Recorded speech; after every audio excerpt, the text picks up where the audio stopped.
The Invisible Man. By H. G. Wells. Chapter 1. The Strange Man's Arrival. The stranger came early in February, one wintry day, through a biting wind and a driving snow, the last snowfall of the year, over the down. Walking from Bramblehurst railway station, and carrying a little black portmanteau in his thickly gloved hand. He was wrapped up from head to foot, and the brim of his soft felt hat hid every inch of his face but the shiny tip of his nose.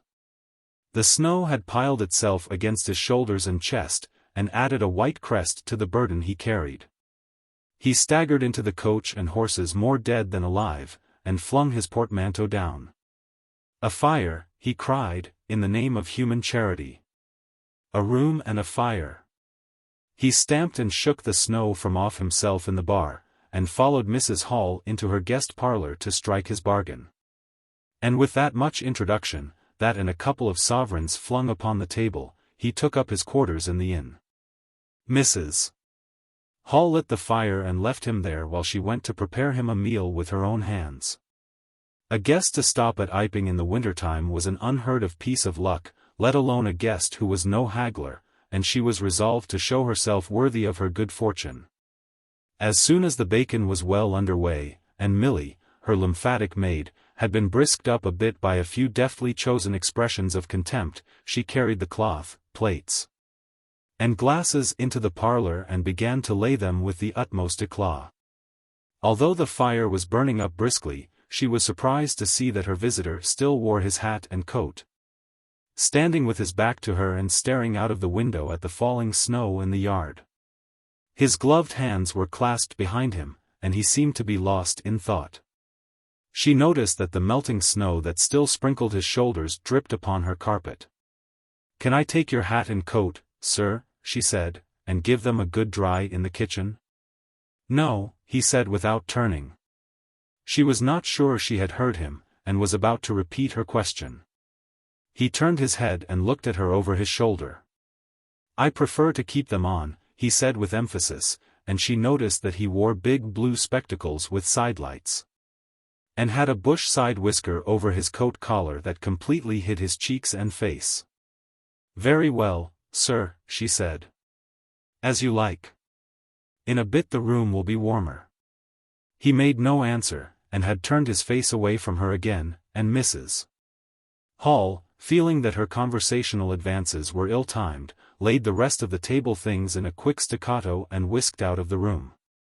When she returned he was still standing there, like a man of stone, his back hunched, his collar turned up, his dripping hat brim turned down, hiding his face and ears completely. She put down the eggs and bacon with considerable emphasis, and called rather than said to him, "Your lunch is served, sir." "Thank you," he said at the same time, and did not stir until she was closing the door. Then he swung round and approached the table with a certain eager quickness. As she went behind the bar to the kitchen she heard a sound repeated at regular intervals. Chirk, chirk, chirk, it went, the sound of a spoon being rapidly whisked round a basin. "That girl," she said. "There. I clean forgot it. It's her being so long." And while she herself finished mixing the mustard, she gave Milly a few verbal stabs for her excessive slowness. She had cooked the ham and eggs, laid the table, and done everything, while Milly, help indeed, had only succeeded in delaying the mustard. And him a new guest and wanting to stay. Then she filled the mustard pot, and, putting it with a certain stateliness upon a gold and black tea tray, carried it into the parlor. She rapped and entered promptly. As she did so her visitor moved quickly, so that she got but a glimpse of a white object disappearing behind the table. It would seem he was picking something from the floor. She rapped down the mustard pot on the table, and then she noticed the overcoat and hat had been taken off and put over a chair in front of the fire. And a pair of wet boots threatened rust to her steel fender. She went to these things resolutely. "I suppose I may have them to dry now," she said in a voice that brooked no denial.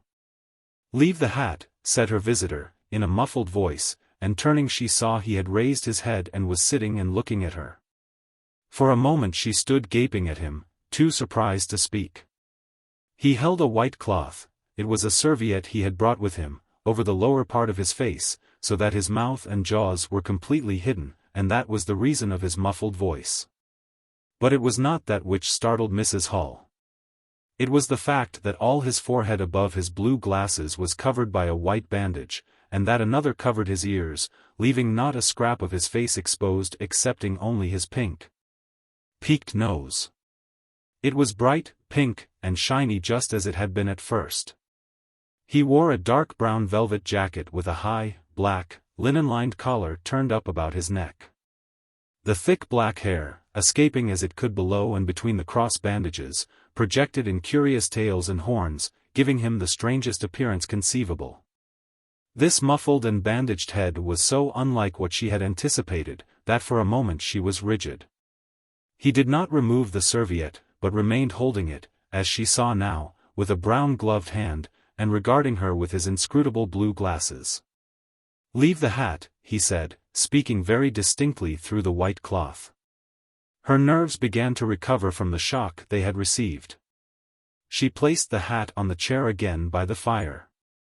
"I didn't know, sir," she began, "that," and she stopped embarrassed.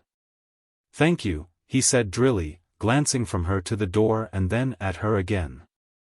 "I'll have them nicely dried, sir, at once," she said, and carried his clothes out of the room. She glanced at his white swathed head and blue goggles again as she was going out of the door. But his napkin was still in front of his face. She shivered a little as she closed the door behind her, and her face was eloquent of her surprise and perplexity. "I never," she whispered. "There." She went quite softly to the kitchen, and was too preoccupied to ask Milly what she was messing about with now, when she got there. The visitor sat and listened to her retreating feet. He glanced inquiringly at the window before he removed his serviette, and resumed his meal. He took a mouthful, glanced suspiciously at the window, took another mouthful, then rose and, taking the serviette in his hand, walked across the room and pulled the blind down to the top of the white muslin that obscured the lower panes. This left the room in a twilight. This done, he returned with an easier air to the table and his meal. "The poor souls had an accident or an operation or something," said Mrs. Hall. "What a turn them bandages did give me, to be sure." She put on some more coal, unfolded the clothes-horse, and extended the traveller's coat upon this. "And they goggles. Why, he looked more like a divan helmet than a human man." She hung his muffler on a corner of the horse, and holding that handkerchief over his mouth all the time, talkin' through it. Perhaps his mouth was hurt too, maybe. She turned round, as one who suddenly remembers. "Bless my soul alive," she said, going off at a tangent, "ain't you done them taters yet, Milly?" When Mrs. Hall went to clear away the stranger's lunch, her idea that his mouth must also have been cut or disfigured in the accident she supposed him to have suffered, was confirmed. For he was smoking a pipe, and all the time that she was in the room he never loosened the silk muffler he had wrapped round the lower part of his face to put the mouthpiece to his lips. Yet it was not forgetfulness, for she saw he glanced at it as it smouldered out. He sat in the corner with his back to the window blind and spoke now, having eaten and drunk and being comfortably warmed through, with less aggressive brevity than before. The reflection of the fire lent a kind of red animation to his big spectacles they had lacked hitherto. "I have some luggage," he said, "at Bramblehurst station," and he asked her how he could have it sent. He bowed his bandaged head quite politely in acknowledgment of her explanation. "Tomorrow?" he said. "There is no speedier delivery," and seemed quite disappointed when she answered, "No." Was she quite sure? No man with a trap who would go over? Mrs. Hall, nothing loath, answered his questions and developed a conversation. "It's a steep road by the down, sir," she said in answer to the question about a trap. And then, snatching at an opening, said, "It was there a carriage was upsettled, a year ago and more. A gentleman killed, besides his coachman. Accidents, sir, happen in a moment, don't they? But the visitor was not to be drawn so easily. "They do," he said through his muffler, eyeing her quietly through his impenetrable glasses. "But they take long enough to get well, don't they?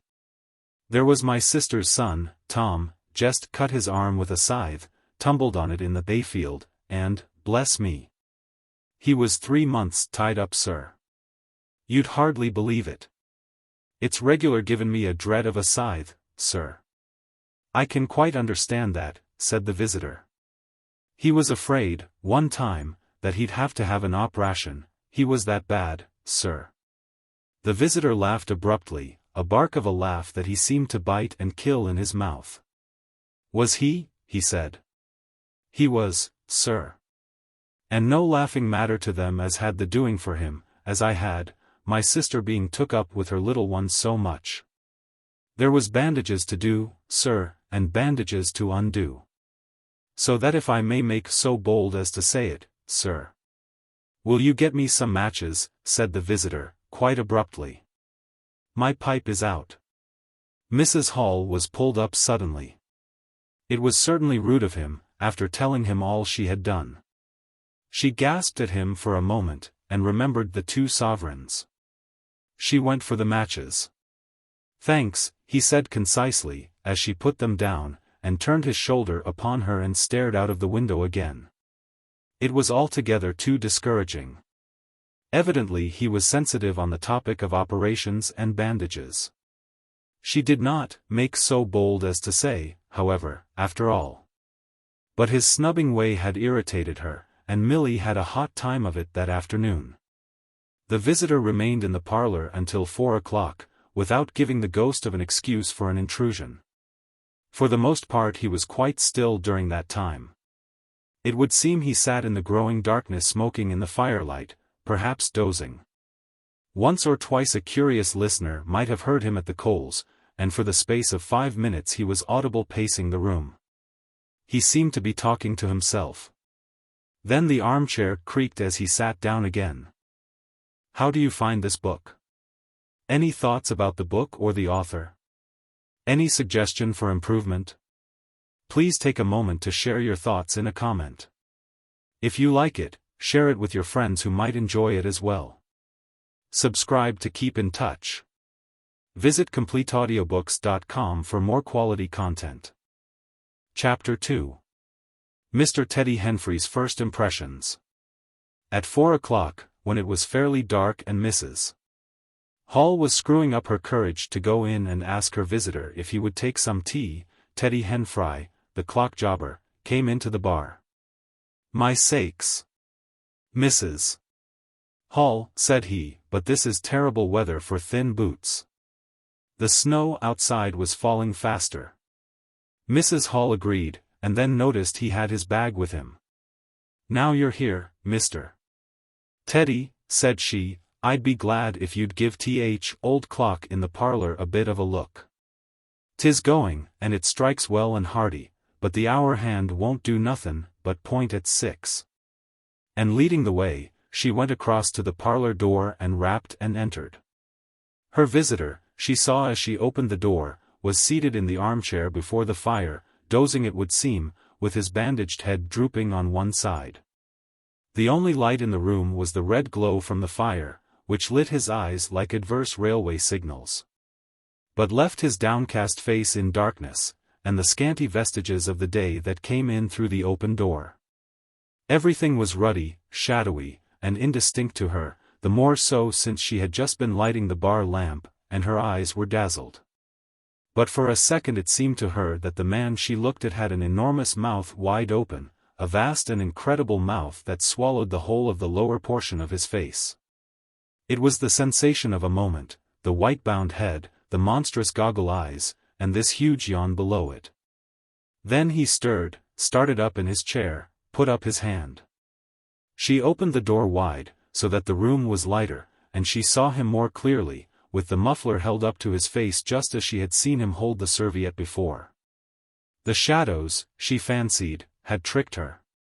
"Would you mind, sir, this man coming to look at the clock, sir?" she said, recovering from the momentary shock. "Look at the clock," he said, staring round in a drowsy manner, and speaking over his hand, and then, getting more fully awake, certainly. Mrs. Hall went away to get a lamp, and he rose and stretched himself. Then came the light, and Mr. Teddy Henfrey, entering, was confronted by this bandaged person.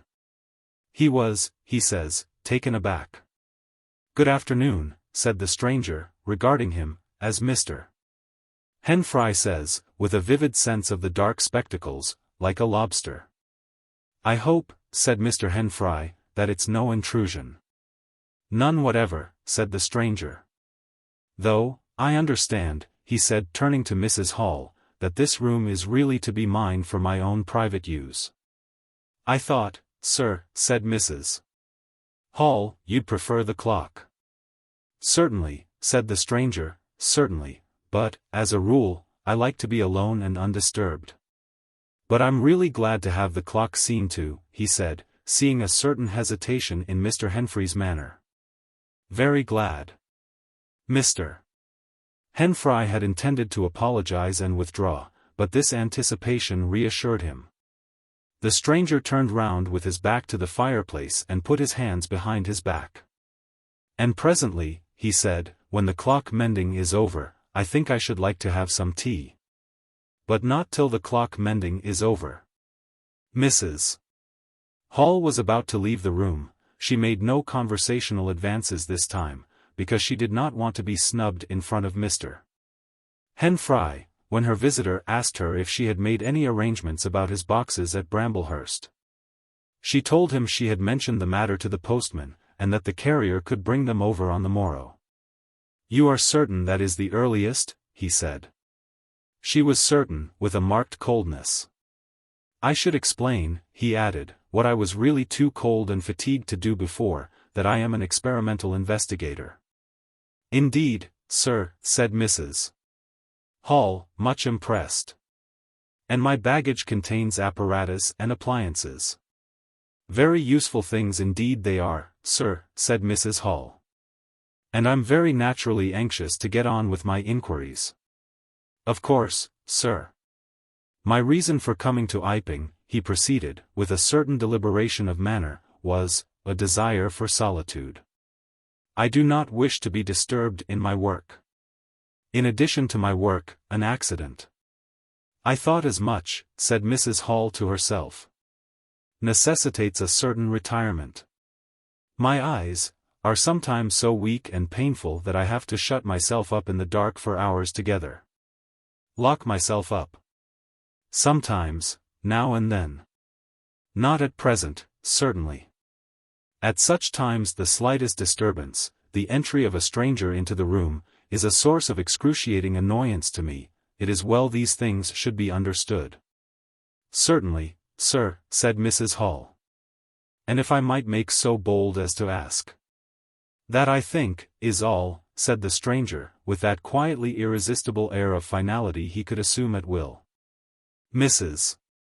Hall reserved her question and sympathy for a better occasion. After Mrs. Hall had left the room, he remained standing in front of the fire, glaring, so Mr. Henfrey puts it, at the clock mending. Mr. Henfrey not only took off the hands of the clock, and the face, but extracted the works, and he tried to work in as slow and quiet and unassuming a manner as possible.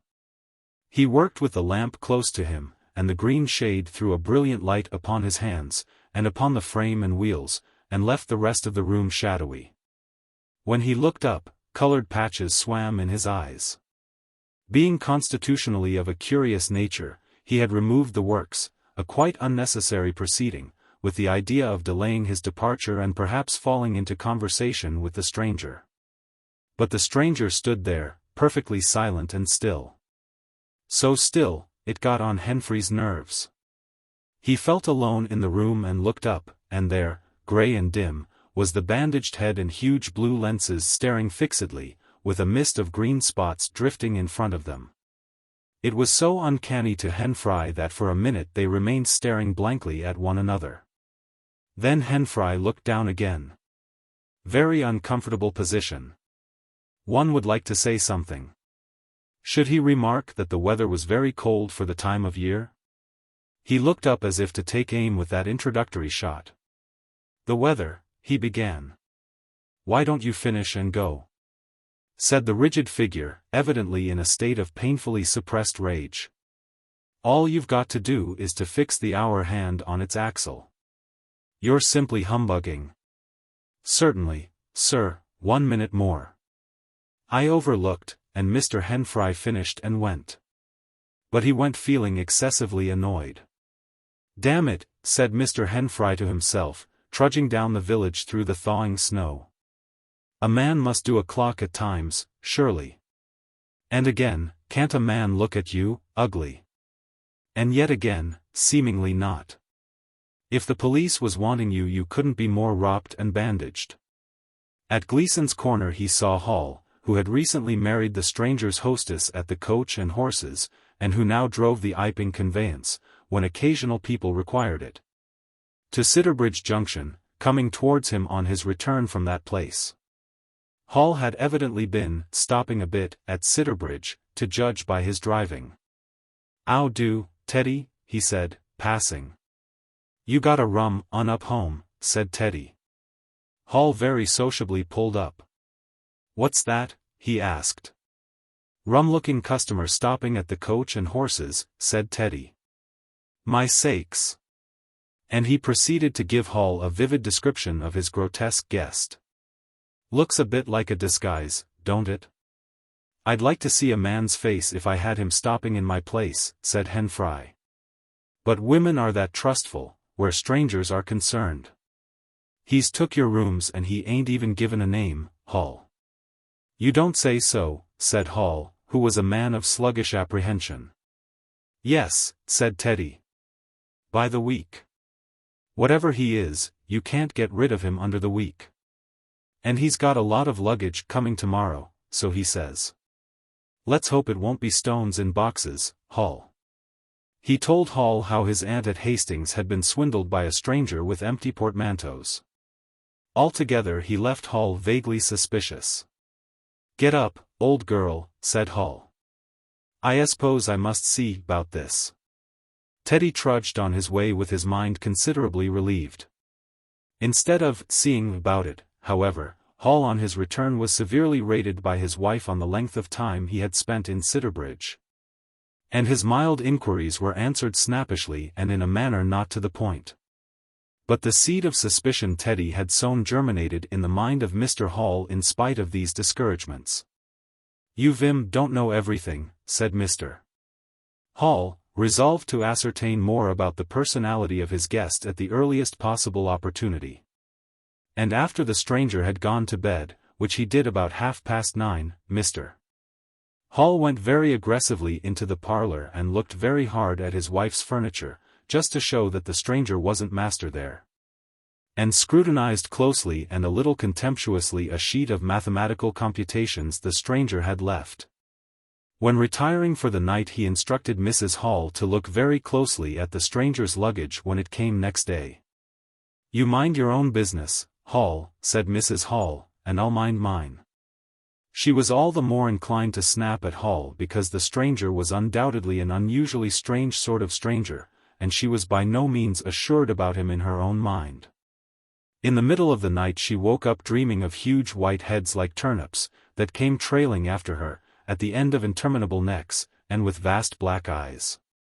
But being a sensible woman, she subdued her terrors and turned over and went to sleep again. Chapter 3. The 1001 Bottles. So it was that on the 29th day of February, at the beginning of the thaw, this singular person fell out of infinity into Iping village. Next day his luggage arrived through the slush, and very remarkable luggage it was.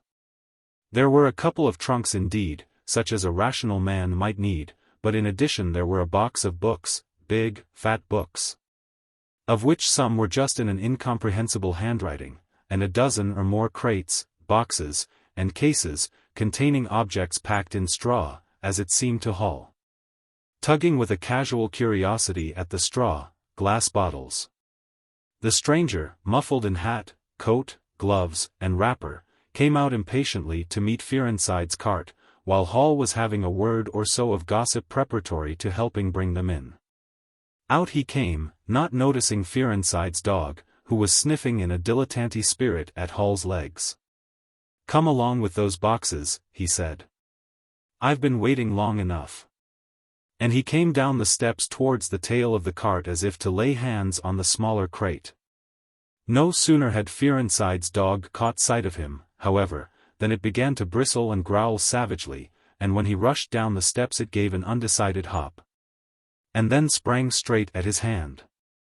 "Whoop!" cried Hall, jumping back, for he was no hero with dogs, and Fearenside howled, "Lie down," and snatched his whip. They saw the dog's teeth had slipped the hand, heard a kick, saw the dog execute a flanking jump and get home on the stranger's leg, and heard the rip of his trousering. Then the finer end of Fearenside's whip reached his property, and the dog, yelping with dismay, retreated under the wheels of the wagon. It was all the business of a swift half-minute.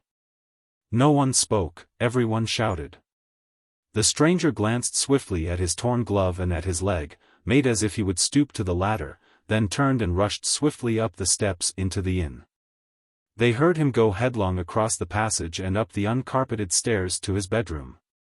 "You brute, you!" said Fearenside, climbing off the wagon with his whip in his hand, while the dog watched him through the wheel. "Come here," said Fearenside, "you'd better." Hall had stood gaping. "He was bit," said Hall. "I'd better go and see to N," and he trotted after the stranger.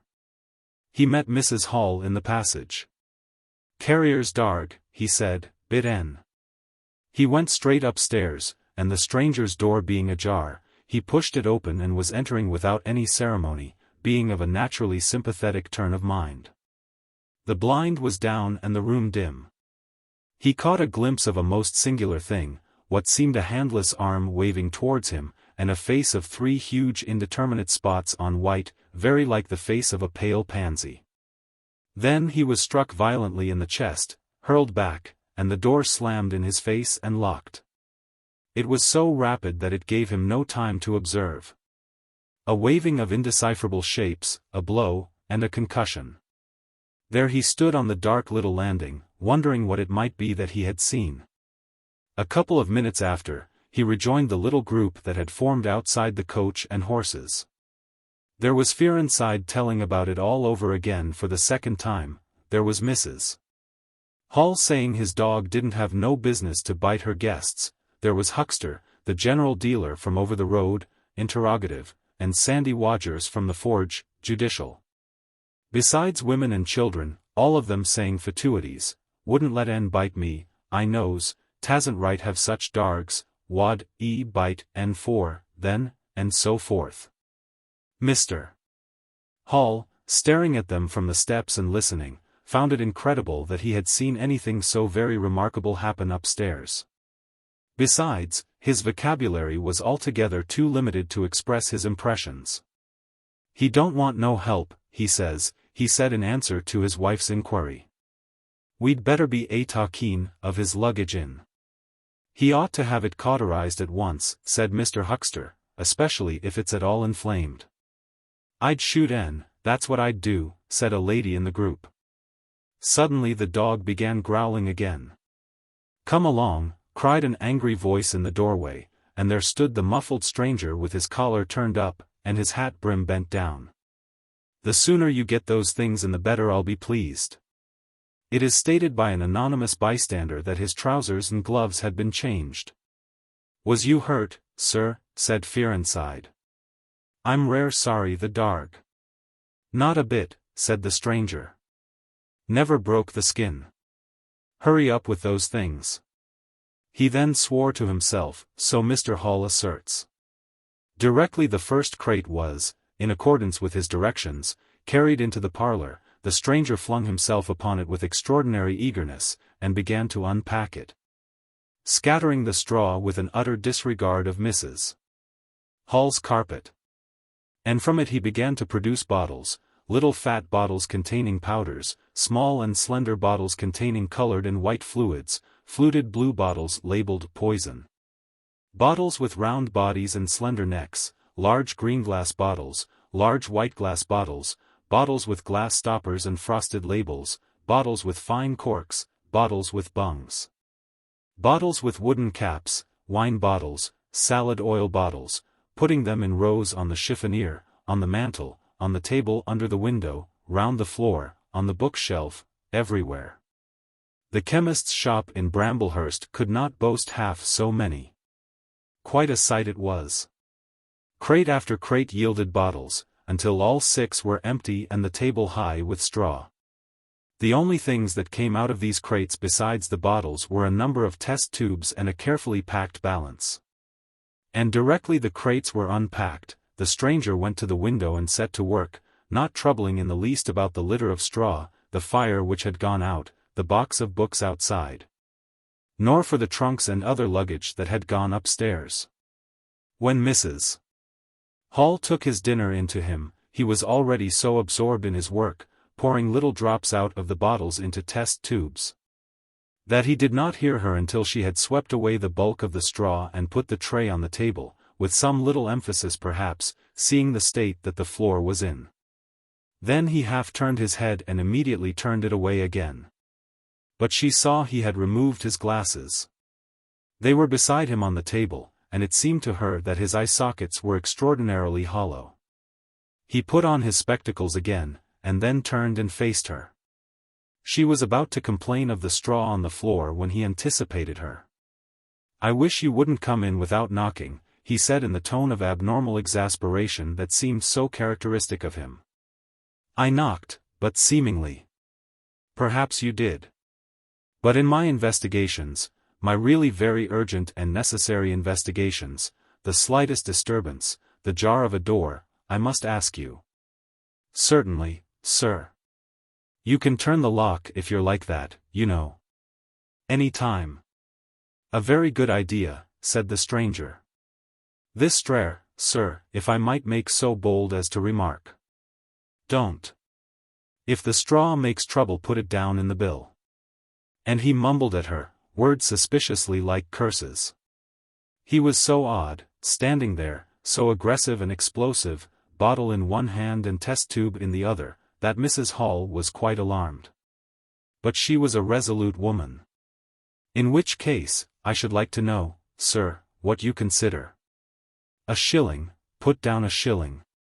"Surely a shilling's enough?" "So be it," said Mrs. Hall, taking up the tablecloth and beginning to spread it over the table. "If you're satisfied, of course." He turned and sat down, with his coat collar toward her.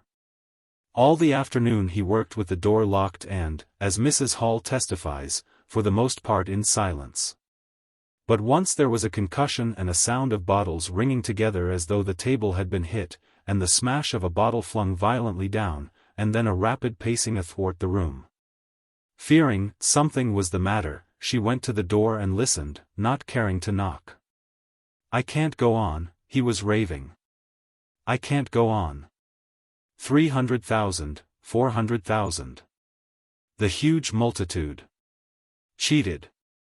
All my life it may take me. Patience. Patience indeed. Fool. Fool." There was a noise of hobnails on the bricks in the bar, and Mrs. Hall had very reluctantly to leave the rest of his soliloquy.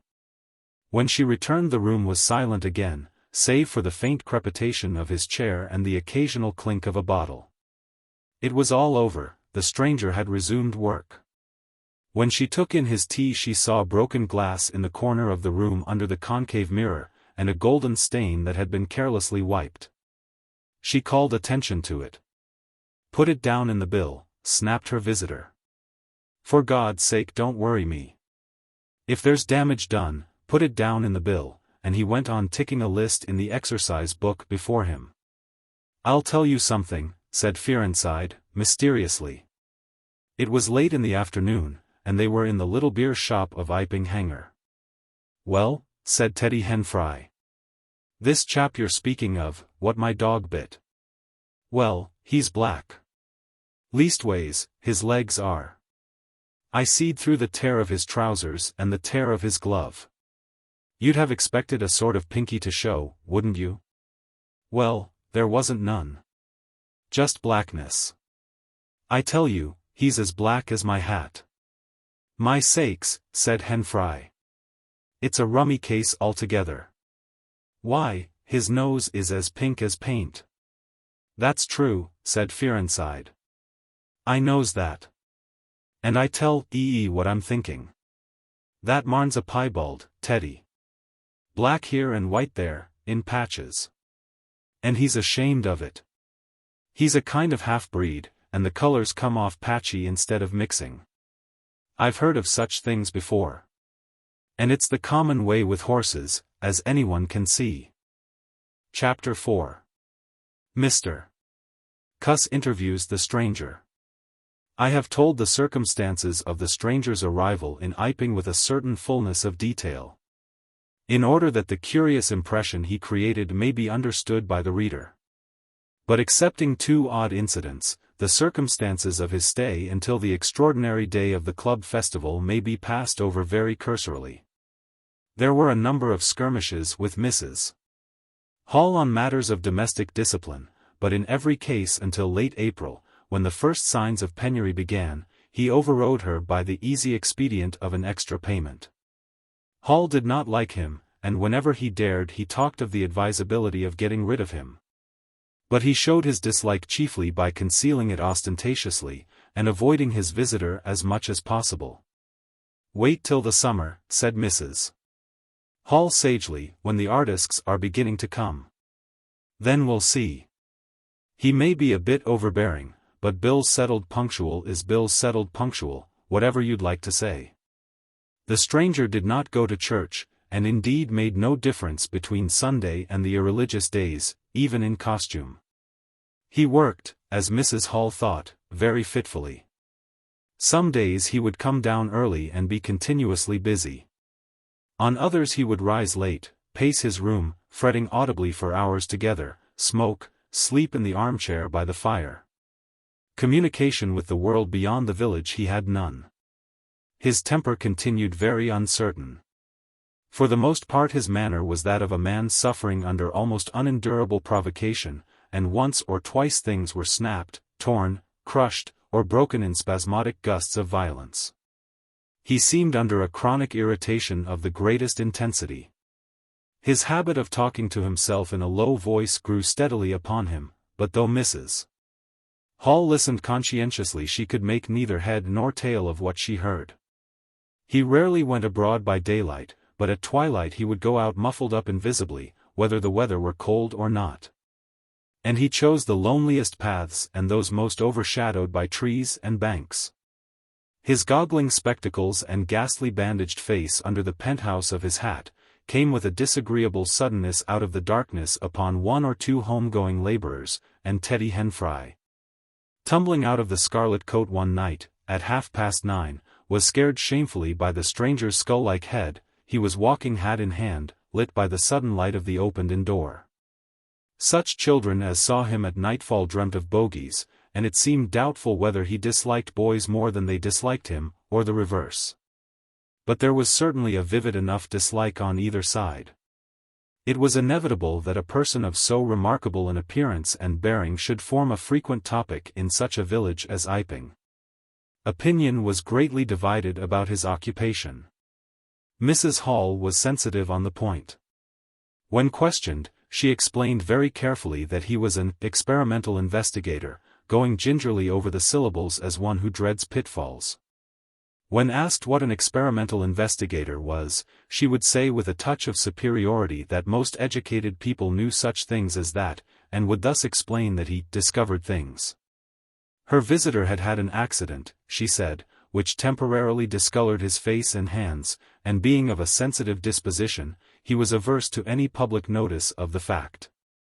Out of her hearing there was a view largely entertained that he was a criminal trying to escape from justice by wrapping himself up so as to conceal himself altogether from the eye of the police. This idea sprang from the brain of Mr. Teddy Henfrey. No crime of any magnitude dating from the middle or end of February was known to have occurred. Elaborated in the imagination of Mr. Gould, the probationary assistant in the National School, this theory took the form that the stranger was an anarchist in disguise, preparing explosives. and he resolved to undertake such detective operations as his time permitted. These consisted for the most part in looking very hard at the stranger whenever they met, or in asking people who had never seen the stranger, leading questions about him. But he detected nothing.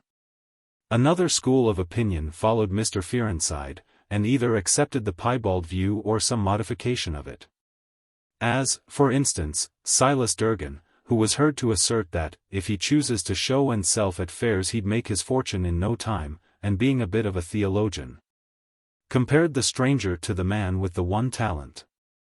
Yet another view explained the entire matter by regarding the stranger as a harmless lunatic. That had the advantage of accounting for everything straight away.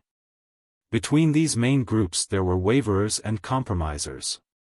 Sussex folk have few superstitions, and it was only after the events of early April that the thought of the supernatural was first whispered in the village. Even then it was only credited among the women folk. But whatever they thought of him, people in Iping, on the whole, agreed in disliking him.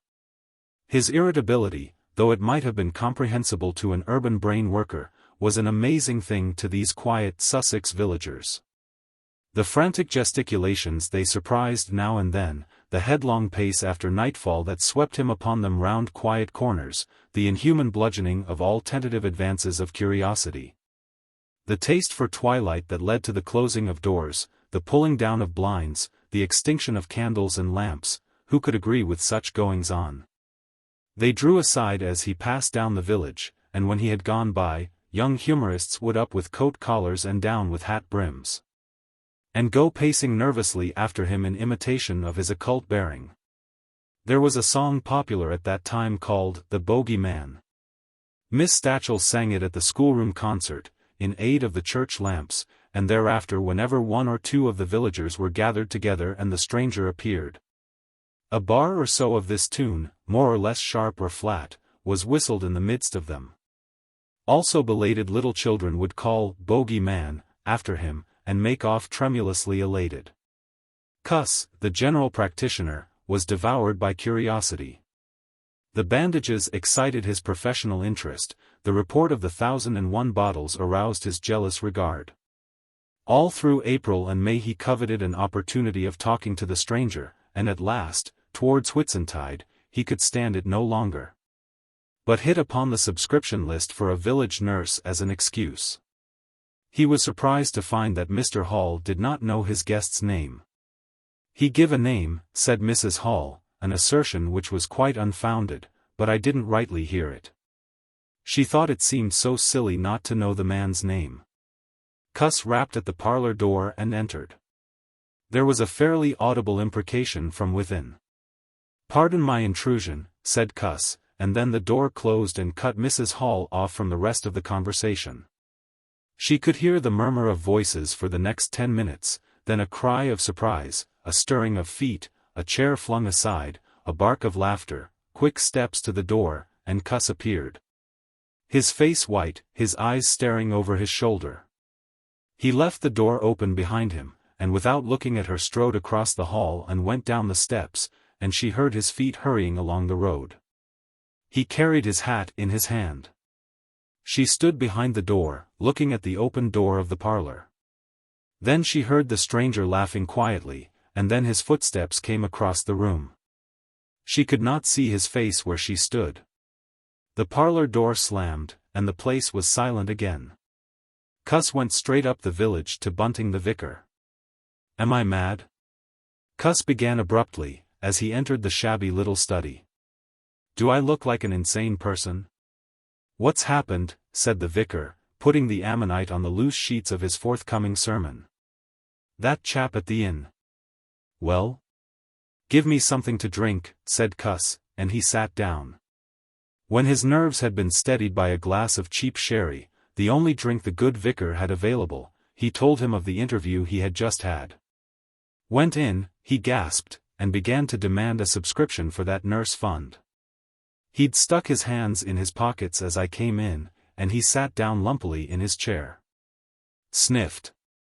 I told him I'd heard he took an interest in scientific things. He said yes. Sniffed again. Kept on sniffing all the time, evidently recently caught an infernal cold. No wonder, wrapped up like that. I developed the nurse idea, and all the while kept my eyes open. Bottles, chemicals, everywhere. Balance, test tubes in stands, and a smell of evening primrose. Would he subscribe? Said he'd consider it. Asked him, point blank, was he researching? Said he was. A long research? Got quite cross. A damnable long research, said he, blowing the cork out, so to speak. Oh, said I. And out came the grievance. The man was just on the boil, and my question boiled him over. He had been given a prescription, most valuable prescription, what for he wouldn't say. Was it medical? Damn you. What are you fishing after? I apologized. Dignified sniff and cough. He resumed. He'd read it. 5 ingredients. Put it down, turned his head. Draft of air from window lifted the paper. Swish, rustle. He was working in a room with an open fireplace, he said. Saw a flicker, and there was the prescription burning and lifting chimneyward. Rushed towards it just as it whisked up the chimney. So. Just at that point, to illustrate his story, out came his arm. Well? No hand, just an empty sleeve. Lord! I thought, that's a deformity. Got a cork arm, I suppose, and has taken it off. Then, I thought, there's something odd in that. What the devil keeps that sleeve up and open, if there's nothing in it? There was nothing in it, I tell you. Nothing down it, right down to the joint. I could see right down it to the elbow, and there was a glimmer of light shining through a tear of the cloth. Good God! I said. Then he stopped. Stared at me with those black goggles of his, and then at his sleeve. Well? That's all. He never said a word. Just glared, and put his sleeve back in his pocket quickly. I was saying, said he, that there was the prescription burning, wasn't I? Interrogative cough. How the devil, said I, can you move an empty sleeve like that? Empty sleeve? Yes, said I, an empty sleeve. It's an empty sleeve, is it? You saw it was an empty sleeve? He stood up right away. I stood up too. He came towards me in 3 very slow steps, and stood quite close. Sniffed venomously. I didn't flinch, though I'm hanged if that bandaged knob of his, and those blinkers, aren't enough to unnerve anyone, coming quietly up to you.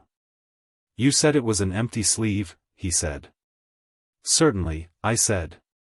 At staring and saying nothing, a barefaced man, unspectacled, start scratch. Then very quietly he pulled his sleeve out of his pocket again, and raised his arm towards me as though he would show it to me again. He did it very, very slowly. I looked at it. Seemed an age. Well, said I, clearing my throat, there's nothing in it. Had to say something. I was beginning to feel frightened. I could see right down it. He extended it straight towards me, slowly, slowly, just like that, until the cuff was 6 inches from my face. Queer thing to see an empty sleeve come at you like that. And then. Well? Something, exactly like a finger and thumb it felt, nipped my nose. Bunting began to laugh. There wasn't anything there, said Cuss, his voice running up into a shriek at the there. It's all very well for you to laugh, but I tell you I was so startled, I hit his cuff hard, and turned around, and cut out of the room. I left him. Cuss stopped. There was no mistaking the sincerity of his panic. He turned round in a helpless way and took a second glass of the excellent Vicar's very inferior sherry. When I hit his cuff, said Cuss, I tell you, it felt exactly like hitting an arm. And there wasn't an arm. There wasn't the ghost of an arm. Mr. Bunting thought it over. He looked suspiciously at Cuss. It's a most remarkable story, he said. He looked very wise and grave indeed. "It's really," said Mr. Bunting with judicial emphasis, "a most remarkable story." Chapter 5. The Burglary at the Vicarage. The facts of the burglary at the vicarage came to us chiefly through the medium of the vicar and his wife. It occurred in the small hours of Whit Monday, the day devoted in Iping to the club festivities. Mrs. Bunting, it seems, woke up suddenly in the stillness that comes before the dawn, with the strong impression that the door of their bedroom had opened and closed. She did not arouse her husband at first, but sat up in bed listening. She then distinctly heard the pad of bare feet coming out of the adjoining dressing room and walking along the passage towards the staircase. As soon as she felt assured of this, she aroused the Reverend Mr. Bunting as quietly as possible. He did not strike a light, but putting on his spectacles, her dressing gown and his bath slippers, he went out on the landing to listen. He heard quite distinctly a fumbling going on at his study desk downstairs, and then a violent sneeze. At that he returned to his bedroom, armed himself with the most obvious weapon, the poker, and descended the staircase as noiselessly as possible. Mrs. Bunting came out on the landing. The hour was about 4, and the ultimate darkness of the night was past. There was a faint shimmer of light in the hall, but the study doorway yawned impenetrably black. Everything was still except the faint creaking of the stairs under Mr. Bunting's tread, and the slight movements in the study. Then something snapped, the drawer was opened, and there was a rustle of papers. Then came an imprecation, and a match was struck and the study was flooded with yellow light. Mr. Bunting was now in the hall, and through the crack of the door he could see the desk and the open drawer and a candle burning on the desk. But the robber he could not see.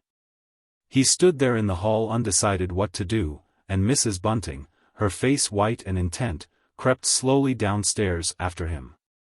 One thing kept Mr. Bunting's courage. The persuasion that this burglar was a resident in the village. They heard the chink of money, and realized that the robber had found the housekeeping reserve of gold, £2.10 in half-sovereigns altogether. At that sound Mr. Bunting was nerved to abrupt action. Gripping the poker firmly, he rushed into the room, closely followed by Mrs. Bunting. "Surrender," cried Mr. Bunting, fiercely, and then stooped amazed. Apparently the room was perfectly empty. Yet their conviction that they had, that very moment, heard somebody moving in the room had amounted to a certainty. For half a minute, perhaps, they stood gaping, then Mrs. Bunting went across the room and looked behind the screen, while Mr. Bunting, by a kindred impulse, peered under the desk. Then Mrs. Bunting turned back the window curtains, and Mr. Bunting looked up the chimney and probed it with the poker. Then Mrs. Bunting scrutinized the waste paper basket and Mr. Bunting opened the lid of the coal scuttle. Then they came to a stop and stood with eyes interrogating each other. "I could have sworn," said Mr. Bunting. "The candle," said Mr. Bunting. "Who lit the candle?" "The drawer," said Mrs. Bunting. "And the money's gone." She went hastily to the doorway. Of all the strange occurrences. There was a violent sneeze in the passage. They rushed out, and as they did so the kitchen door slammed. "Bring the candle," said Mr. Bunting, and led the way.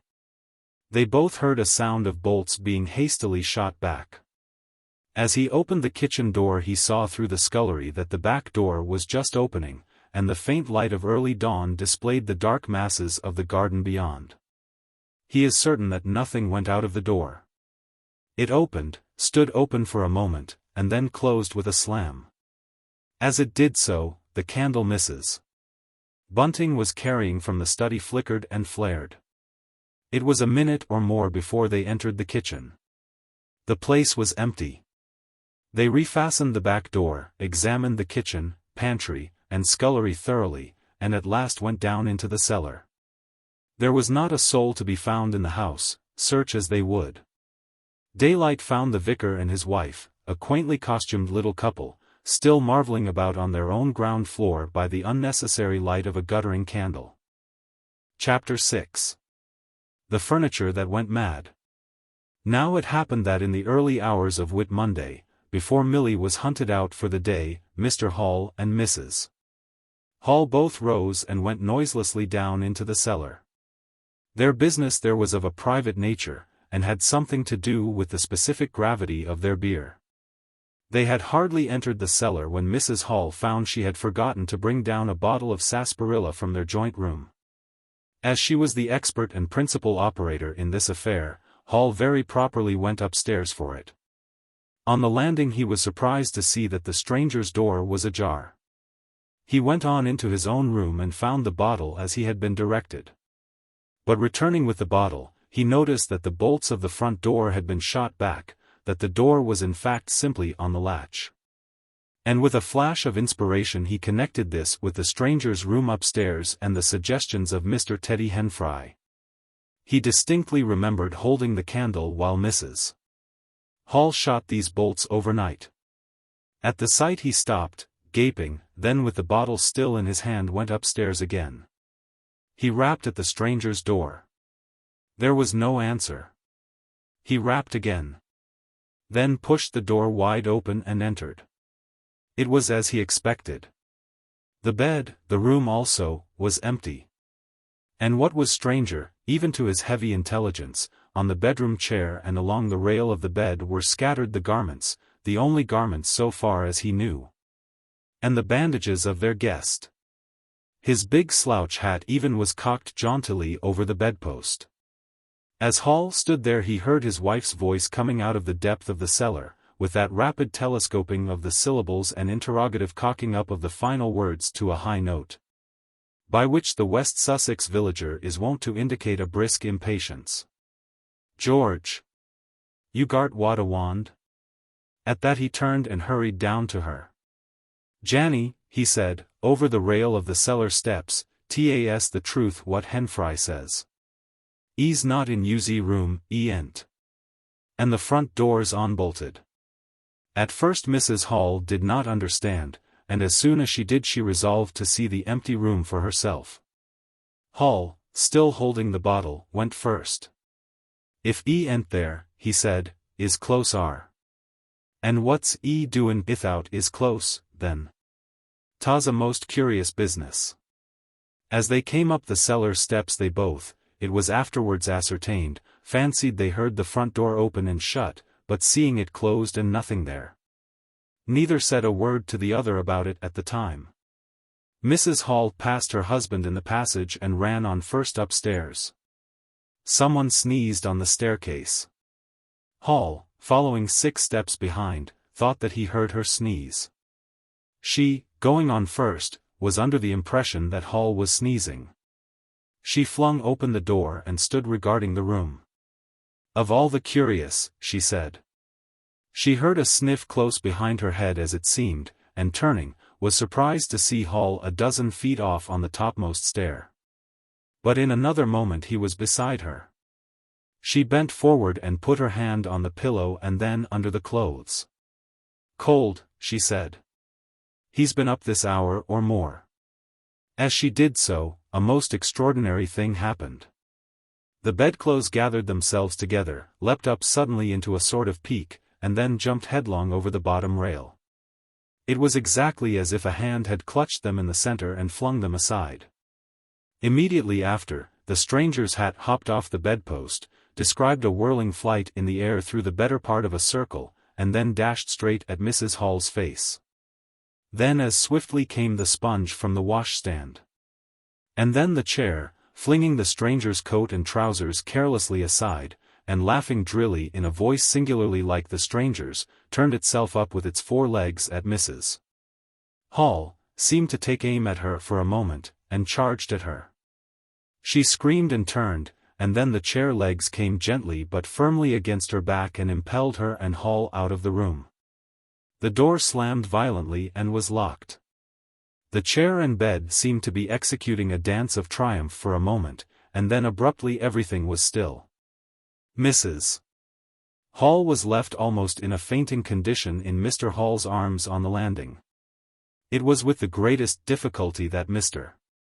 Hall and Milly, who had been roused by her scream of alarm, succeeded in getting her downstairs, and applying the restoratives customary in such cases.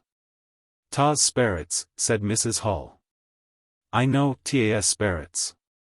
I've read in papers of N. tables and chairs leaping and dancing." "Take a drop more, Janny," said Hall. "'Twill steady ye." "Lock him out," said Mrs. Hall. "Don't let him come in again. I half guessed, I might ha' known. With them goggling eyes and bandaged head, and never going to church of a Sunday. And all they bottles, more'n it's right for anyone to have. He's put the sperrits into the furniture. My good old furniture. 'Twas in that very chair my poor dear mother used to sit when I was a little girl. To think it should rise up against me now." "Just a drop more, Janny," said Hall. "Your nerves is all upset." They sent Milly across the street through the golden 5 o'clock sunshine to rouse up Mr. Sandy Wadgers, the blacksmith. Mr. Hall's compliments, and the furniture upstairs was behaving most extraordinary. Would Mr. Wadgers come round? He was a knowing man, was Mr. Wadgers, and very resourceful. He took quite a grave view of the case.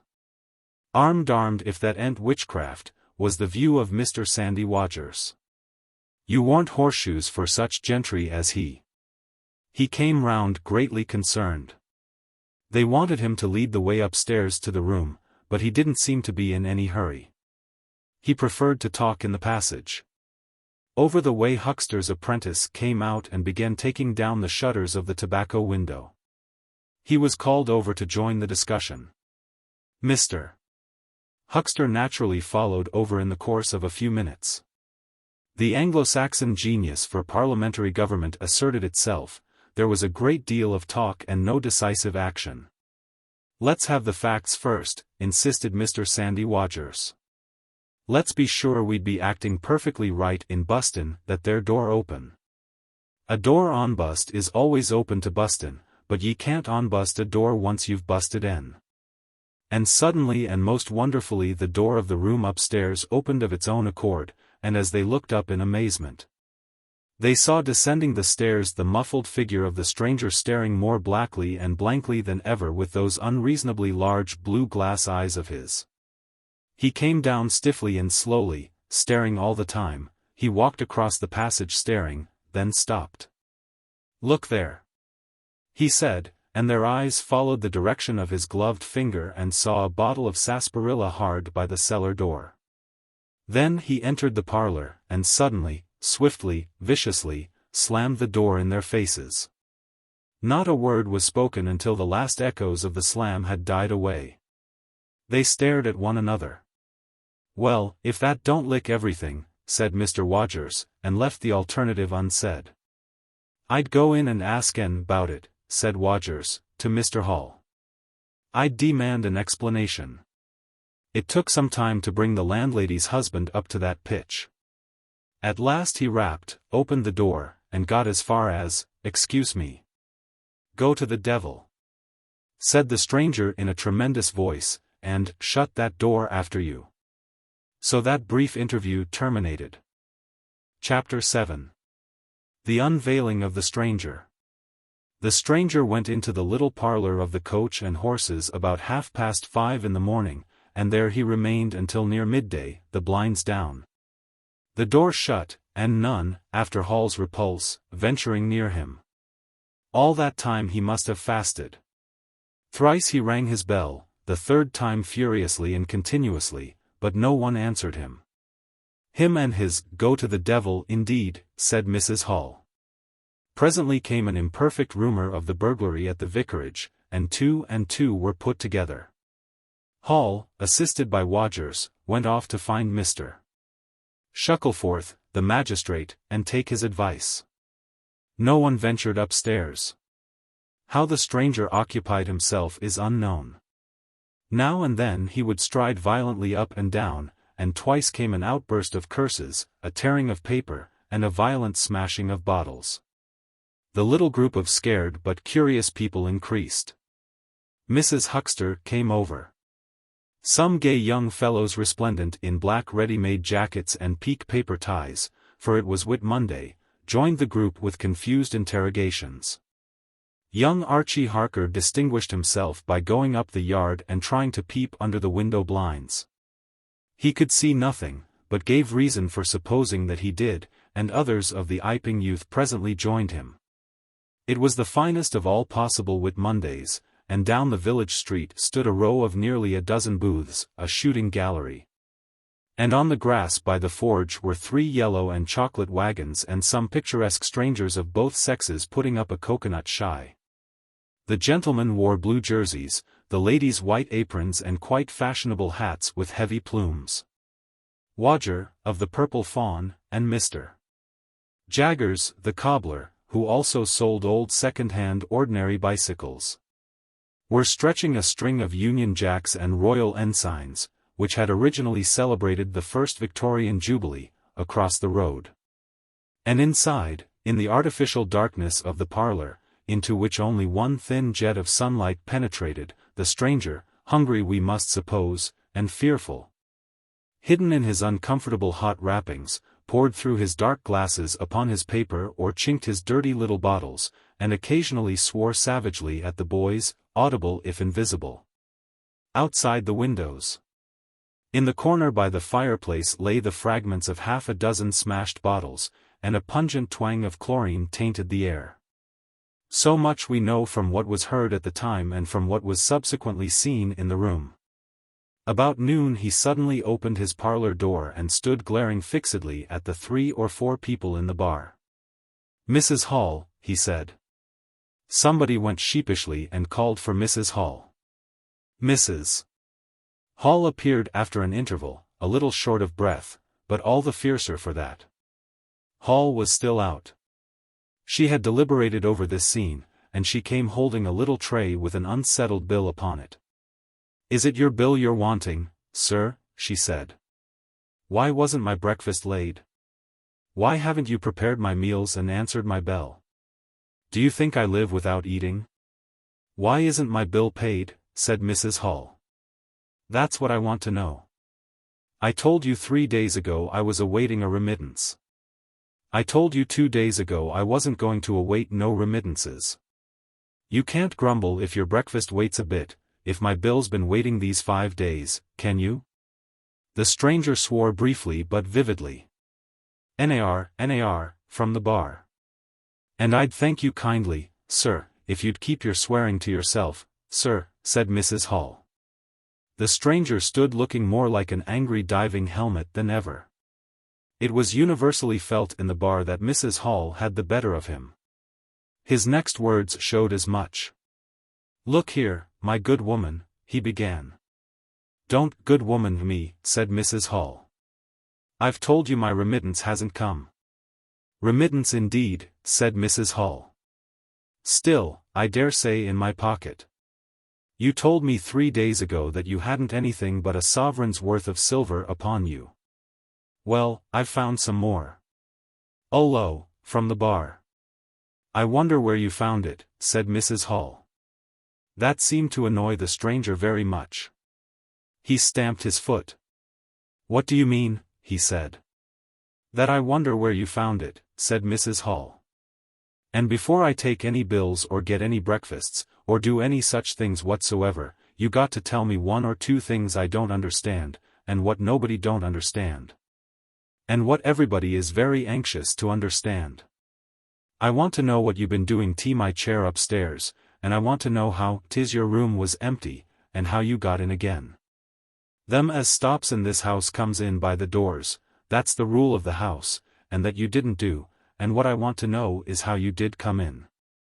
And I want to know." Suddenly the stranger raised his gloved hands clenched, stamped his foot, and said, "Stop," with such extraordinary violence that he silenced her instantly.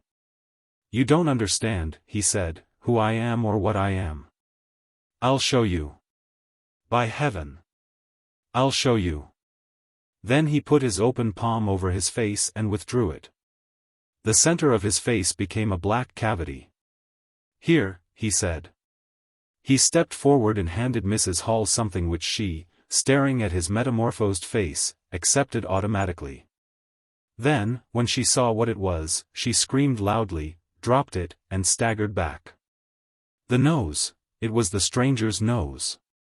Pink and shining, rolled on the floor. Then he removed his spectacles, and everyone in the bar gasped. He took off his hat, and with a violent gesture tore at his whiskers and bandages. For a moment they resisted him. A flash of horrible anticipation passed through the bar. "Oh, my guard," said someone. Then off they came. It was worse than anything. Mrs. Hall, standing open-mouthed and horror-struck, shrieked at what she saw, and made for the door of the house. Everyone began to move. They were prepared for scars, disfigurements, tangible horrors, but nothing. The bandages and false hair flew across the passage into the bar, making a hobbledehoy jump to avoid them. Everyone tumbled on everyone else down the steps. For the man who stood there shouting some incoherent explanation, was a solid gesticulating figure up to the coat collar of him, and then, nothingness, no visible thing at all. People down the village heard shouts and shrieks, and looking up the street saw the coach and horses violently firing out its humanity. They saw Mrs. Hall fall down and Mr. Teddy Henfrey jump to avoid tumbling over her, and then they heard the frightful screams of Millie, who, emerging suddenly from the kitchen at the noise of the tumult, had come upon the headless stranger from behind. These increased suddenly. Forthwith everyone all down the street, the sweetstuff seller, coconut-shy proprietor and his assistant, the swing man, little boys and girls, rustic dandies, smart wenches, smocked elders and aproned gypsies, began running towards the inn, and in a miraculously short space of time a crowd of perhaps 40 people, and rapidly increasing, swayed and hooted and inquired and exclaimed and suggested, in front of Mrs. Hall's establishment. Everyone seemed eager to talk at once, and the result was babel. A small group supported Mrs. Hall, who was picked up in a state of collapse.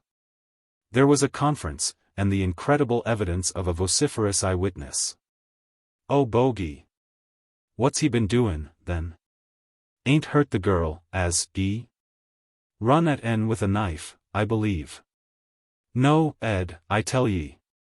I don't mean no manner of speaking. I mean marn ithout a, Ed. Nonsense, 'tis some conjuring trick. Fetched off, is rapping, did." In its struggles to see in through the open door, the crowd formed itself into a straggling wedge, with the more adventurous apex nearest the inn. He stood for a moment, I heard the gal scream, and he turned. I saw her skirts whisk, and he went after her. Didn't take 10 seconds.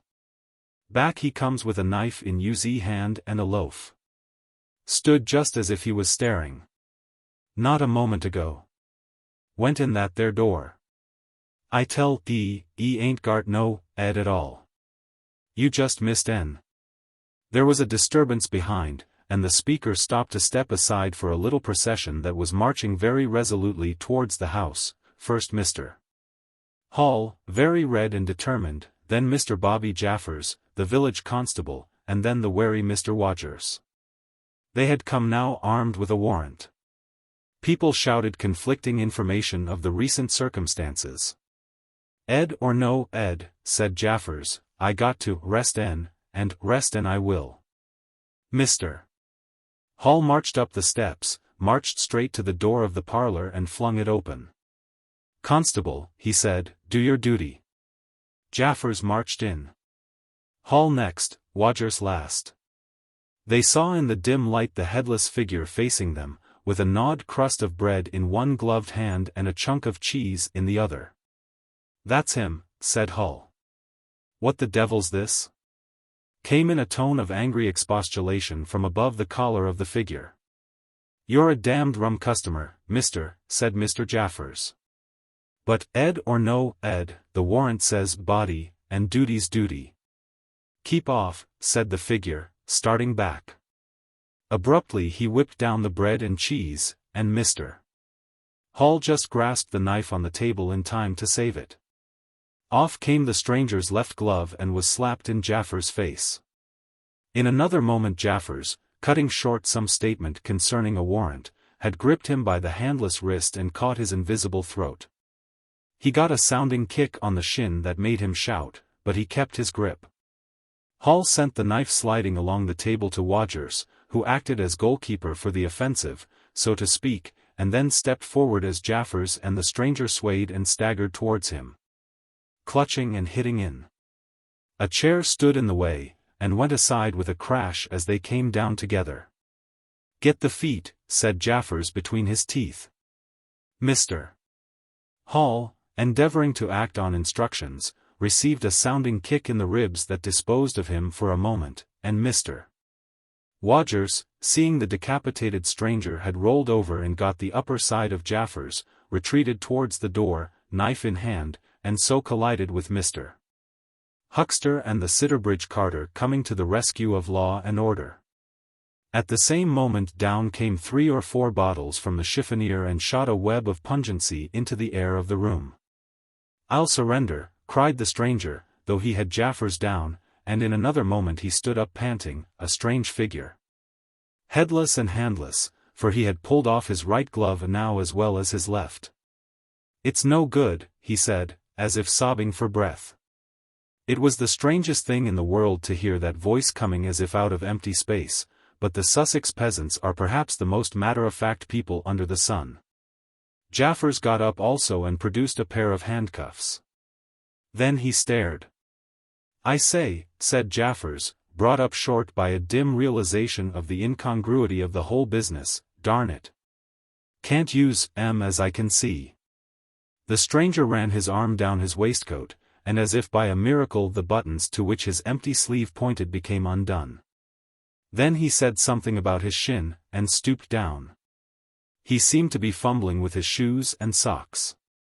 "Why," said Huckster, suddenly, "that's not a man at all. It's just empty clothes. Look. You can see down his collar and the linings of his clothes. I could put my arm." He extended his hand, it seemed to meet something in midair, and he drew it back with a sharp exclamation. "I wish you'd keep your fingers out of my eye," said the aerial voice, in a tone of savage expostulation. "The fact is, I'm all here, head, hands, legs, and all the rest of it, but it happens I'm invisible. It's a confounded nuisance, but I am. That's no reason why I should be poked to pieces by every stupid bumpkin in Iping, is it?" The suit of clothes, now all unbuttoned and hanging loosely upon its unseen supports, stood up, arms akimbo. Several other of the men folks had now entered the room, so that it was closely crowded. "Invisible, said Huckster, ignoring the stranger's abuse. "Who ever heard the likes of that? It's strange, perhaps, but it's not a crime. Why am I assaulted by a policeman in this fashion?" "Ah. That's a different matter," said Jaffers. "No doubt you are a bit difficult to see in this light, but I got a warrant and it's all correct. What I'm after ain't no invisibility, it's burglary. There's a house been broke into and money took." "Well? And circumstances certainly point." "Stuff and nonsense," said the invisible man. "I hope so, sir, but I've got my instructions." "Well," said the stranger, I'll come. But no handcuffs." "It's the regular thing," said Jaffers. "No handcuffs," stipulated the stranger. "Pardon me," said Jaffers. Abruptly the figure sat down, and before anyone could realize what was being done, the slippers, socks, and trousers had been kicked off under the table. Then he sprang up again and flung off his coat. "Here, stop that," said Jaffers, suddenly realizing what was happening. He gripped at the waistcoat. It struggled, and the shirt slipped out of it and left it limp and empty in his hand. "Hold him," said Jaffers, loudly. "Once he gets the things off." "Hold him!" cried everyone, and there was a rush at the fluttering white shirt which was now all that was visible of the stranger. The shirt-sleeve planted a shrewd blow in Hall's face that stopped his open-armed advance, and sent him backward into old Toothsome the sexton.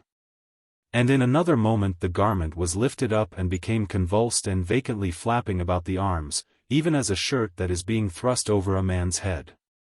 Jaffers clutched at it, and only helped to pull it off. He was struck in the mouth out of the air, and incontinently threw his truncheon and smote Teddy Henfrey savagely upon the crown of his head. "Look out," said everybody, fencing at random and hitting at nothing. "Hold him. Shut the door. Don't let him loose. I got something. Here he is." A perfect babel of noises they made. Everybody, it seemed, was being hit all at once, and Sandy Wadgers, knowing as ever and his wits sharpened by a frightful blow in the nose, reopened the door and led the rout. The others, following incontinently, were jammed for a moment in the corner by the doorway. The hitting continued. Phipps, the Unitarian, had a front tooth broken, and Henfrey was injured in the cartilage of his ear. Jaffers was struck under the jaw, and, turning, caught at something that intervened between him and Huckster in the melee, and prevented their coming together. He felt a muscular chest, and in another moment the whole mass of struggling, excited men shot out into the crowded hall. "I got him!" shouted Jaffers, choking and reeling through them all, and wrestling with purple face and swelling veins against his unseen enemy. Men staggered right and left as the extraordinary conflict swayed swiftly towards the house door, and went spinning down the half-dozen steps of the inn. Jaffers cried in a strangled voice, holding tight, nevertheless, and making play with his knee, spun around, and fell heavily undermost with his head on the gravel. Only then did his fingers relax. There were excited cries of, "Hold him! Invisible!" and so forth, and a young fellow, a stranger in the place whose name did not come to light, rushed in at once, caught something, missed his hold, and fell over the constable's prostrate body. Halfway across the road a woman screamed as something pushed by her. A dog, kicked apparently, yelped and ran howling into Huckster's yard, and with that the transit of the invisible man was accomplished. For a space people stood amazed and gesticulating, and then came panic, and scattered them abroad through the village as a gust scatters dead leaves. But Jaffers lay quite still, face upward and knees bent, at the foot of the steps of the inn. Chapter 8. In Transit. The 8th chapter is exceedingly brief, and relates that Gibbons, the amateur naturalist of the district, while lying out on the spacious open downs without a soul within a couple of miles of him, as he thought, and almost dozing, heard close to him the sound as of a man coughing, sneezing, and then swearing savagely to himself. And looking, beheld nothing. Yet the voice was indisputable. It continued to swear with that breadth and variety that distinguishes the swearing of a cultivated man. It grew to a climax, diminished again, and died away in the distance, going as it seemed to him in the direction of Aberdeen. It lifted to a spasmodic sneeze and ended. Gibbons had heard nothing of the morning's occurrences, but the phenomenon was so striking and disturbing that his philosophical tranquility vanished. He got up hastily, and hurried down the steepness of the hill towards the village, as fast as he could go. Chapter 9. Mr. Thomas Marvel. You must picture Mr. Thomas Marvel as a person of copious, flexible visage, a nose of cylindrical protrusion, a liquorish, ample, fluctuating mouth, and a beard of bristling eccentricity. His figure inclined to embonpoint, his short limbs accentuated this inclination. He wore a furry silk hat, and the frequent substitution of twine and shoelaces for buttons, apparent at critical points of his costume, marked a man essentially bachelor. Mr. Thomas Marvel was sitting with his feet in a ditch by the roadside over the down towards Aberdeen, about a mile and a half out of Iping. His feet, save for socks of irregular openwork, were bare, his big toes were broad, and pricked like the ears of a watchful dog. In a leisurely manner, he did everything in a leisurely manner, he was contemplating trying on a pair of boots. They were the soundest boots he had come across for a long time, but too large for him. Whereas the ones he had were, in dry weather, a very comfortable fit, but too thin-soled for damp. Mr. Thomas Marvel hated roomy shoes, but then he hated damp. He had never properly thought out which he hated most, and it was a pleasant day, and there was nothing better to do. So he put the 4 shoes in a graceful group on the turf and looked at them. And seeing them there among the grass and springing agrimony, it suddenly occurred to him that both pairs were exceedingly ugly to see. He was not at all startled by a voice behind him. "They're boots, anyhow," said the voice. "They are charity boots," said Mr. Thomas Marvel, with his head on one side regarding them distastefully. "And which is the ugliest pair in the whole blessed universe, I'm darned if I know." Said the voice. "I've worn worse, in fact, I've worn none. But none so audacious ugly, if you'll allow the expression. I've been cadging boots, in particular, for days. Because I was sick of them. They're sound enough, of course. But a gentleman on tramp sees such a thundering lot of his boots. And if you'll believe me, I've raised nothing in the whole blessed country, try as I would, but them. Look at 'em. And a good country for boots, too, in a general way. But it's just my promiscuous luck. I've got my boots in this country 10 years or more. And then they treat you like this. It's a beast of a country," said the voice. "And pigs for people. Ain't it?" said Mr. Thomas Marvel. "Lord! But them boots. It beats it." He turned his head over his shoulder to the right, to look at the boots of his interlocutor with a view to comparisons, and lo! Where the boots of his interlocutor should have been were neither legs nor boots. He was irradiated by the dawn of a great amazement. "Where are yer?" said Mr. Thomas Marvel over his shoulder and coming on all fours. He saw a stretch of empty downs with the wind swaying the remote green-pointed furze bushes. "Am I drunk?" said Mr. Marvel. "Have I had visions? Was I talking to myself? What the—" "Don't be alarmed," said a voice. "None of your ventriloquizing me," said Mr. Thomas Marvel, rising sharply to his feet. "Where are yer?" "Alarmed, indeed." "Don't be alarmed," repeated the voice. "You'll be alarmed in a minute, you silly fool," said Mr. Thomas Marvel. "Where are yer? Lemme get my mark on yer. Are yer buried?" said Mr. Thomas Marvel, after an interval.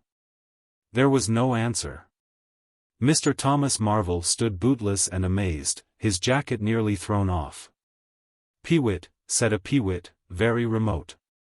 "Peewit, indeed," said Mr. Thomas Marvel. "This ain't no time for foolery." The down was desolate, east and west, north and south. The road with its shallow ditches and white bordering stakes, ran smooth and empty north and south, and, save for that peewit, the blue sky was empty too. "So help me," said Mr. Thomas Marvel, shuffling his coat on to his shoulders again. "It's the drink. I might ha' known." "It's not the drink," said the voice. "You keep your nerves steady." "Ow," said Mr. Marvel, and his face grew white amidst its patches. "It's the drink," his lips repeated noiselessly. He remained staring about him, rotating slowly backwards. "I could have swore I heard a voice," he whispered. "Of course you did." "It's there again," said Mr. Marvel, closing his eyes and clasping his hand on his brow with a tragic gesture. He was suddenly taken by the collar and shaken violently, and left more dazed than ever. "Don't be a fool," said the voice. "I'm off my blooming chump," said Mr. Marvel. "It's no good. It's fretting about them blarsted boots. I'm off my blessed blooming chump. Or it's spirits." "Neither one thing nor the other," said the voice. "Listen." "Chump," said Mr. Marvel. "1 minute," said the voice, penetratingly, tremulous with self-control. "Well," said Mr. Thomas Marvel, with a strange feeling of having been dug in the chest by a finger. "You think I'm just imagination?" "Just imagination? What else can you be?" said Mr. Thomas Marvel, rubbing the back of his neck. "Very well," said the voice, in a tone of relief. Then I'm going to throw flints at you till you think differently. But where are your—" The voice made no answer. Whiz came a flint, apparently out of the air, and missed Mr. Marvel's shoulder by a hair's breadth. Mr. Marvel, turning, saw a flint jerk up into the air, trace a complicated path, hang for a moment, and then fling at his feet with almost invisible rapidity. He was too amazed to dodge. Whiz it came, and ricocheted from a bare toe into the ditch. Mr. Thomas Marvel jumped a foot and howled aloud. Then he started to run, tripped over an unseen obstacle, and came head over heels into a sitting position. "Now," said the voice, as a third stone curved upward and hung in the air above the tramp. "Am I imagination?" Mr. Marvel by way of reply struggled to his feet, and was immediately rolled over again. He lay quiet for a moment. "If you struggle any more," said the voice, "I shall throw the flint at your head." "It's a fair do," said Mr. Thomas Marvel, sitting up, taking his wounded toe in hand and fixing his eye on the third missile. "I don't understand it. Stones flinging themselves. Stones talking. Put yourself down. Rot away. I'm done."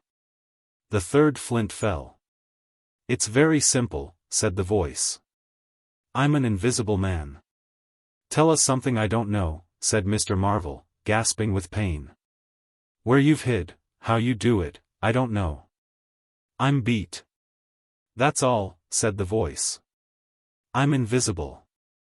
That's what I want you to understand. Anyone could see that. There is no need for you to be so confounded impatient, Mr. Now then. Give us a notion. How are you hid?" "I'm invisible. That's the great point. And what I want you to understand is this." "But whereabouts?" interrupted Mr. Marvel. "Here. 6 yards in front of you." "Oh, come. I ain't blind. You'll be telling me next you're just thin air. I'm not one of your ignorant tramps." "Yes, I am, thin air. You're looking through me. What? Ain't there any stuff to you?" "VIII, what is it, jabber? Is it that? I am just a human being, solid, needing food and drink, needing covering too, but I'm invisible. You see? Invisible. Simple idea. Invisible. What, real like?" "Yes, real." "Let's have a hand of you," said Marvel, "if you are real.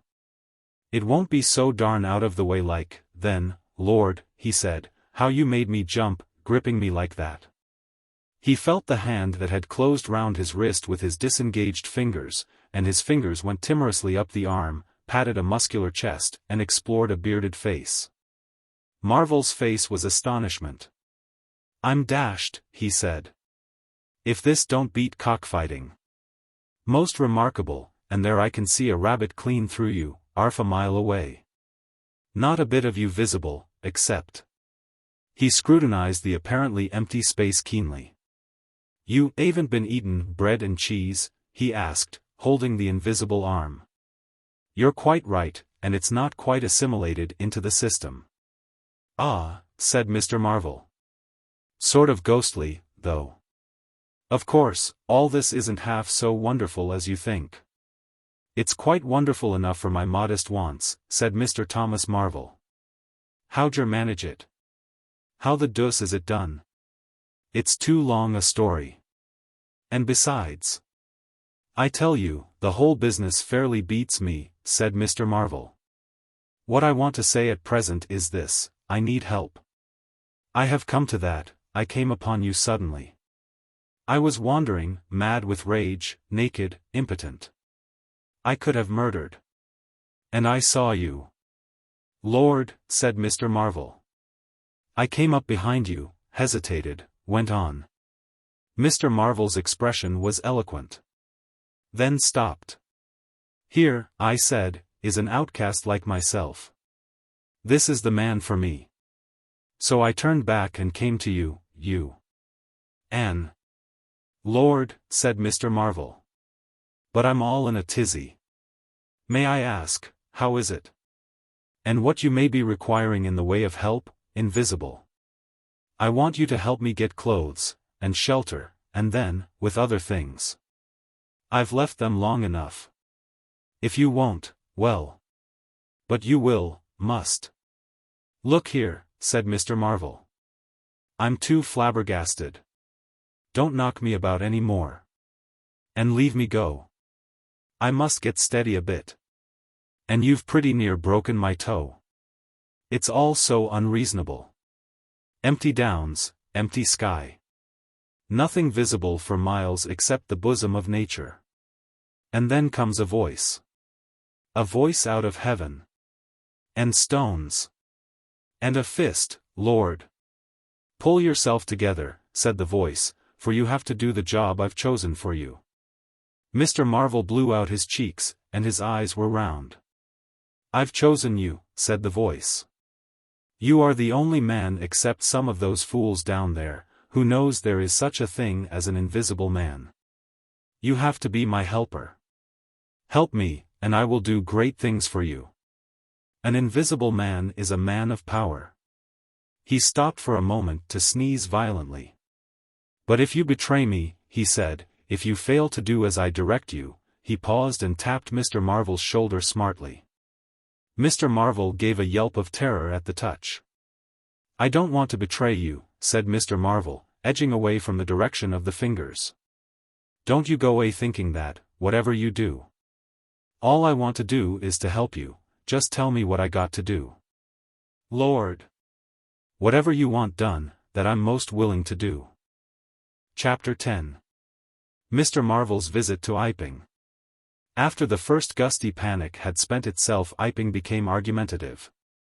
Skepticism suddenly reared its head, rather nervous skepticism, not at all assured of its back, but skepticism nevertheless. It is so much easier not to believe in an invisible man. And those who had actually seen him dissolve into air, or felt the strength of his arm, could be counted on the fingers of two hands. And of these witnesses Mr. Wadgers was presently missing, having retired impregnably behind the bolts and bars of his own house, and Jaffers was lying stunned in the parlor of the Coach and Horses. Great and strange ideas transcending experience often have less effect upon men and women than smaller, more tangible considerations.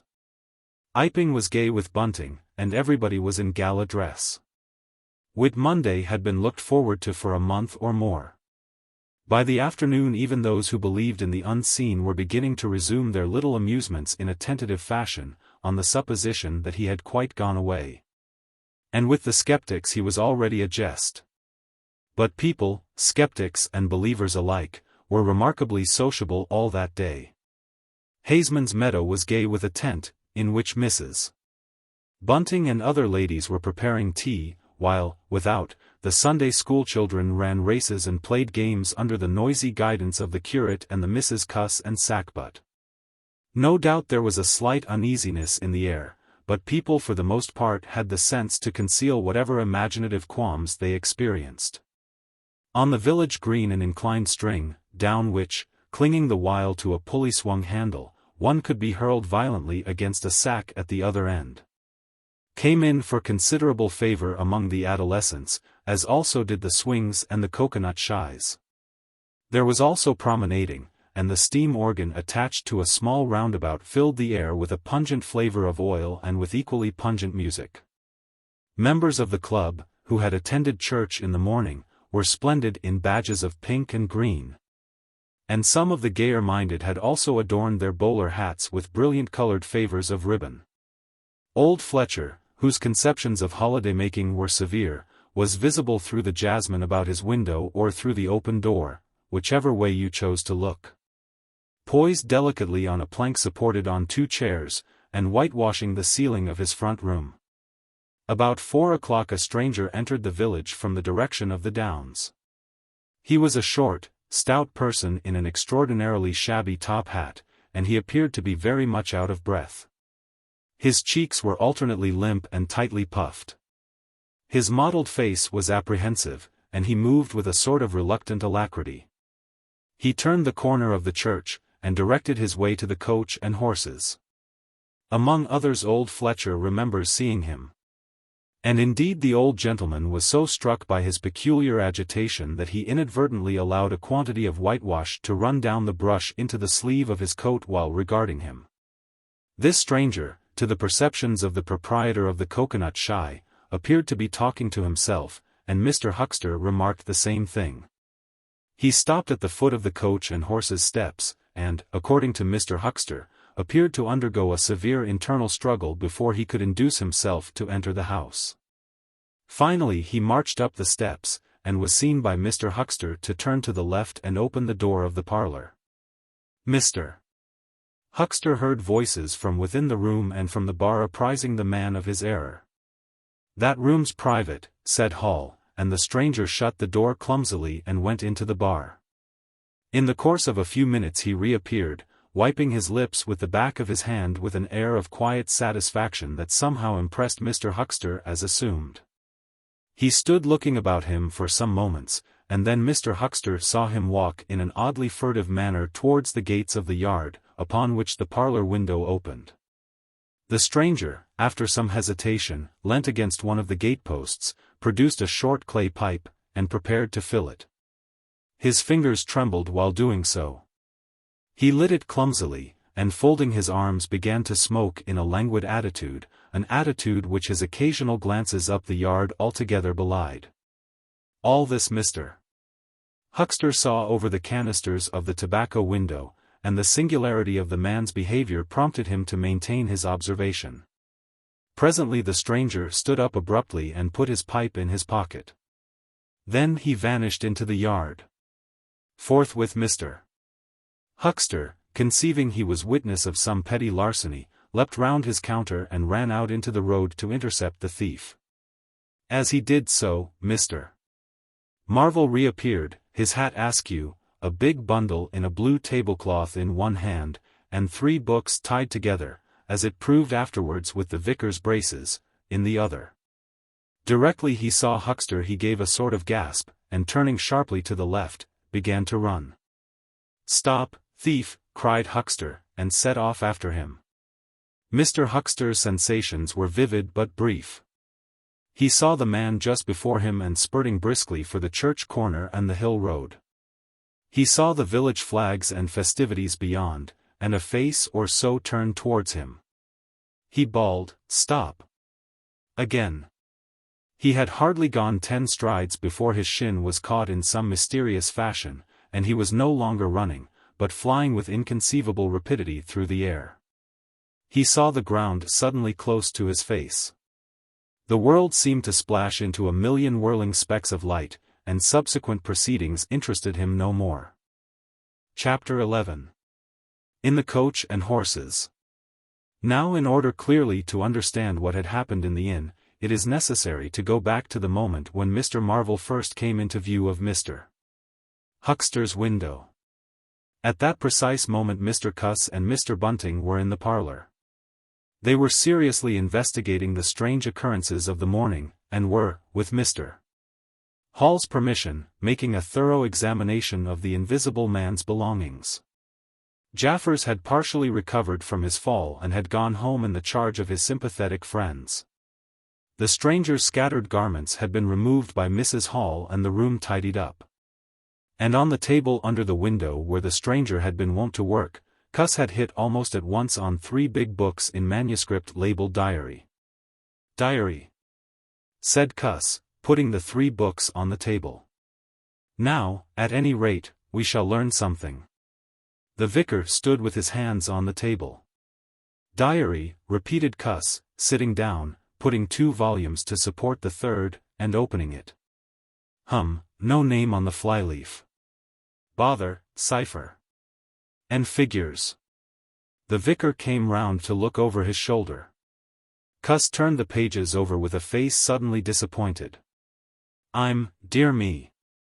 It's all cipher, Bunting." "There are no diagrams?" asked Mr. Bunting. "No illustrations throwing light?" "See for yourself," said Mr. Cuss.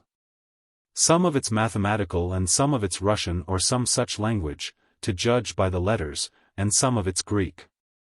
Now the Greek I thought you. Of course, said Mr. Bunting, taking out and wiping his spectacles and feeling suddenly very uncomfortable, for he had no Greek left in his mind worth talking about. Yes, the Greek, of course, may furnish a clue. I'll find you a place. I'd rather glance through the volumes first, said Mr. Bunting, still wiping.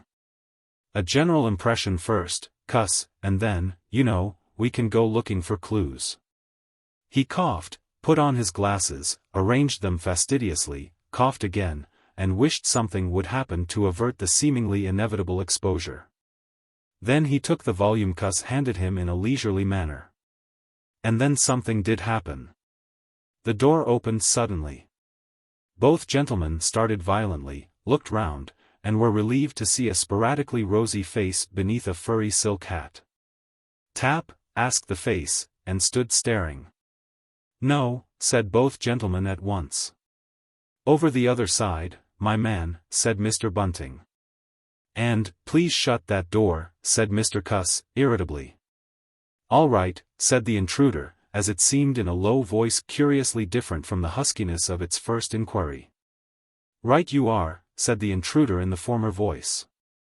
Stand clear. And he vanished and closed the door. A sailor, I should judge, said Mr. Bunting. Amusing fellows, they are. Stand clear. Indeed. A nautical term, referring to his getting back out of the room, I suppose. I dare say so, said Cuss. My nerves are all loose today. It quite made me jump, the door opening like that. Mr. Bunting smiled as if he had not jumped. And now, he said with a sigh, these books. Someone sniffed as he did so. One thing is indisputable, said Bunting, drawing up a chair next to that of Cuss. There certainly have been very strange things happen in Iping during the last few days, very strange. I cannot of course believe in this absurd invisibility story. It's incredible, said Cuss, incredible. But the fact remains that I certainly saw right down his sleeve. But did you, are you sure? Suppose a mirror, for instance, hallucinations are so easily produced. I don't know if you have ever seen a really good conjurer. I won't argue again, said Cuss. We've thrashed that out, Bunting. And just now there's these books, ah. Here's some of what I take to be Greek. Greek letters certainly. He pointed to the middle of the page. Mr. Bunting flushed slightly and brought his face nearer, apparently finding some difficulty with his glasses. Suddenly he became aware of a strange feeling at the nape of his neck. He tried to raise his head, and encountered an immovable resistance. The feeling was a curious pressure, the grip of a heavy, firm hand, and it bore his chin irresistibly to the table. Don't move, little men, whispered a voice, or I'll brain you both. He looked into the face of Cuss, close to his own, and each saw a horrified reflection of his own sickly astonishment. I'm sorry to handle you so roughly, said the voice, but it's unavoidable. Since when did you learn to pry into an investigator's private memoranda, said the voice. And two chins struck the table simultaneously, and two sets of teeth rattled. Since when did you learn to invade the private rooms of a man in misfortune, and the concussion was repeated. Where have they put my clothes? Listen, said the voice. The windows are fastened and I've taken the key out of the door. I am a fairly strong man, and I have the poker handy, besides being invisible. There's not the slightest doubt that I could kill you both and get away quite easily if I wanted to, do you understand? Very well. If I let you go, will you promise not to try any nonsense and do what I tell you? The vicar and the doctor looked at one another, and the doctor pulled a face. Yes, said Mr. Bunting, and the doctor repeated it. Then the pressure on the necks relaxed, and the doctor and the vicar sat up, both very red in the face and wriggling their heads. Please keep sitting where you are, said the invisible man. Here's the poker, you see. When I came into this room, continued the invisible man, after presenting the poker to the tip of the nose of each of his visitors, I did not expect to find it occupied, and I expected to find, in addition to my books of memoranda, an outfit of clothing. Where is it? No, don't rise. I can see it's gone. Now, just at present, though the days are quite warm enough for an invisible man to run about stark, the evenings are quite chilly. I want clothing, and other accommodation, and I must also have those 3 books.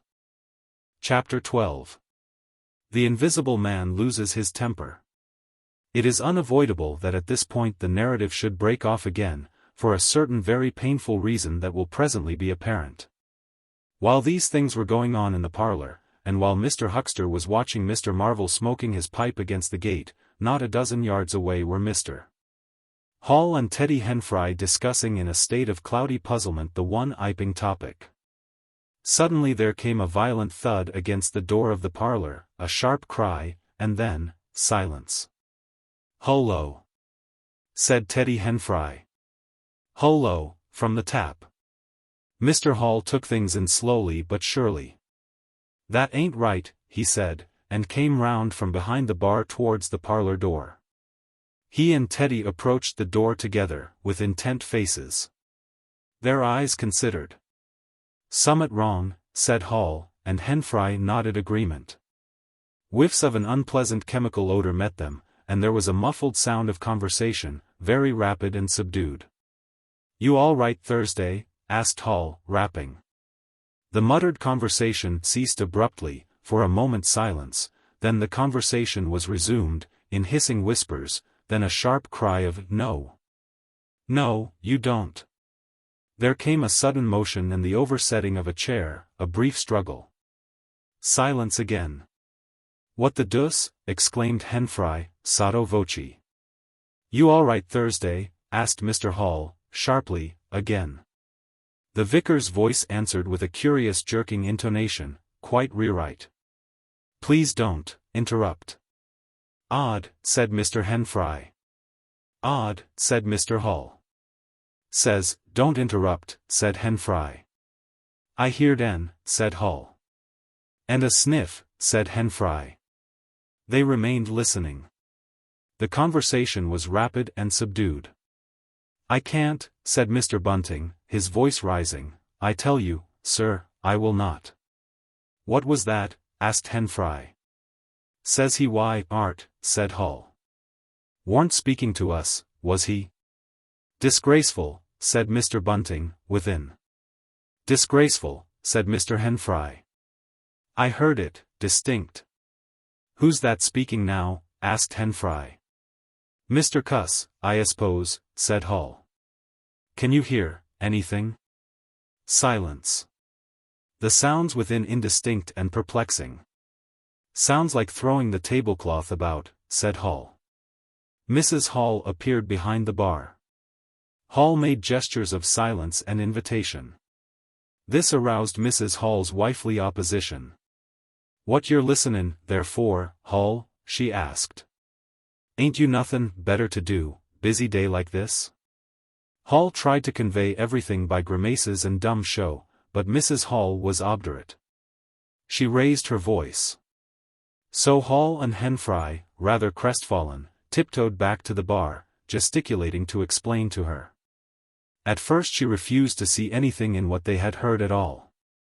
Then she insisted on Hall keeping silence, while Henfrey told her his story. She was inclined to think the whole business nonsense, perhaps they were just moving the furniture about. "I heard en say disgraceful, that I did," said Hall. "I heard that, Mrs. Hall," said Henfrey. "Like as not," began Mrs. Hall. "HSH," said Mr. Teddy Henfrey. "Didn't I hear the window?" "What window?" asked Mrs. Hall. "Parlor window," said Henfrey. Everyone stood listening intently. Mrs. Hall's eyes, directed straight before her, saw without seeing the brilliant oblong of the inn door, the road white and vivid, and Huckster's shop front blistering in the June sun. Abruptly Huckster's door opened and Huckster appeared, eyes staring with excitement, arms gesticulating. "Yap!" cried Huckster. "Stop thief!" And he ran obliquely across the oblong towards the yard gates, and vanished. Simultaneously came a tumult from the parlor, and a sound of windows being closed. Hall, Henfrey, and the human contents of the tap rushed out at once pell-mell into the street. They saw someone whisk round the corner towards the road, and Mr. Huxter executing a complicated leap in the air that ended on his face and shoulder. Down the street people were standing astonished or running towards them. Mr. Huxter was stunned. Henfrey stopped to discover this, but Hall and the two laborers from the tap rushed at once to the corner, shouting incoherent things, and saw Mr. Marvel vanishing by the corner of the church wall. They appear to have jumped to the impossible conclusion that this was the invisible man suddenly become visible, and set off at once along the lane in pursuit. But Hall had hardly run a dozen yards before he gave a loud shout of astonishment and went flying headlong sideways, clutching one of the laborers and bringing him to the ground. He had been charged just as one charges a man at football. The second laborer came round in a circle, stared, and conceiving that Hall had tumbled over of his own accord, turned to resume the pursuit, only to be tripped by the ankle just as Huxter had been. Then, as the first laborer struggled to his feet, he was kicked sideways by a blow that might have felled an ox. As he went down, the rush from the direction of the village green came round the corner. The first to appear was the proprietor of the Coconut Shy, a burly man in a blue jersey. He was astonished to see the lane empty save for 3 men sprawling absurdly on the ground. And then something happened to his rearmost foot, and he went headlong and rolled sideways just in time to graze the feet of his brother and partner, following headlong. The two were then kicked, knelt on, fallen over, and cursed by quite a number of over-hasty people. Now when Hall and Henfrey and the laborers ran out of the house, Mrs. Hall, who had been disciplined by years of experience, remained in the bar next the till. And suddenly the parlor door was opened, and Mr. Cuss appeared, and without glancing at her rushed at once down the steps toward the corner. "Hold him," he cried. "Don't let him drop that parcel." He knew nothing of the existence of Marvel. For the invisible man had handed over the books and bundle in the yard. The face of Mr. Cuss was angry and resolute, but his costume was defective, a sort of limp white kilt that could only have passed muster in Greece. "Hold him," he bawled. "He's got my trousers. And every stitch of the vicar's clothes. Tend to him in a minute," he cried to Henfrey as he passed the prostrate Huxter, and, coming round the corner to join the tumult, was promptly knocked off his feet into an indecorous sprawl. Somebody in full flight trod heavily on his finger. He yelled, struggled to regain his feet, was knocked against and thrown on all fours again, and became aware that he was involved not in a capture, but a rout. Everyone was running back to the village. He rose again and was hit severely behind the ear. He staggered and set off back to the coach and horses forthwith, leaping over the deserted Huxter, who was now sitting up, on his way. Behind him as he was halfway up the inn steps he heard a sudden yell of rage, rising sharply out of the confusion of cries, and a sounding smack in someone's face. He recognized the voice as that of the invisible man, and the note was that of a man suddenly infuriated by a painful blow. In another moment Mr. Cuss was back in the parlor. "He's coming back, Bunting," he said, rushing in.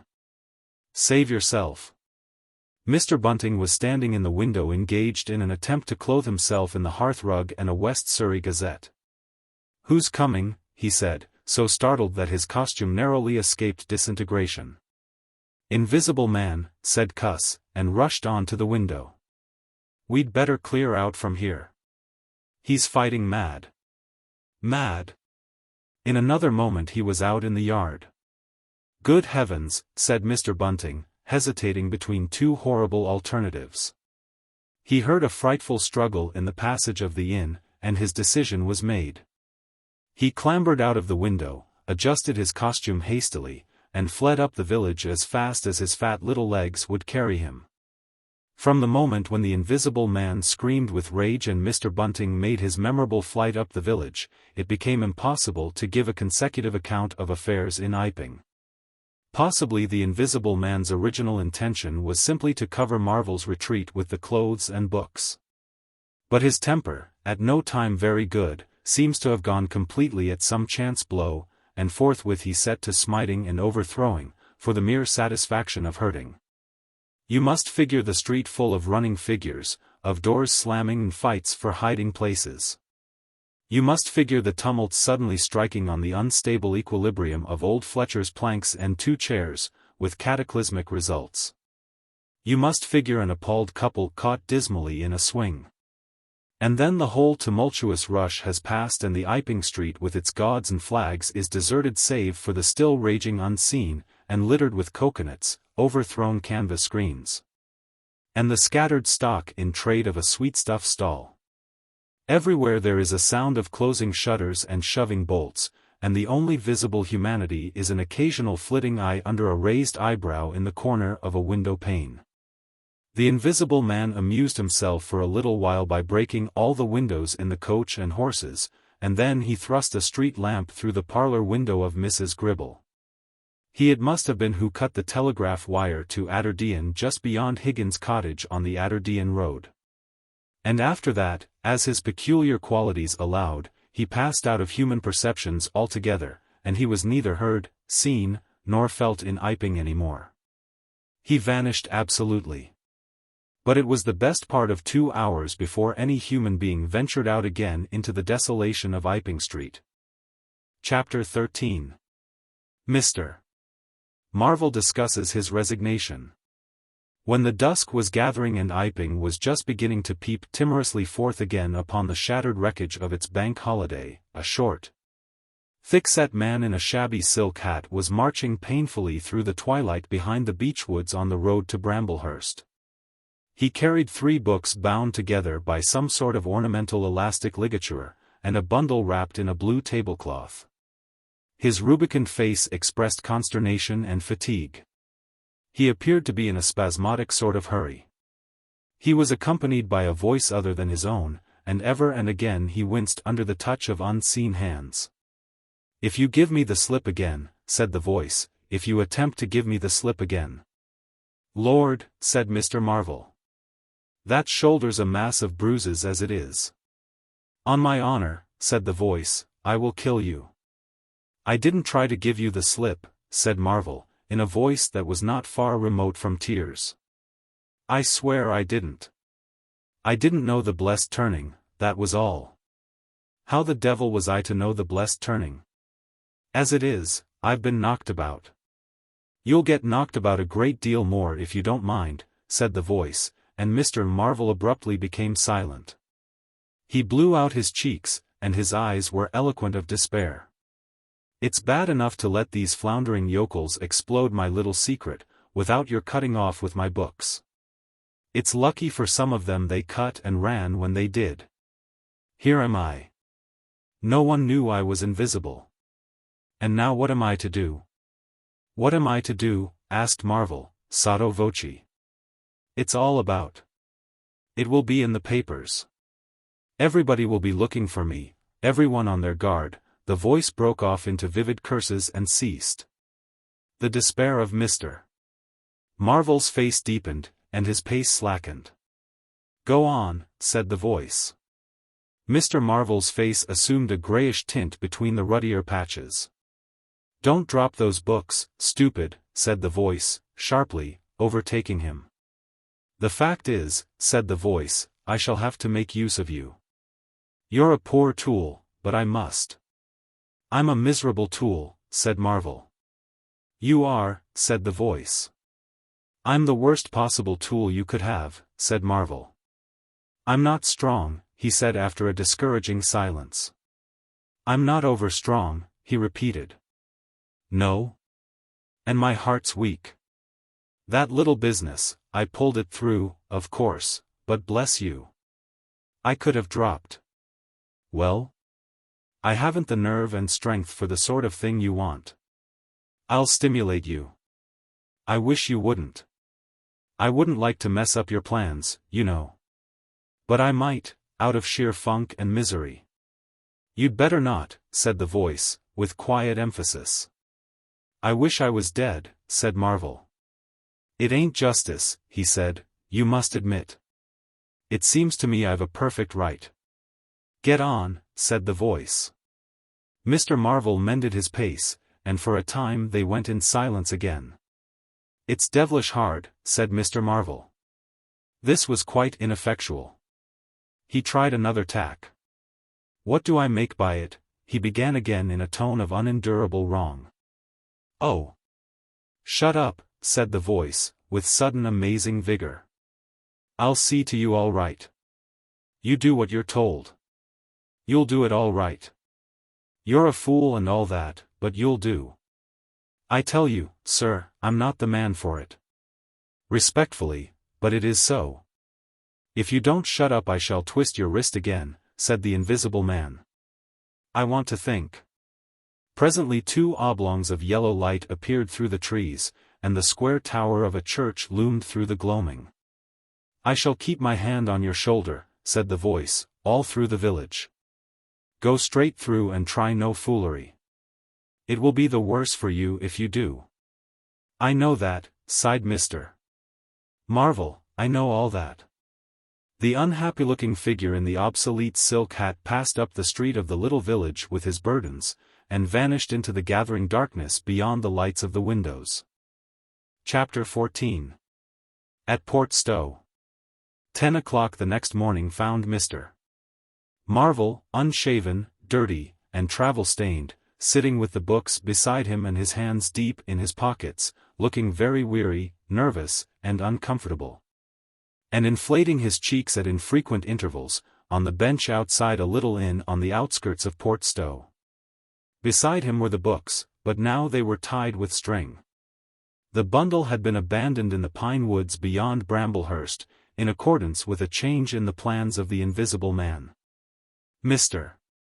Marvel sat on the bench, and although no one took the slightest notice of him, his agitation remained at fever heat.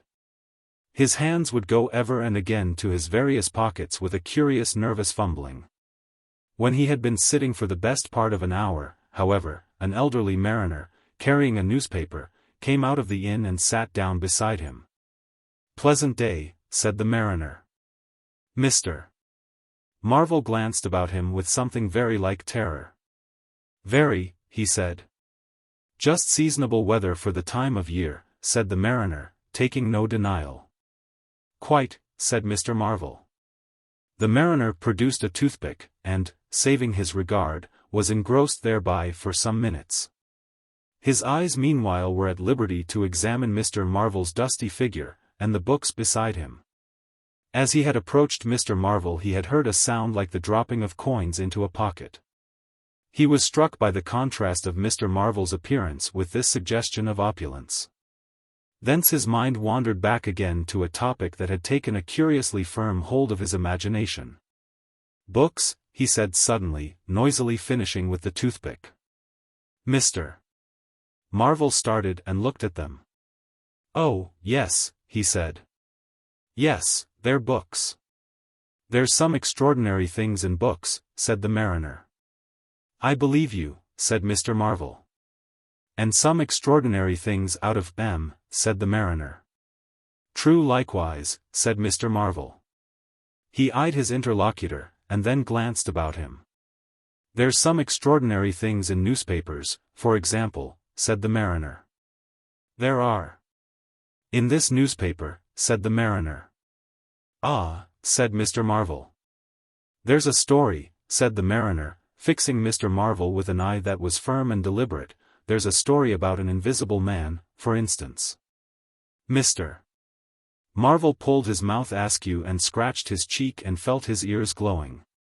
What will they be writing next? He asked faintly. Austria, or America? Neither, said the mariner. Here.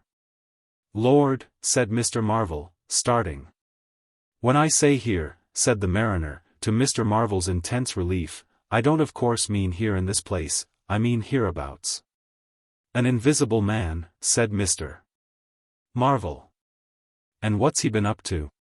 Everything, said the mariner, controlling Marvel with his eye, and then amplifying, every, blessed, thing. I ain't seen a paper these 4 days, said Marvel. Iping's the place he started at, said the mariner. Indeed, said Mr. Marvel. He started there. And where he came from, nobody don't seem to know. Here it is, peculiar story from Iping. And it says in this paper that the evidence is extraordinary strong, extraordinary. Lord, said Mr. Marvel. But then, it's an extraordinary story. There is a clergyman and a medical gent witnesses, saw 'im all right and proper, or leastways didn't see 'im. He was staying, it says, at the Coach and Horses, and no one don't seem to have been aware of his misfortune, it says, aware of his misfortune, until in an altercation in the inn, it says. His bandages on his head was torn off. It was then observed that his head was invisible.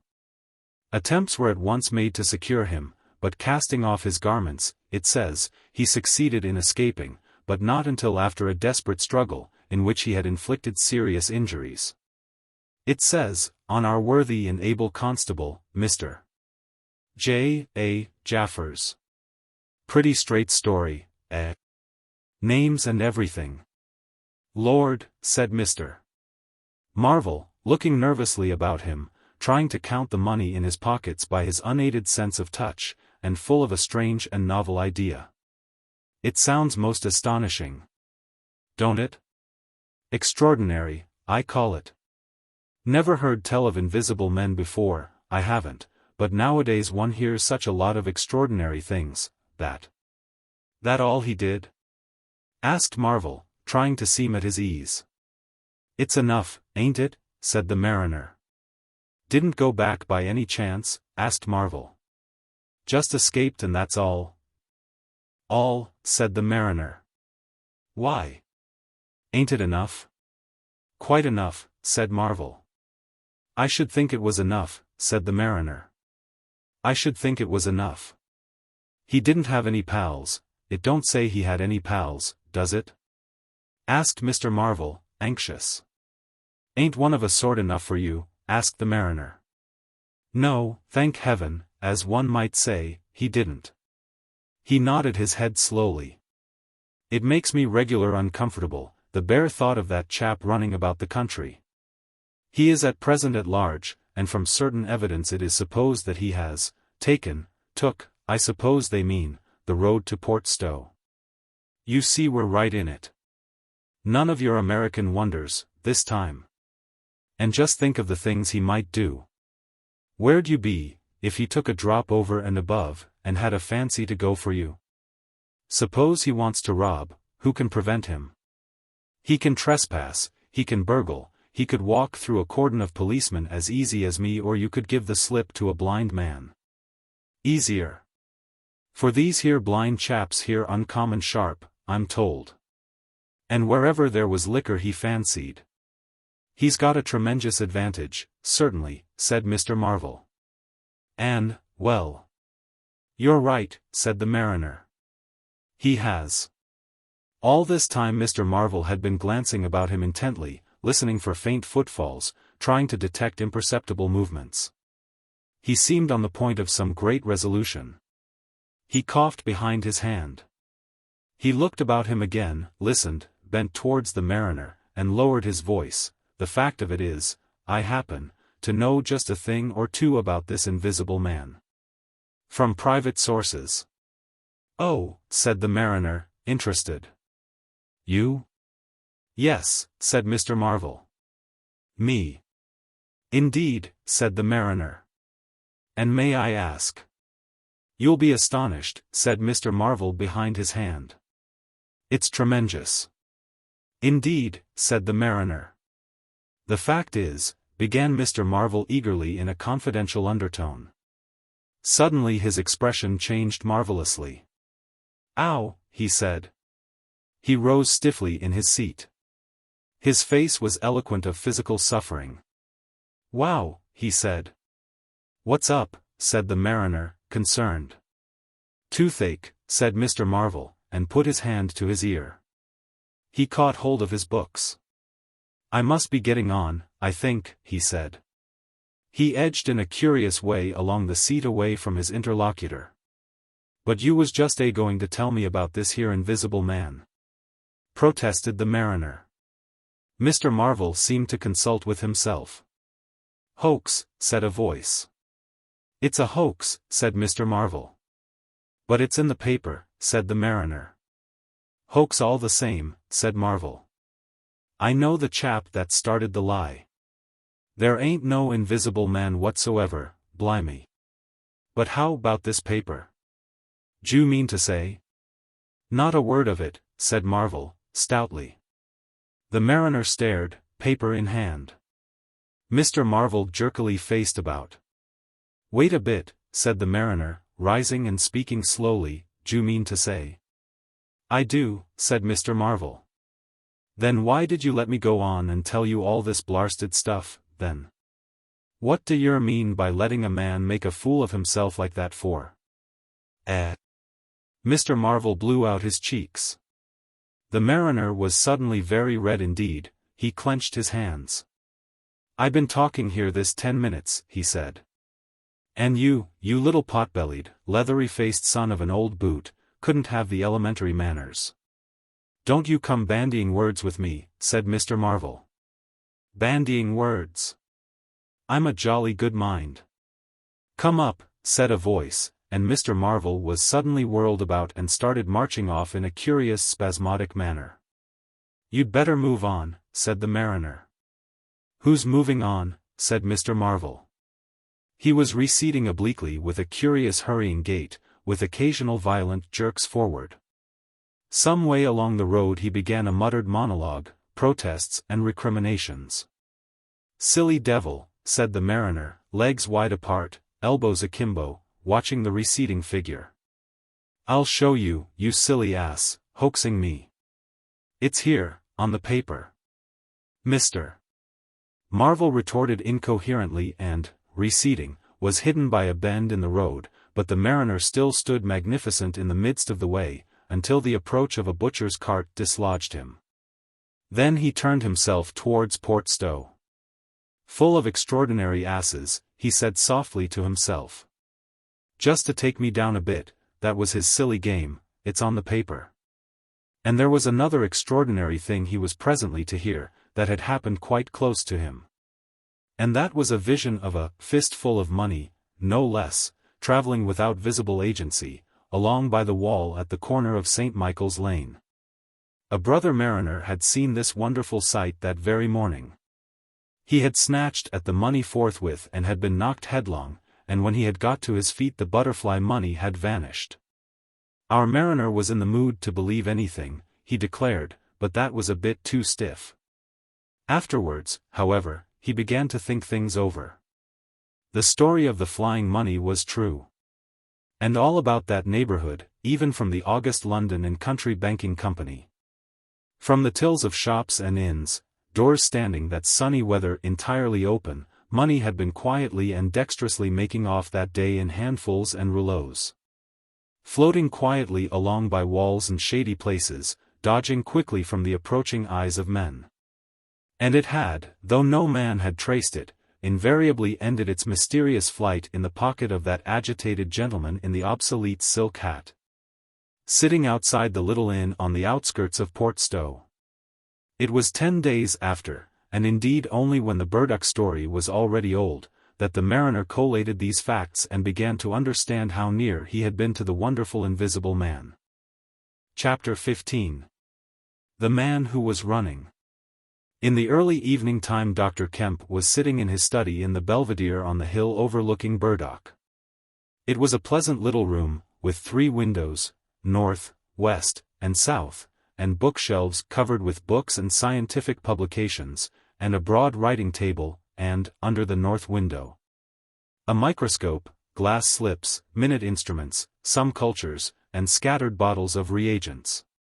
Dr. Kemp's solar lamp was lit, albeit the sky was still bright with the sunset light, and his blinds were up because there was no offense of peering outsiders to require them pulled down.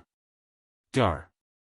Kemp was a tall and slender young man, with flaxen hair and a mustache almost white, and the work he was upon would earn him, he hoped, the fellowship of the Royal Society. So highly did he think of it.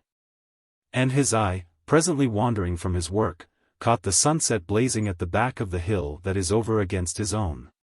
For a minute perhaps he sat, pen in mouth, admiring the rich golden color above the crest, and then his attention was attracted by the little figure of a man, inky black, running over the hill brow towards him.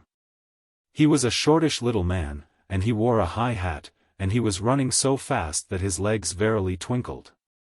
"Another of those fools," said Dr. Kemp. "Like that ass who ran into me this morning round a corner, with the Invisible Man coming, sir. I can't imagine what possesses people. One might think we were in the 13th century." He got up, went to the window, and stared at the dusky hillside, and the dark little figure tearing down it. "He seems in a confounded hurry," said Dr. Kemp, "but he doesn't seem to be getting on. If his pockets were full of lead, he couldn't run heavier."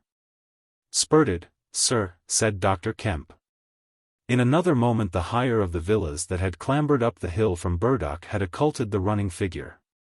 He was visible again for a moment, and then again, 3 times between the 3 detached houses that came next, and then the terrace hid him.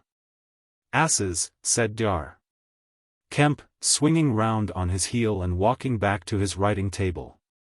But those who saw the fugitive nearer, and perceived the abject terror on his perspiring face, being themselves in the open roadway, did not share in the doctor's contempt. By the man pounded, and as he ran he chinked like a well-filled purse that is tossed to and fro. He looked neither to the right nor the left, but his dilated eyes stared straight downhill to where the lamps were being lit, and the people were crowded in the street. And his ill-shaped mouth fell apart, and a glary foam lay on his lips, and his breath came hoarse and noisy. All he passed stopped and began staring up the road and down, and interrogating one another with an inkling of discomfort for the reason of his haste.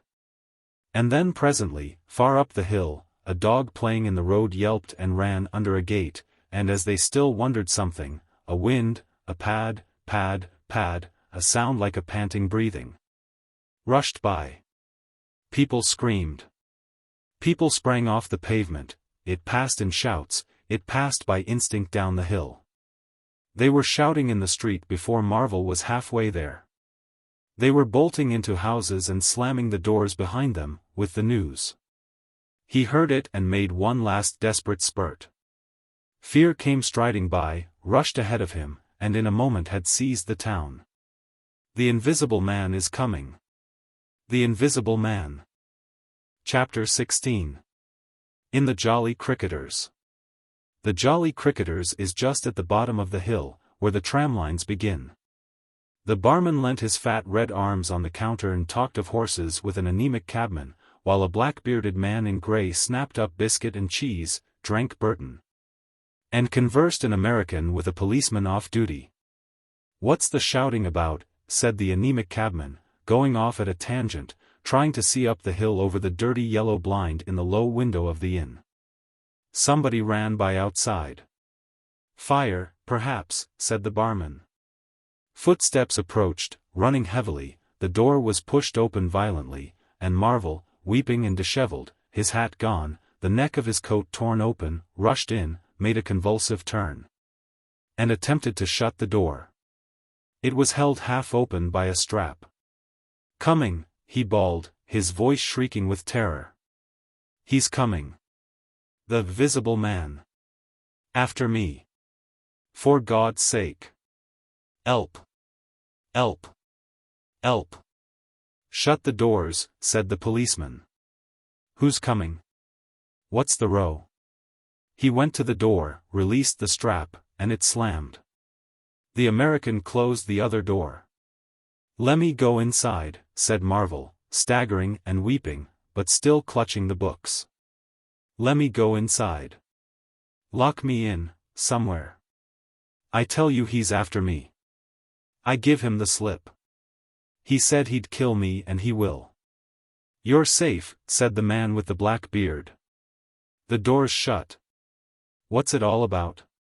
"Lemme go inside," said Marvel, and shrieked aloud as a blow suddenly made the fastened door shiver and was followed by a hurried rapping and a shouting outside. "Hello," cried the policeman, "who's there?" Mr. Marvel began to make frantic dives at panels that looked like doors. "He'll kill me, he's got a knife or something. For God's sake." "Here you are," said the barman. "Come in here." And he held up the flap of the bar. Mr. Marvel rushed behind the bar as the summons outside was repeated. "Don't open the door," he screamed. "Please don't open the door." "Where shall I hide?" This invisible man, then?" asked the man with the black beard, with one hand behind him. "I guess it's about time we saw him." The window of the inn was suddenly smashed in, and there was a screaming and running to and fro in the street. The policeman had been standing on the settee staring out, craning to see who was at the door. He got down with raised eyebrows. "It's that," he said. The barman stood in front of the bar parlor door, which was now locked on Mr. Marvel, stared at the smashed window, and came round to the two other men. Everything was suddenly quiet. "I wish I had my truncheon," said the policeman, going irresolutely to the door. "Once we open, in he comes. There's no stopping him." "Don't you be in too much hurry about that door," said the anemic cabman, anxiously. "Draw the bolts," said the man with the black beard, "and if he comes," he showed a revolver in his hand. "That won't do," said the policeman, "that's murder." "I know what country I'm in," said the man with the beard. "I'm going to let off at his legs." "Draw the bolts." "Not with that blinking thing going off behind me," said the barman, craning over the blind. "Very well," said the man with the black beard, and stooping down, revolver ready, drew them himself. Barman, cabman, and policeman faced about. "Come in," said the bearded man in an undertone, standing back and facing the unbolted doors with his pistol behind him. No one came in, the door remained closed. 5 minutes afterwards, when a second cabman pushed his head in cautiously, they were still waiting, and an anxious face peered out of the bar parlor and supplied information. "Are all the doors of the house shut?" asked Marvel. "He's going round, prowling round. He's as artful as the devil." "Good Lord," said the burly barman. "There's the back. Just watch them doors. I say." He looked about him helplessly. The bar parlor door slammed and they heard the key turn. "There's the yard door and the private door." "The yard door." He rushed out of the bar. In a minute he reappeared with a carving knife in his hand. "The yard door was open," he said, and his fat underlip dropped. "He may be in the house now," said the first cabman. "He's not in the kitchen," said the barman. "There's 2 women there, and I've stabbed every inch of it with this little beef slicer. And they don't think he's come in. They haven't noticed." "Have you fastened it?" asked the first cabman. "I'm out of frocks," said the barman. The man with the beard replaced his revolver. And even as he did so the flap of the bar was shut down and the bolt clicked, and then with a tremendous thud the catch of the door snapped and the bar parlor door burst open. They heard Marvel squeal like a caught leveret, and forthwith they were clambering over the bar to his rescue.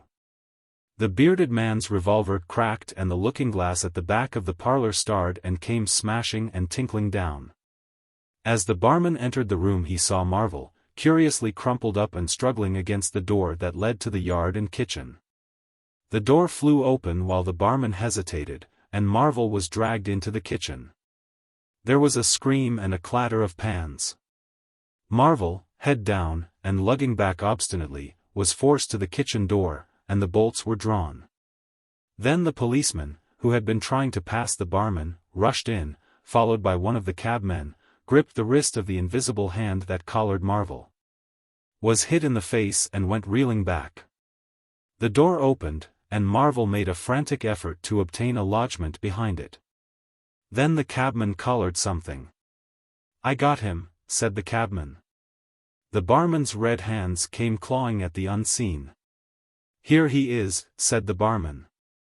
Mr. Marvel, released, suddenly dropped to the ground and made an attempt to crawl behind the legs of the fighting men. The struggle blundered round the edge of the door. The voice of the invisible man was heard for the first time, yelling out sharply, as the policeman trod on his foot. Then he cried out passionately and his fists flew round like flails.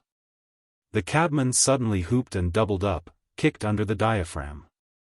The door into the bar parlor from the kitchen slammed and covered Mr. Marvel's retreat. The men in the kitchen found themselves clutching at and struggling with empty air. "Where's he gone?" cried the man with the beard. "Out?" "This way," said the policeman, stepping into the yard and stopping.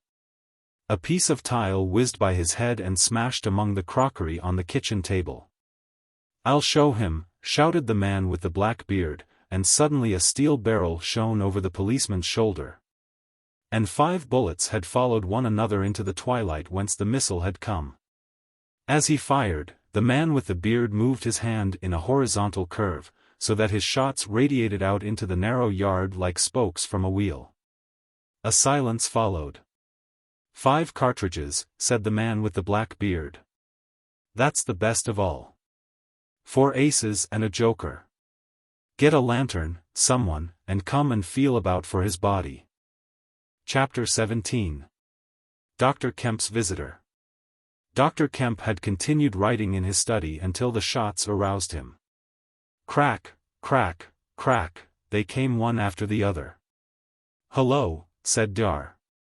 Kemp, putting his pen into his mouth again and listening. "Who's letting off revolvers in Burdock? What are the asses at now?" He went to the south window, threw it up, and leaning out stared down on the network of windows, beaded gas lamps and shops, with its black interstices of roof and yard that made up the town at night. "Looks like a crowd down the hill," he said, "by the cricketers," and remained watching. Thence his eyes wandered over the town to far away where the ship's lights shone, and the pier glowed, a little illuminated, faceted pavilion like a gem of yellow light. The moon in its first quarter hung over the westward hill, and the stars were clear and almost tropically bright.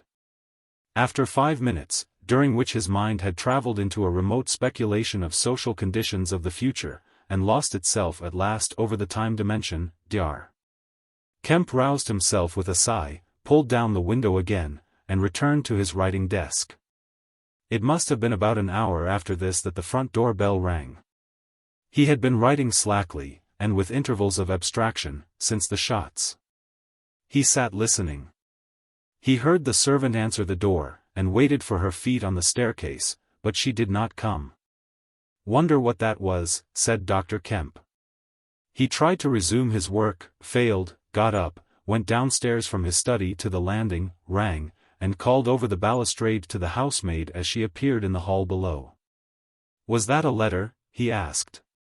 "Only a runaway ring, sir," she answered. "I'm restless tonight," he said to himself. He went back to his study, and this time attacked his work resolutely. In a little while he was hard at work again, and the only sounds in the room were the ticking of the clock and the subdued shrillness of his quill. Hurrying in the very center of the circle of light his lampshade threw on his table. It was 2 o'clock before Dr. Kemp had finished his work for the night. He rose, yawned, and went downstairs to bed. He had already removed his coat and vest, when he noticed that he was thirsty.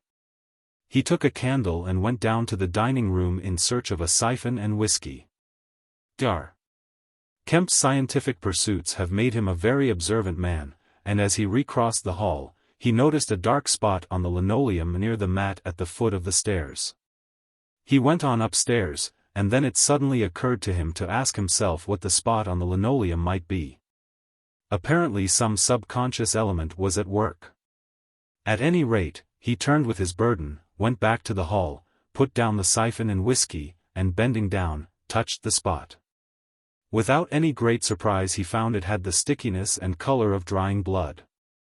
He took up his burden again, and returned upstairs, looking about him and trying to account for the blood spot. On the landing he saw something and stopped astonished. The door handle of his own room was blood-stained. He looked at his own hand. It was quite clean, and then he remembered that the door of his room had been open when he came down from his study, and that consequently he had not touched the handle at all. He went straight into his room, his face quite calm, perhaps a trifle more resolute than usual. His glance, wandering inquisitively, fell on the bed. On the counterpane was a mess of blood, and the sheet had been torn. He had not noticed this before because he had walked straight to the dressing table. On the further side the bedclothes were depressed as if someone had been recently sitting there. Then he had an odd impression that he had heard a low voice say, "Good heavens, Kemp." But Dr. Kemp was no believer in voices. He stood staring at the tumbled sheets. Was that really a voice? He looked about again, but noticed nothing further than the disordered and blood-stained bed. Then he distinctly heard a movement across the room, near the wash-hand stand. All men, however highly educated, retain some superstitious inklings. The feeling that is called eerie came upon him. He closed the door of the room, came forward to the dressing table, and put down his burdens. Suddenly, with a start, he perceived a coiled and blood-stained bandage of linen rag hanging in midair, between him and the wash-hand stand. He stared at this in amazement. It was an empty bandage, a bandage properly tied but quite empty. He would have advanced to grasp it, but a touch arrested him, and a voice speaking quite close to him. "Kemp," said the voice. "Eh?" said Kemp, with his mouth open. "Keep your nerve," said the voice. "I'm an invisible man." Kemp made no answer for a space, simply stared at the bandage. "Invisible man," he said. "I am an invisible man," repeated the voice. The story he had been active to ridicule only that morning rushed through Kemp's brain. He does not appear to have been either very much frightened or very greatly surprised at the moment. Realization came later. "I thought it was all a lie," he said. The thought uppermost in his mind was the reiterated arguments of the morning. "Have you a bandage on?" he asked. "Yes," said the invisible man. "Oh," said Kemp, and then roused himself. "I say," he said. "But this is nonsense. It's some trick." He stepped forward suddenly, and his hand, extended towards the bandage, met invisible fingers. He recoiled at the touch and his color changed. "Keep steady, Kemp, for God's sake. I want help badly." "Stop." The hand gripped his arm. He struck at it. "Kemp," cried the voice. "Kemp. Keep steady," and the grip tightened. A frantic desire to free himself took possession of Kemp. The hand of the bandaged arm gripped his shoulder, and he was suddenly tripped and flung backwards upon the bed. He opened his mouth to shout, and the corner of the sheet was thrust between his teeth. The invisible man had him down grimly, but his arms were free and he struck and tried to kick savagely. "Listen to reason, will you?" said the invisible man, sticking to him in spite of a pounding in the ribs. "By heaven! You'll madden me in a minute. Lie still, you fool!" bawled the invisible man in Kemp's ear. Kemp struggled for another moment and then lay still. "If you shout, I'll smash your face," said the invisible man, relieving his mouth. "I'm an invisible man. It's no foolishness, and no magic. I really am an invisible man. And I want your help. I don't want to hurt you, but if you behave like a frantic rustic, I must. Don't you remember me, Kemp? Griffin, of University College?" "Let me get up," said Kemp. "I'll stop where I am. And let me sit quiet for a minute." He sat up and felt his neck. "I am Griffin, of University College, and I have made myself invisible. I am just an ordinary man, a man you have known, made invisible." "Griffin?" said Kemp. "Griffin," answered the voice. "A younger student than you were, almost an albino, 6 feet high, and broad, with a pink and white face and red eyes, who won the medal for chemistry." "I am confused," said Kemp. "My brain is rioting. What has this to do with Griffin?" I am Griffin. Kemp thought. It's horrible, he said. But what devilry must happen to make a man invisible? It's no devilry. It's a process, sane and intelligible enough. It's horrible, said Kemp. How on earth? It's horrible enough. But I'm wounded and in pain, and tired. Great God. Kemp, you are a man. Take it steady. Give me some food and drink, and let me sit down here. Kemp stared at the bandage as it moved across the room, then saw a basket chair dragged across the floor and come to rest near the bed. It creaked, and the seat was depressed the quarter of an inch or so. He rubbed his eyes and felt his neck again. This beats ghosts, he said, and laughed stupidly. That's better. Thank heaven, you're getting sensible. Or silly, said Kemp, and knuckled his eyes. Give me some whiskey. I'm near dead. It didn't feel so. Where are you? If I get up, shall I run into you? There. All right. Whiskey? Here. Where shall I give it to you? The chair creaked and Kemp felt the glass drawn away from him. He let go by an effort, his instinct was all against it. It came to rest poised 20 inches above the front edge of the seat of the chair. He stared at it in infinite perplexity. This must be, hypnotism. You have suggested you are invisible. Nonsense, said the voice. It's frantic. Listen to me. I demonstrated conclusively this morning, began Kemp, that invisibility. Never mind what you've demonstrated. I'm starving, said the voice, and the night is chilly to a man without clothes. Food, said Kemp. The tumbler of whiskey tilted itself. Yes, said the invisible man, wrapping it down. Have you a dressing gown? Kemp made some exclamation in an undertone. He walked to a wardrobe and produced a robe of dingy scarlet. This do? He asked. It was taken from him. It hung limp for a moment in midair, fluttered weirdly, stood full and decorous buttoning itself, and sat down in his chair. Drawers, socks, slippers would be a comfort, said the unseen, curtly. And food. Anything. But this is the insanest thing I ever was in my life. He turned out his drawers for the articles, and then went downstairs to ransack his larder. He came back with some cold cutlets and bread, pulled up a light table, and placed them before his guest. Never mind knives, said his visitor, and a cutlet hung in midair, with a sound of gnawing. Invisible, said Kemp, and sat down on a bedroom chair. I always like to get something about me before I eat, said the invisible man, with a full mouth, eating greedily. Queer fancy. I suppose that wrist is all right, said Kemp. Trust me, said the invisible man. Of all the strange and wonderful. Exactly.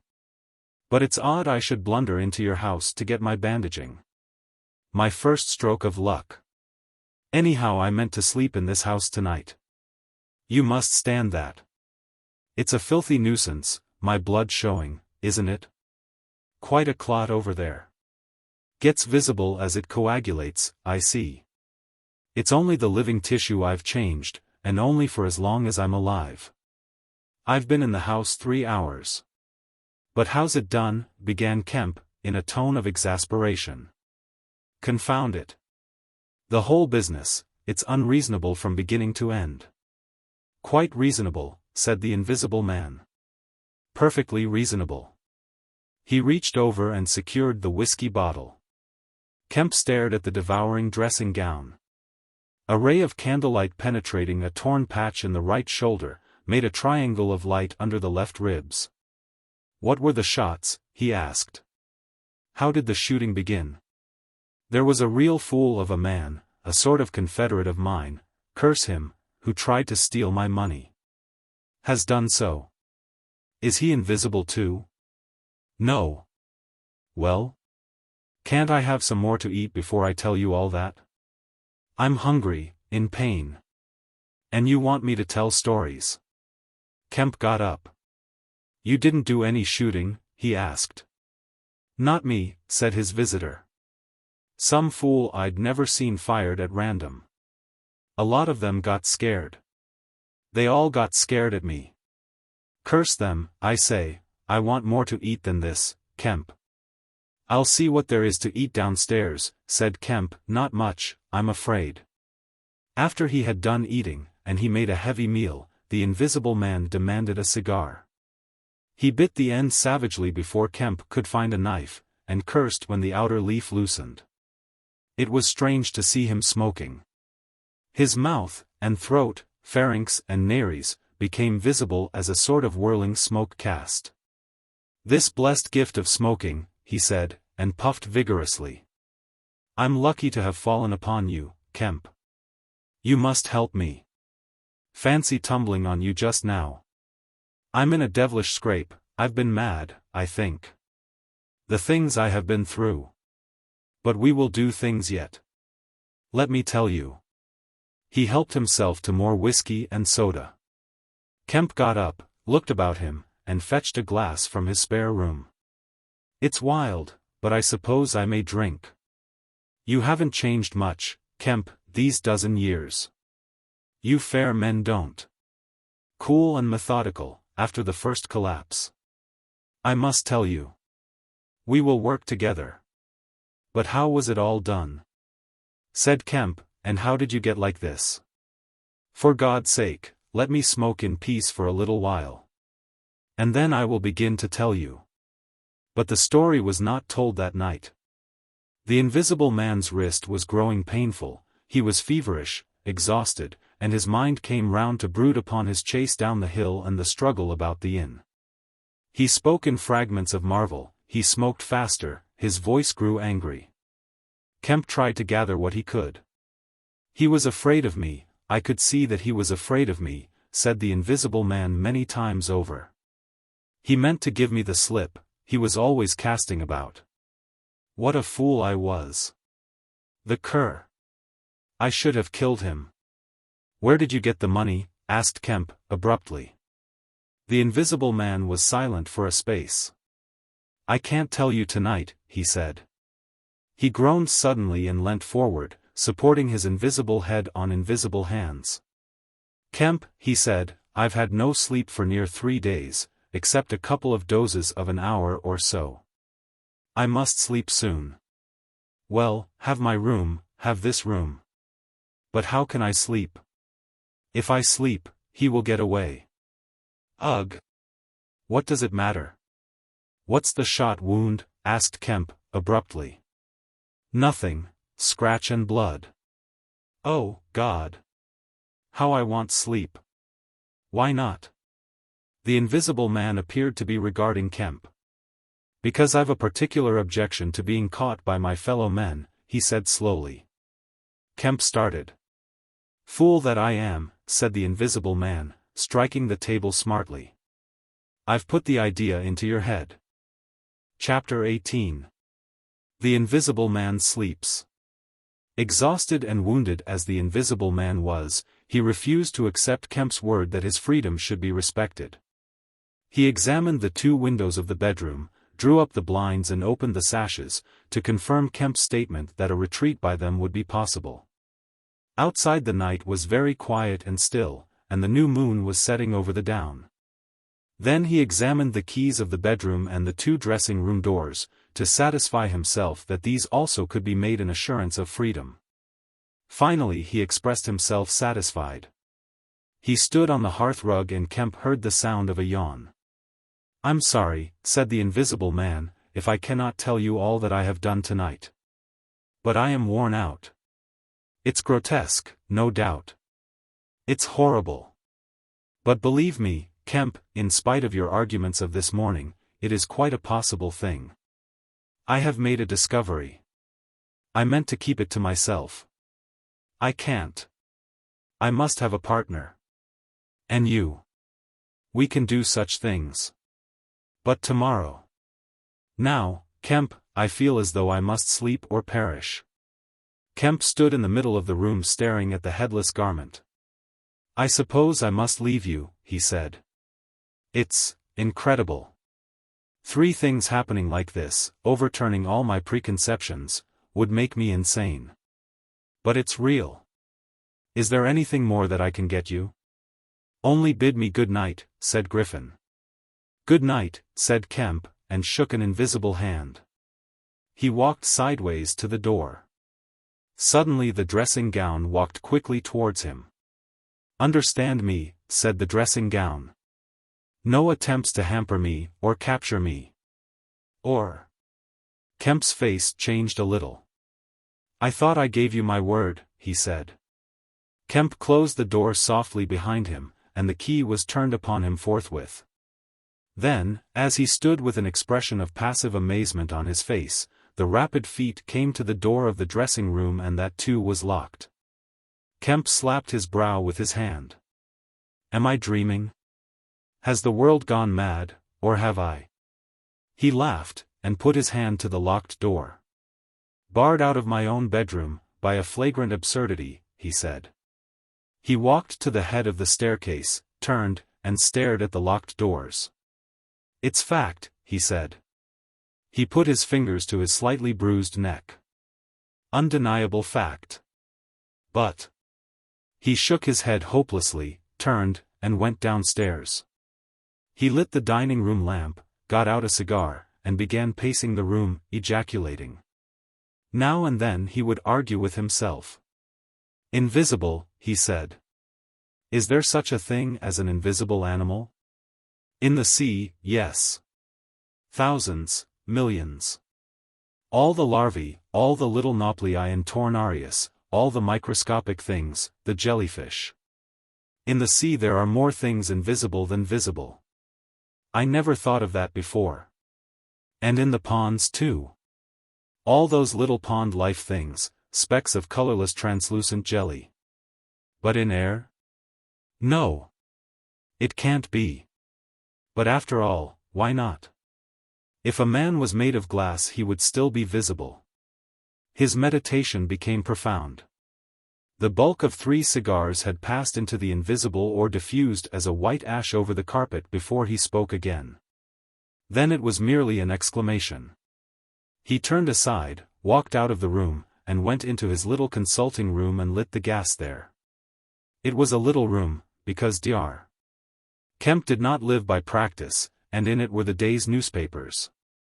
The morning's paper lay carelessly opened and thrown aside. He caught it up, turned it over, and read the account of a strange story from Iping that the mariner at Port Stowe had spelt over so painfully to Mr. Marvel. Kemp read it swiftly. Wrapped up, said Kemp, disguised. Hiding it. No one seems to have been aware of his misfortune. What the devil is his game? He dropped the paper, and his eye went seeking. Ah! He said, and caught up the St. James Gazette, lying folded up as it arrived. Now we shall get at the truth, said Dr. Kemp. He rent the paper open, a couple of columns confronted him. An entire village in Sussex goes mad, was the heading. Good heavens! Said Kemp, reading eagerly an incredulous account of the events in Iping, of the previous afternoon, that have already been described. Over the leaf the report in the morning paper had been reprinted. He reread it. Ran through the street striking right and left. Jaffers insensible. Mr. Huckster in great pain, still unable to describe what he saw. Painful humiliation, Vicar. Woman ill with terror. Windows smashed. This extraordinary story probably a fabrication. Too good not to print, cum grano. He dropped the paper and stared blankly in front of him. Probably a fabrication. He caught up the paper again, and reread the whole business. But when does the tramp come in? Why the deuce was he chasing a tramp? He sat down abruptly on the surgical bench. He's not only invisible, he said, but he's mad. Homicidal. When dawn came to mingle its pallor with the lamplight and cigar smoke of the dining room, Kemp was still pacing up and down, trying to grasp the incredible. He was altogether too excited to sleep. His servants, descending sleepily, discovered him, and were inclined to think that overstudy had worked this ill on him. He gave them extraordinary but quite explicit instructions to lay breakfast for 2 in the Belvedere study, and then to confine themselves to the basement and ground floor. Then he continued to pace the dining room until the morning's paper came. That had much to say and little to tell, beyond the confirmation of the evening before, and a very badly written account of another remarkable tale from Port Burdock. This gave Kemp the essence of the happenings at the Jolly Cricketers, and the name of Marvel. "He has made me keep with him 24 hours, Marvel testified. Certain minor facts were added to the Iping story, notably the cutting of the village telegraph wire. But there was nothing to throw light on the connection between the Invisible Man and the tramp. For Mr. Marvel had supplied no information about the 3 books, or the money with which he was lined. The incredulous tone had vanished and a shoal of reporters and inquirers were already at work elaborating the matter. Kemp read every scrap of the report and sent his housemaid out to get every one of the morning papers she could. These also he devoured. "He is invisible," he said. "And it reads like rage growing to mania. The things he may do. The things he may do. And he's upstairs free as the air. What on earth ought I to do? For instance, would it be a breach of faith if—" No. He went to a little untidy desk in the corner, and began a note. He tore this up half-written, and wrote another. He read it over and considered it. Then he took an envelope and addressed it to Colonel Addy, Port Burdock. The Invisible Man awoke even as Kemp was doing this. He awoke in an evil temper, and Kemp, alert for every sound, heard his pattering feet rush suddenly across the bedroom overhead.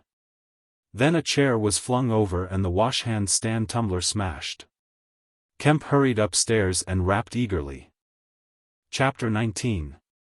Certain First Principles. "What's the matter?" asked Kemp, when the Invisible Man admitted him. "Nothing," was the answer. "But, confound it. The smash?" "Fit of temper," said the Invisible Man. "Forgot this arm, and it's sore. You're rather liable to that sort of thing." "I am." Kemp walked across the room and picked up the fragments of broken glass. "All the facts are out about you," said Kemp, standing up with the glass in his hand. "All that happened in Iping, and down the hill. The world has become aware of its invisible citizen. But no one knows you are here." The Invisible Man swore. "The secret's out." "I gather it was a secret. I don't know what your plans are, but of course I'm anxious to help you." The Invisible Man sat down on the bed. "There's breakfast upstairs," said Kemp, speaking as easily as possible, and he was delighted to find his strange guest rose willingly. Kemp led the way up the narrow staircase to the Belvedere. "Before we can do anything else," said Kemp, "I must understand a little more about this invisibility of yours." He had sat down, after one nervous glance out of the window, with the air of a man who has talking to do. His doubts of the sanity of the entire business flashed and vanished again as he looked across to where Griffin sat at the breakfast table, a headless, handless dressing gown, wiping unseen lips on a miraculously held serviette. "It's simple enough, and credible enough," said Griffin, putting the serviette aside and leaning the invisible head on an invisible hand. "No doubt, to you, but," Kemp laughed. "Well, yes. To me it seemed wonderful at first, no doubt. But now, great God! But we will do great things yet. I came on the stuff first at Chesilstowe." "Chesilstowe?" "I went there after I left London. You know I dropped medicine and took up physics?" "No, well, I did. Light fascinated me. Ah. Optical density. The whole subject is a network of riddles, a network with solutions glimmering elusively through. And being but 22 and full of enthusiasm, I said, I will devote my life to this. This is worthwhile. You know what fools we are at 22. "Fools then or fools now," said Kemp. As though knowing could be any satisfaction to a man. But I went to work, like a nigger. And I had hardly worked and thought about the matter 6 months before light came through one of the meshes suddenly, blindingly. I found a general principle of pigments and refraction, a formula, a geometrical expression involving 4 dimensions. Fools, common men, even common mathematicians, do not know anything of what some general expression may mean to the student of molecular physics. In the books that Tramp has hidden, there are marvels, miracles.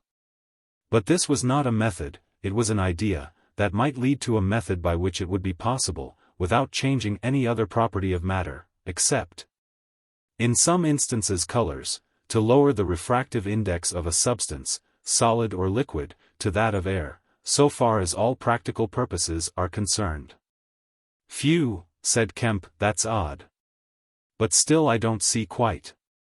I can understand that thereby you could spoil a valuable stone, but personal invisibility is a far cry. Precisely, said Griffin.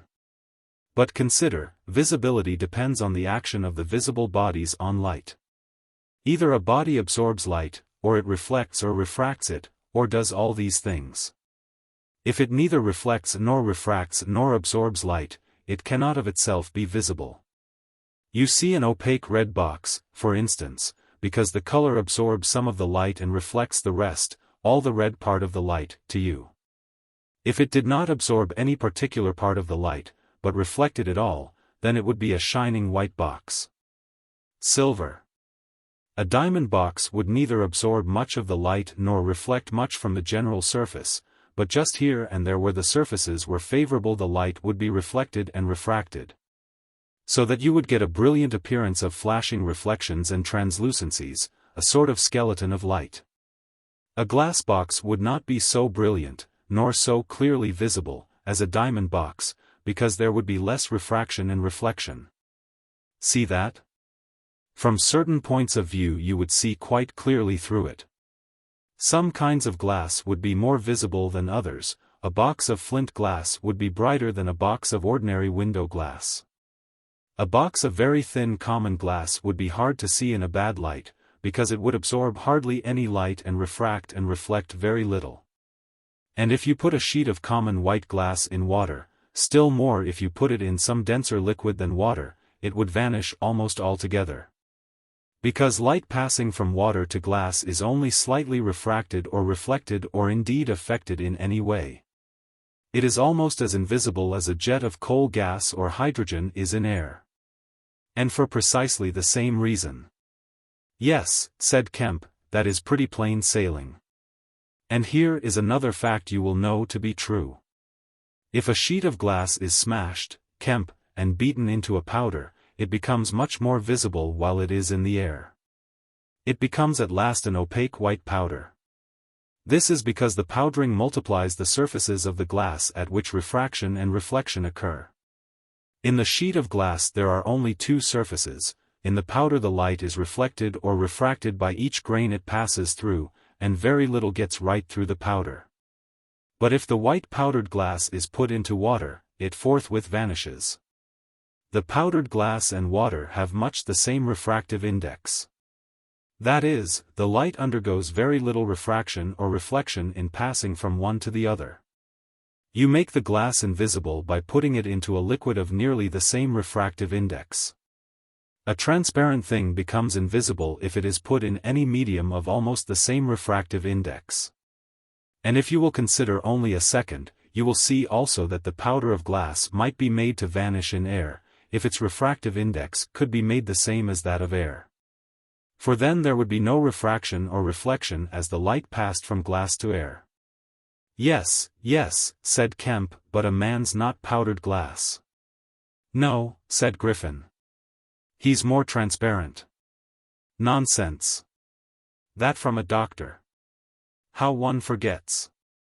Have you already forgotten your physics, in 10 years? Just think of all the things that are transparent and seem not to be so.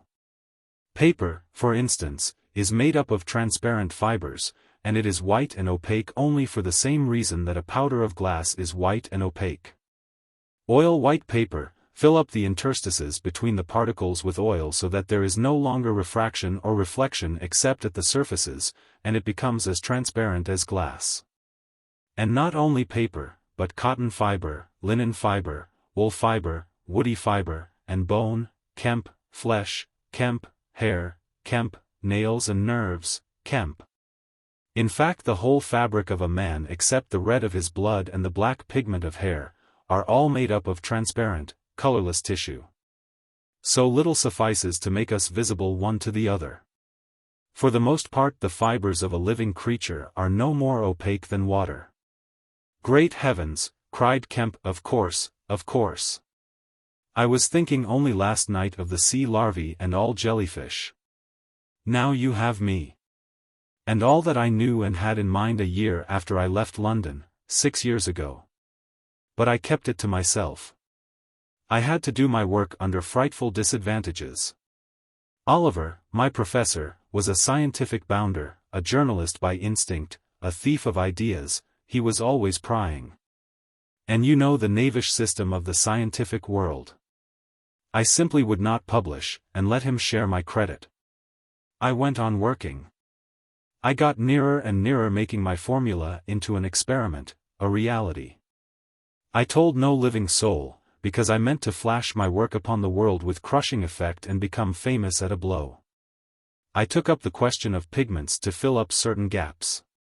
And suddenly, not by design but by accident, I made a discovery in physiology. Yes?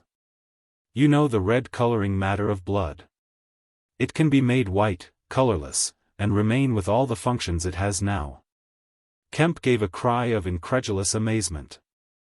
The Invisible Man rose and began pacing the little study. You may well exclaim. I remember that night.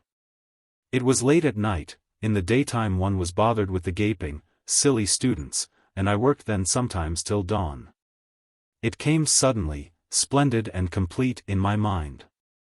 I was alone, the laboratory was still, with the tall lights burning brightly and silently. In all my great moments I have been alone. One could make an animal, a tissue, transparent.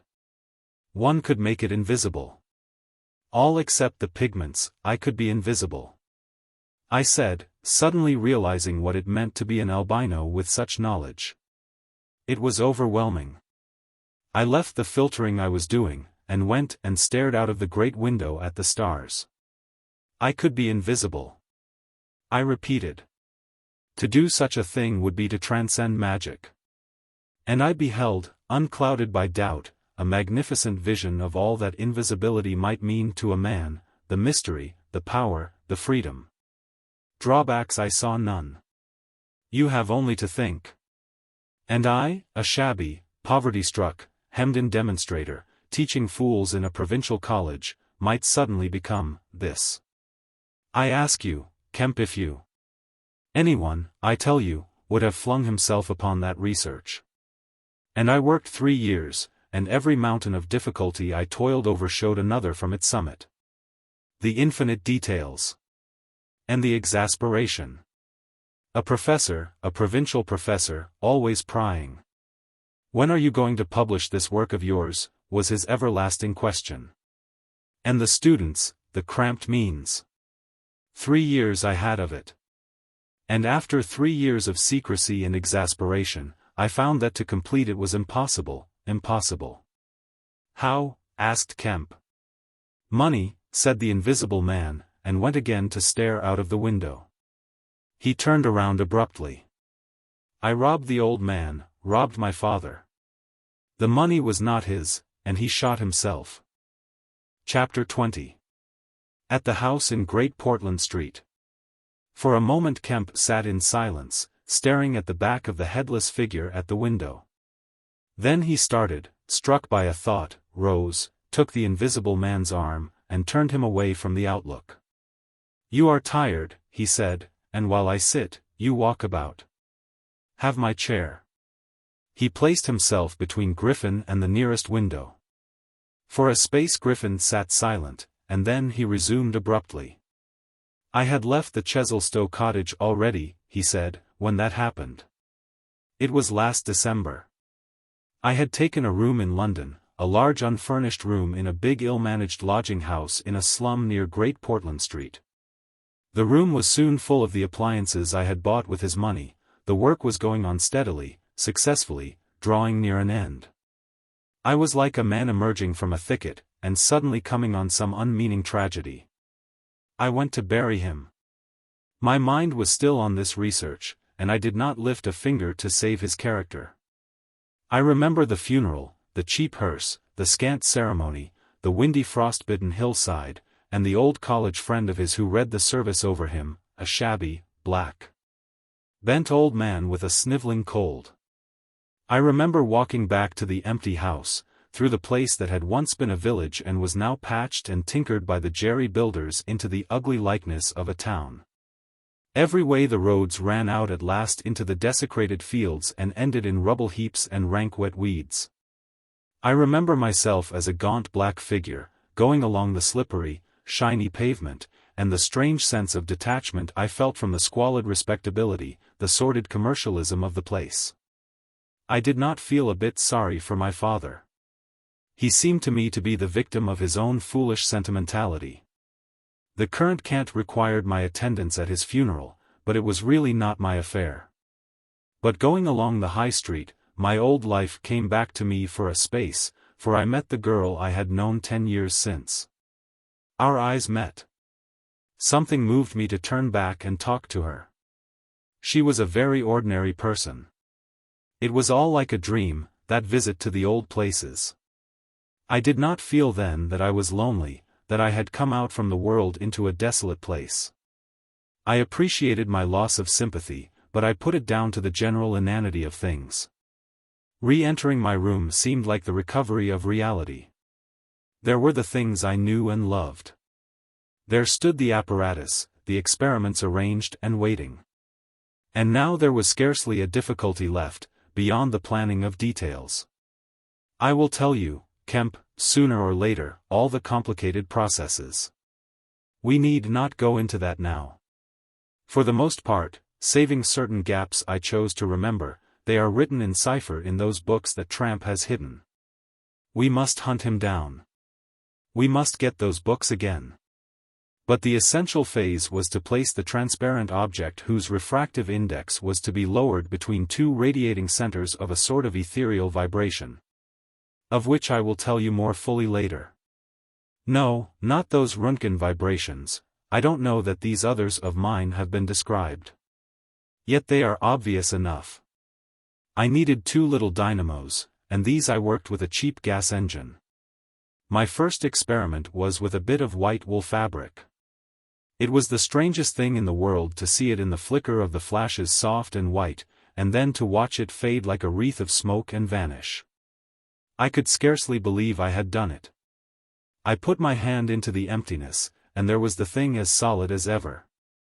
I felt it awkwardly, and threw it on the floor.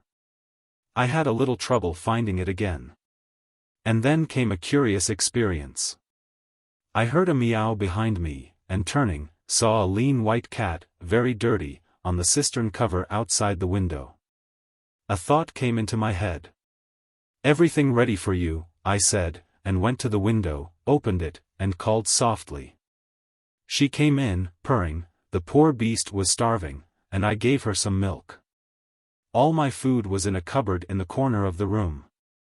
After that she went smelling round the room, evidently with the idea of making herself at home. The invisible rag upset her a bit. You should have seen her spit at it.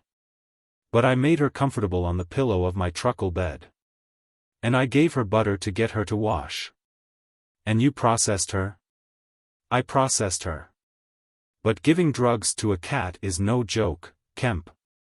And the process failed. Failed. In 2 particulars. These were the claws and the pigment stuff, what is it, at the back of the eye in a cat. You know? Tapetum. Yes, the tapetum. It didn't go. After I'd given the stuff to bleach the blood and done certain other things to her, I gave the beast opium, and put her and the pillow she was sleeping on the apparatus. And after all the rest had faded and vanished, there remained 2 little ghosts of her eyes. Odd. I can't explain it. She was bandaged and clamped, of course, so I had her safe. But she woke while she was still misty, and meowed dismally, and someone came knocking. It was an old woman from downstairs, who suspected me of vivisecting, a drink-sodden old creature, with only a white cat to care for in all the world. I whipped out some chloroform, applied it, and answered the door. "Did I hear a cat?" she asked. "My cat?" "Not here," said I, very politely. She was a little doubtful and tried to peer past me into the room. Strange enough to her, no doubt, bare walls, uncurtained windows, truckle bed, with the gas engine vibrating, and the seethe of the radiant points. And that faint ghastly stinging of chloroform in the air. She had to be satisfied at last and went away again. "How long did it take?" asked Kemp. 3 or 4 hours, the cat. The bones and sinews and the fat were the last to go, and the tips of the colored hairs. And, as I say, the back part of the eye, tough, iridescent stuff it is, wouldn't go at all. It was night outside long before the business was over, and nothing was to be seen but the dim eyes and the claws. I stopped the gas engine, felt for and stroked the beast, which was still insensible, and then, being tired, left it sleeping on the invisible pillow and went to bed. I found it hard to sleep. I lay awake thinking weak aimless stuff, going over the experiment over and over again, or dreaming feverishly of things growing misty and vanishing about me, until everything, the ground I stood on, vanished, and so I came to that sickly falling nightmare one gets. About 2, the cat began meowing about the room. I tried to hush it by talking to it, and then I decided to turn it out. I remember the shock I had when striking a light. There were just the round eyes shining green, and nothing round them. I would have given it milk, but I hadn't any.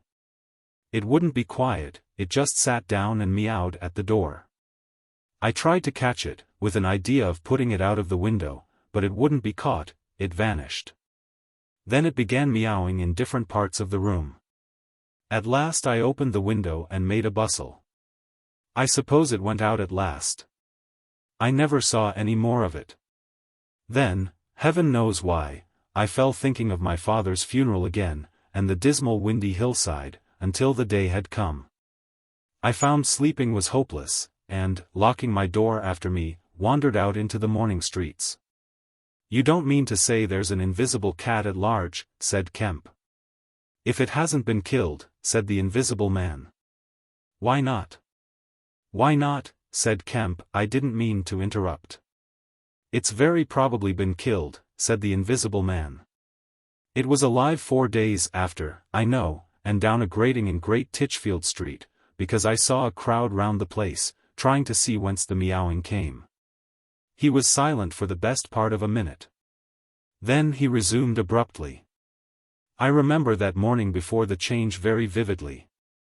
I must have gone up Great Portland Street. I remember the barracks in Albany Street, and the horse soldiers coming out, and at last I found the summit of Primrose Hill. It was a sunny day in January, one of those sunny, frosty days that came before the snow this year. My weary brain tried to formulate the position, to plot out a plan of action. I was surprised to find, now that my prize was within my grasp, how inconclusive its attainment seemed. As a matter of fact, I was worked out. The intense stress of nearly 4 years' continuous work left me incapable of any strength of feeling. I was apathetic, and I tried in vain to recover the enthusiasm of my first inquiries, the passion of discovery that had enabled me to compass even the downfall of my father's gray hairs. Nothing seemed to matter. I saw pretty clearly this was a transient mood, due to overwork and want of sleep, and that either by drugs or rest it would be possible to recover my energies. All I could think clearly was that the thing had to be carried through. The fixed idea still ruled me. And soon, for the money I had was almost exhausted. I looked about me at the hillside, with children playing and girls watching them, and tried to think of all the fantastic advantages an invisible man would have in the world. After a time I crawled home, took some food and a strong dose of strychnine, and went to sleep in my clothes on my unmade bed. Strychnine is a grand tonic, Kemp, to take the flabbiness out of a man. It's the devil, said Kemp, it's the Paleolithic in a bottle. I awoke vastly invigorated and rather irritable. You know? I know the stuff. And there was someone rapping at the door. It was my landlord with threats and inquiries, an old Polish Jew in a long grey coat and greasy slippers. I had been tormenting a cat in the night, he was sure, the old woman's tongue had been busy. He insisted on knowing all about it. The laws in this country against vivisection were very severe, he might be liable. I denied the cat. Then the vibration of the little gas engine could be felt all over the house, he said. That was true, certainly. He edged round me into the room, peering about over his German silver spectacles, and a sudden dread came into my mind that he might carry away something of my secret. I tried to keep between him and the concentrating apparatus I had arranged, and that only made him more curious. What was I doing? Why was I always alone and secretive? Was it legal? Was it dangerous? I paid nothing but the usual rent. His had always been a most respectable house, in a disreputable neighborhood. Suddenly my temper gave way. I told him to get out. He began to protest, to jabber of his right of entry. In a moment I had him by the collar, something ripped, and he went spinning out into his own passage. I slammed and locked the door and sat down quivering. He made a fuss outside, which I disregarded, and after a time he went away. But this brought matters to a crisis. I did not know what he would do, nor even what he had the power to do. To move to fresh apartments would have meant delay. Altogether I had barely £20 left in the world, for the most part in a bank, and I could not afford that. Vanish. It was irresistible. Then there would be an inquiry, the sacking of my room. At the thought of the possibility of my work being exposed or interrupted at its very climax, I became very angry and active. I hurried out with my 3 books of notes, my checkbook, the tramp has them now, and directed them from the nearest post office to a house of call for letters and parcels in Great Portland Street. I tried to go out noiselessly. Coming in, I found my landlord going quietly upstairs. He had heard the door close, I suppose. You would have laughed to see him jump aside on the landing as I came tearing after him. He glared at me as I went by him, and I made the house quiver with the slamming of my door. I heard him come shuffling up to my floor, hesitate, and go down. I set to work upon my preparations forthwith. It was all done that evening and night. While I was still sitting under the sickly, drowsy influence of the drugs that decolorize blood, there came a repeated knocking at the door. It ceased, footsteps went away and returned, and the knocking was resumed. There was an attempt to push something under the door, a blue paper. Then in a fit of irritation I rose and went and flung the door wide open. Now then, said I. It was my landlord, with a notice of ejectment or something. He held it out to me, saw something odd about my hands, I expect, and lifted his eyes to my face. For a moment he gaped. Then he gave a sort of inarticulate cry, dropped candle and writ together, and went blundering down the dark passage to the stairs. I shut the door, locked it, and went to the looking-glass. Then I understood his terror. My face was white, like white stone. But it was all horrible. I had not expected the suffering. A night of racking anguish, sickness and fainting. I set my teeth, though my skin was presently afire, all my body afire, but I lay there like grim death. I understood now how it was the cat had howled until I chloroformed it. Lucky it was I lived alone and untended in my room. There were times when I sobbed and groaned and talked. But I stuck to it. I became insensible and woke languid in the darkness. The pain had passed. I thought I was killing myself and I did not care. I shall never forget that dawn, and the strange horror of seeing that my hands had become as clouded glass, and watching them grow clearer and thinner as the day went by. Until at last I could see the sickly disorder of my room through them, though I closed my transparent eyelids. My limbs became glassy, the bones and arteries faded, vanished, and the little white nerves went last.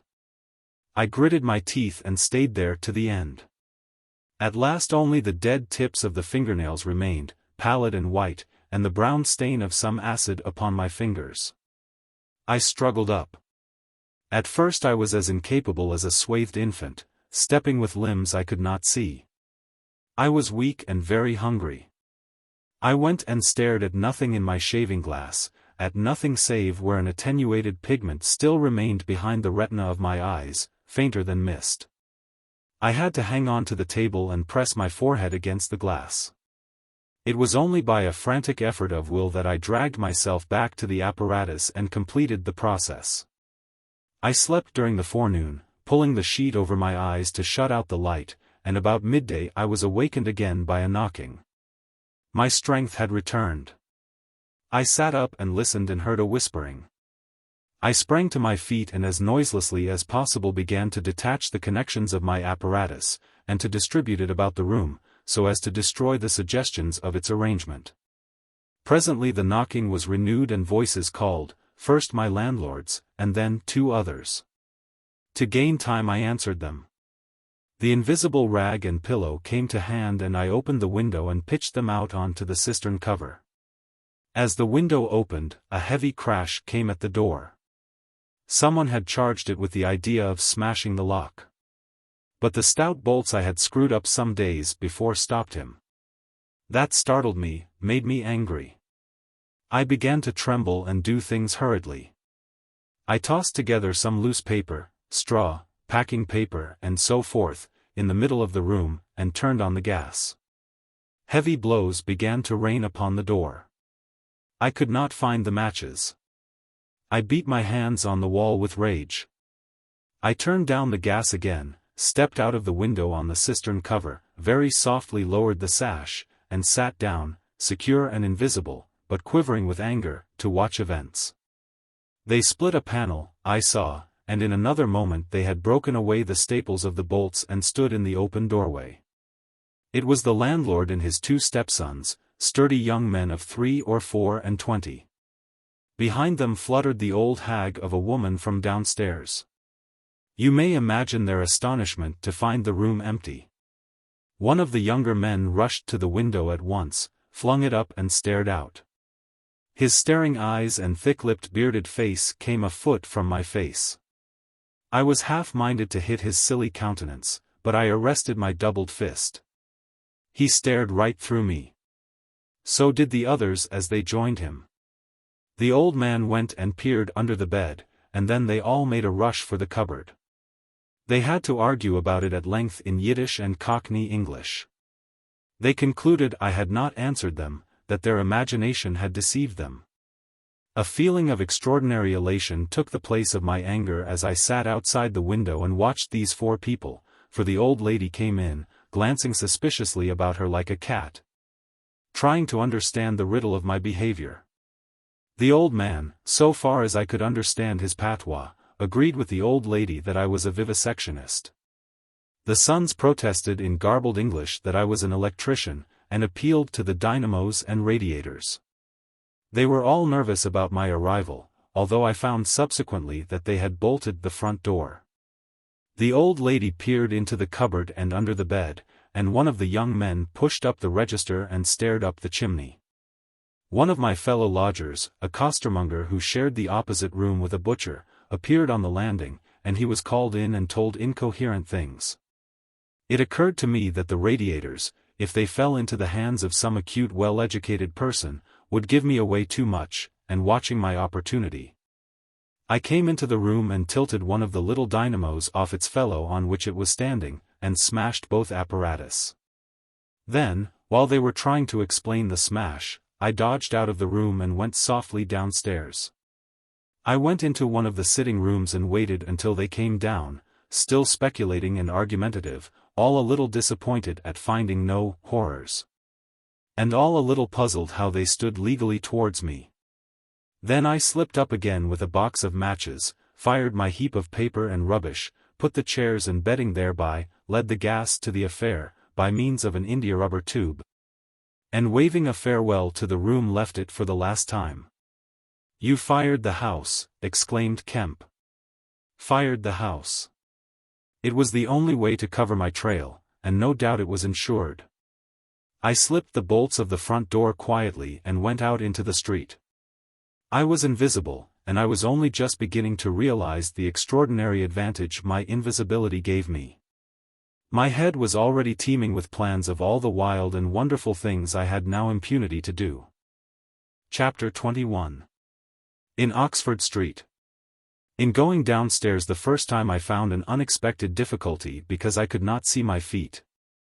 Indeed, I stumbled twice, and there was an unaccustomed clumsiness in gripping the bolt. By not looking down, however, I managed to walk on the level passably well. My mood, I say, was one of exaltation. I felt as a seeing man might do, with padded feet and noiseless clothes, in a city of the blind. I experienced a wild impulse to jest, to startle people, to clap men on the back, fling people's hats astray, and generally revel in my extraordinary advantage. But hardly had I emerged upon Great Portland Street, however, my lodging was close to the big draper's shop there, when I heard a clashing concussion and was hit violently behind. And turning saw a man carrying a basket of soda-water siphons, and looking in amazement at his burden. Although the blow had really hurt me, I found something so irresistible in his astonishment that I laughed aloud. "The devil's in the basket," I said, and suddenly twisted it out of his hand. He let go incontinently, and I swung the whole weight into the air. But a fool of a cabman, standing outside a public house, made a sudden rush for this, and his extending fingers took me with excruciating violence under the ear. I let the whole down with a smash on the cabman, and then, with shouts and the clatter of feet about me, people coming out of shops, vehicles pulling up, I realized what I had done for myself. And cursing my folly, backed against a shop window and prepared to dodge out of the confusion. In a moment I should be wedged into a crowd and inevitably discovered. I pushed by a butcher boy, who luckily did not turn to see the nothingness that shoved him aside, and dodged behind the cabman's four-wheeler. I do not know how they settled the business. I hurried straight across the road, which was happily clear, and hardly heeding which way I went, in the fright of detection the incident had given me. Plunged into the afternoon throng of Oxford Street. I tried to get into the stream of people, but they were too thick for me, and in a moment my heels were being trodden upon. I took to the gutter, the roughness of which I found painful to my feet, and forthwith the shaft of a crawling hansom dug me forcibly under the shoulder blade, reminding me that I was already bruised severely. I staggered out of the way of the cab, avoided a perambulator by a convulsive movement, and found myself behind the hansom. A happy thought saved me, and as this drove slowly along I followed in its immediate wake, trembling and astonished at the turn of my adventure. And not only trembling, but shivering. It was a bright day in January and I was stark naked and the thin slime of mud that covered the road was freezing. Foolish as it seems to me now, I had not reckoned that, transparent or not, I was still amenable to the weather and all its consequences. Then suddenly a bright idea came into my head. I ran round and got into the cab.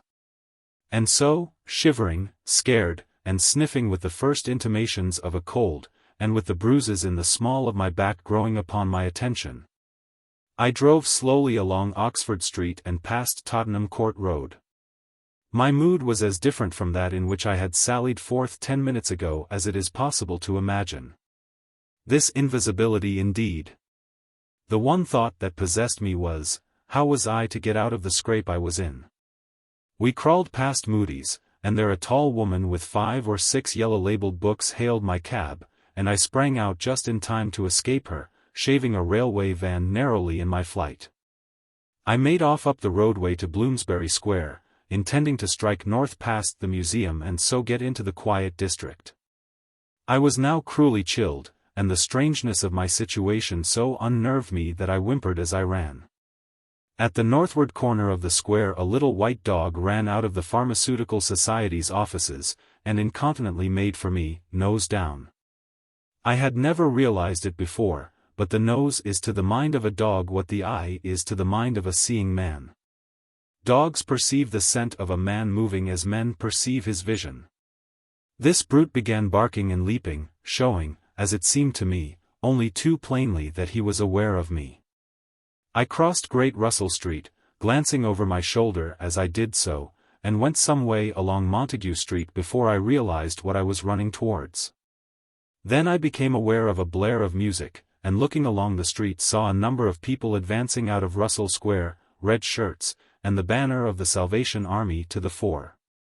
Such a crowd, chanting in the roadway and scoffing on the pavement, I could not hope to penetrate, and dreading to go back and farther from home again, and deciding on the spur of the moment. I ran up the white steps of a house facing the museum railings, and stood there until the crowd should have passed.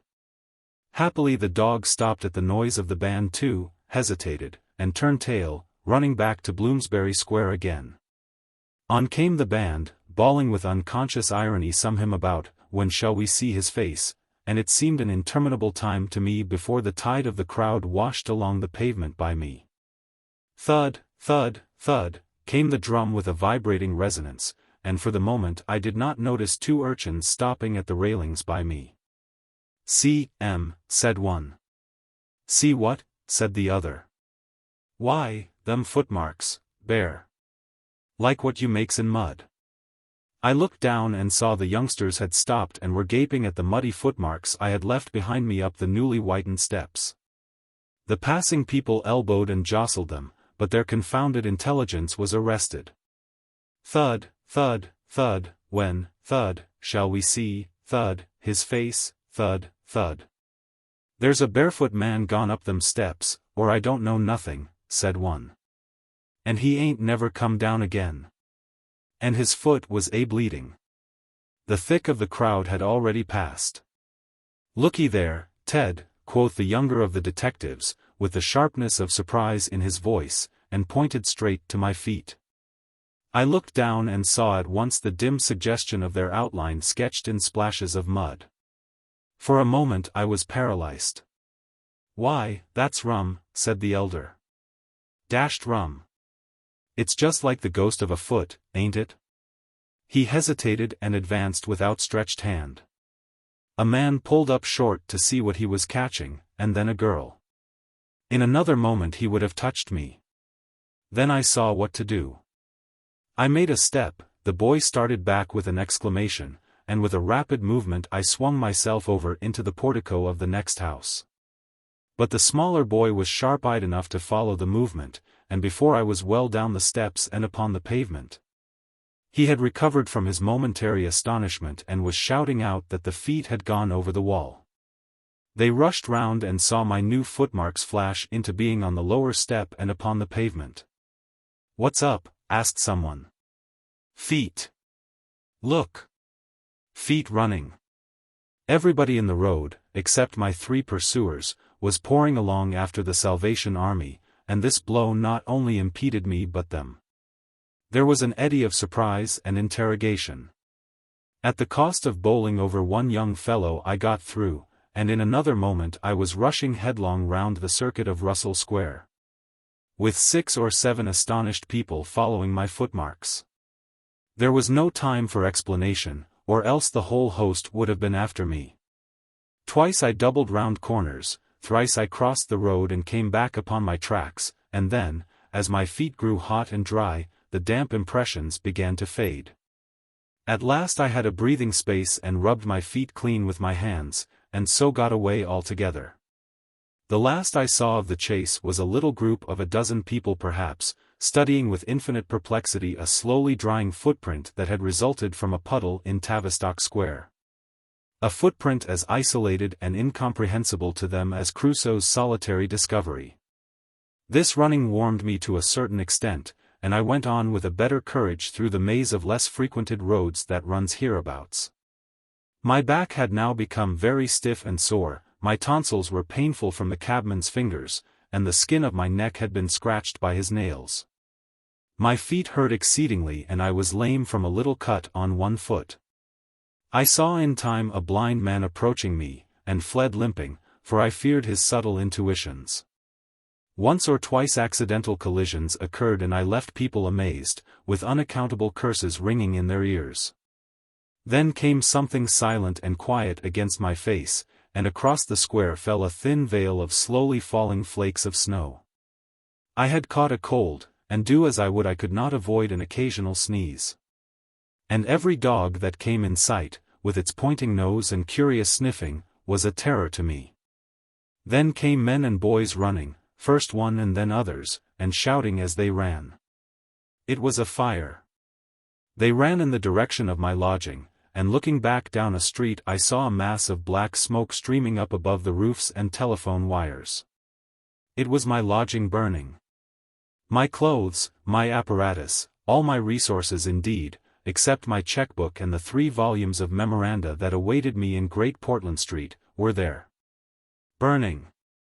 I had burnt my boats, if ever a man did. The place was blazing. The invisible man paused and thought. Kemp glanced nervously out of the window. "Yes," he said. "Go on." Chapter 22. In the Emporium. So last January, with the beginning of a snowstorm in the air about me, and if it settled on me it would betray me.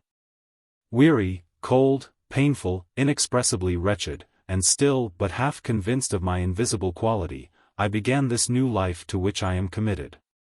I had no refuge, no appliances, no human being in the world in whom I could confide. To have told my secret would have given me away, made a mere show and rarity of me. Nevertheless, I was half-minded to accost some passer-by and throw myself upon his mercy. But I knew too clearly the terror and brutal cruelty my advances would evoke. I made no plans in the street.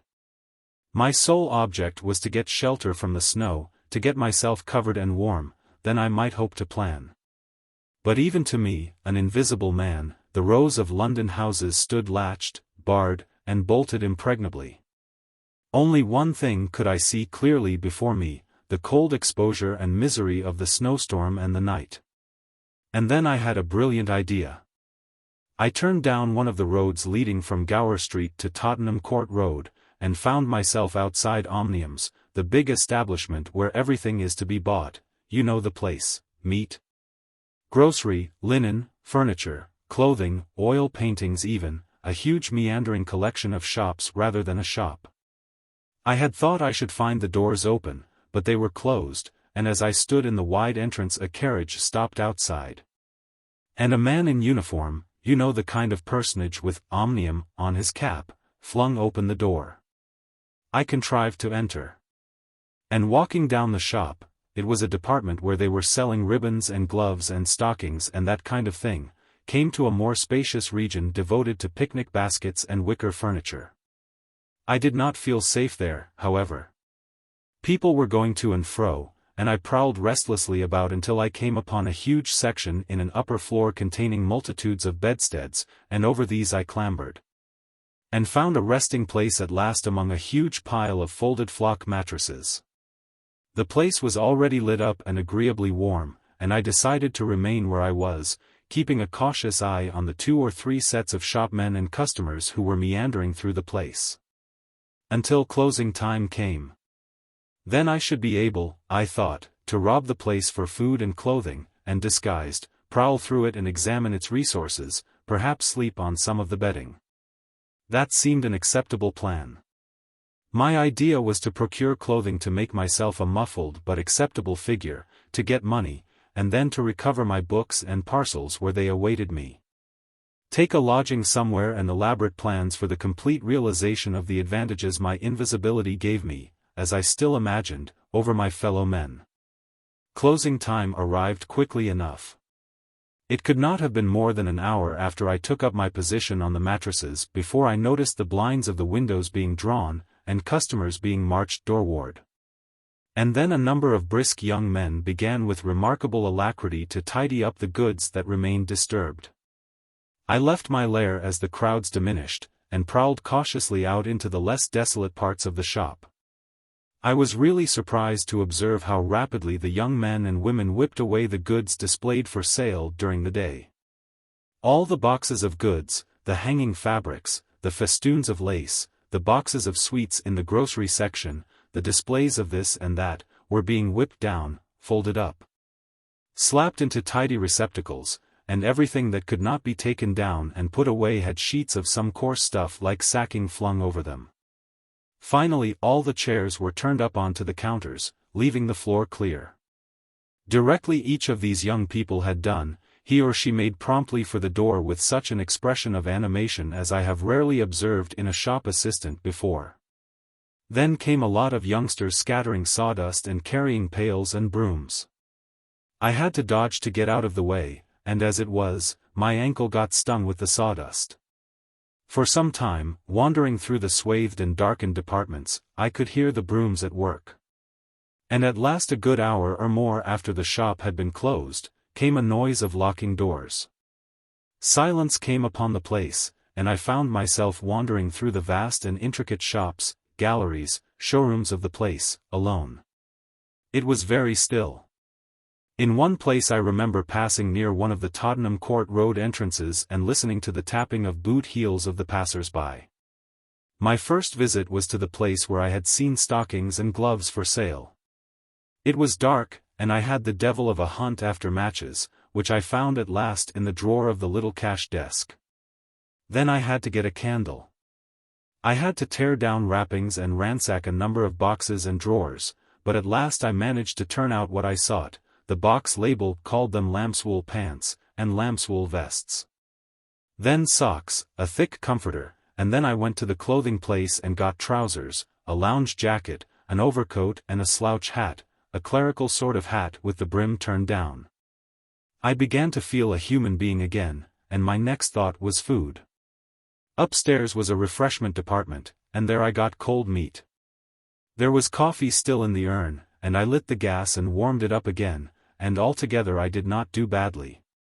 Afterwards, prowling through the place in search of blankets, I had to put up at last with a heap of down quilts. I came upon a grocery section with a lot of chocolate and candied fruits. More than was good for me indeed, and some white burgundy. And near that was a toy department, and I had a brilliant idea. I found some artificial noses, dummy noses, you know, and I thought of dark spectacles. But Omniums had no optical department. My nose had been a difficulty indeed. I had thought of paint. But the discovery set my mind running on wigs and masks and the like. Finally I went to sleep in a heap of down quilts, very warm and comfortable. My last thoughts before sleeping were the most agreeable I had had since the change.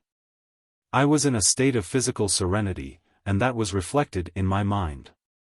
I thought that I should be able to slip out unobserved in the morning with my clothes upon me, muffling my face with a white wrapper I had taken, purchase, with the money I had taken, spectacles and so forth, and so complete my disguise. I lapsed into disorderly dreams of all the fantastic things that had happened during the last few days. I saw the ugly little Jew of a landlord vociferating in his rooms. I saw his two sons marveling, and the wrinkled old woman's gnarled face as she asked for her cat. I experienced again the strange sensation of seeing the cloth disappear, and so I came round to the windy hillside and the sniffing old clergyman mumbling, earth to earth, ashes to ashes, dust to dust, at my father's open grave. You also, said a voice, and suddenly I was being forced towards the grave. I struggled, shouted, appealed to the mourners, but they continued stonily following the service. The old clergyman, too, never faltered droning and sniffing through the ritual. I realized I was invisible and inaudible, that overwhelming forces had their grip on me.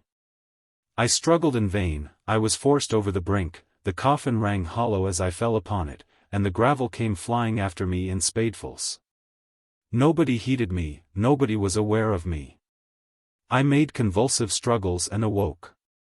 The pale London dawn had come, the place was full of a chilly grey light that filtered round the edges of the window blinds. I sat up, and for a time I could not think where this ample apartment, with its counters, its piles of rolled stuff, its heap of quilts and cushions, its iron pillars, might be. Then, as recollection came back to me, I heard voices in conversation. Then far down the place, in the brighter light of some department which had already raised its blinds, I saw two men approaching. I scrambled to my feet, looking about me for some way of escape, and even as I did so the sound of my movement made them aware of me. I suppose they saw merely a figure moving quietly and quickly away. "Who's that?" cried one, and "Stop there," shouted the other. I dashed around a corner and came full tilt, a faceless figure, mind you, on a lanky lad of 15. He yelled and I bowled him over, rushed past him, turned another corner, and by a happy inspiration threw myself behind a counter. In another moment feet went running past and I heard voices shouting, "All hands to the doors," asking what was up, and giving one another advice how to catch me. Lying on the ground, I felt scared out of my wits. But, odd as it may seem, it did not occur to me at the moment to take off my clothes as I should have done. I had made up my mind, I suppose, to get away in them, and that ruled me. And then down the vista of the counters came a bawling of, "Here he is." I sprang to my feet, whipped a chair off the counter, and sent it whirling at the fool who had shouted, turned, came into another round a corner, sent him spinning, and rushed up the stairs.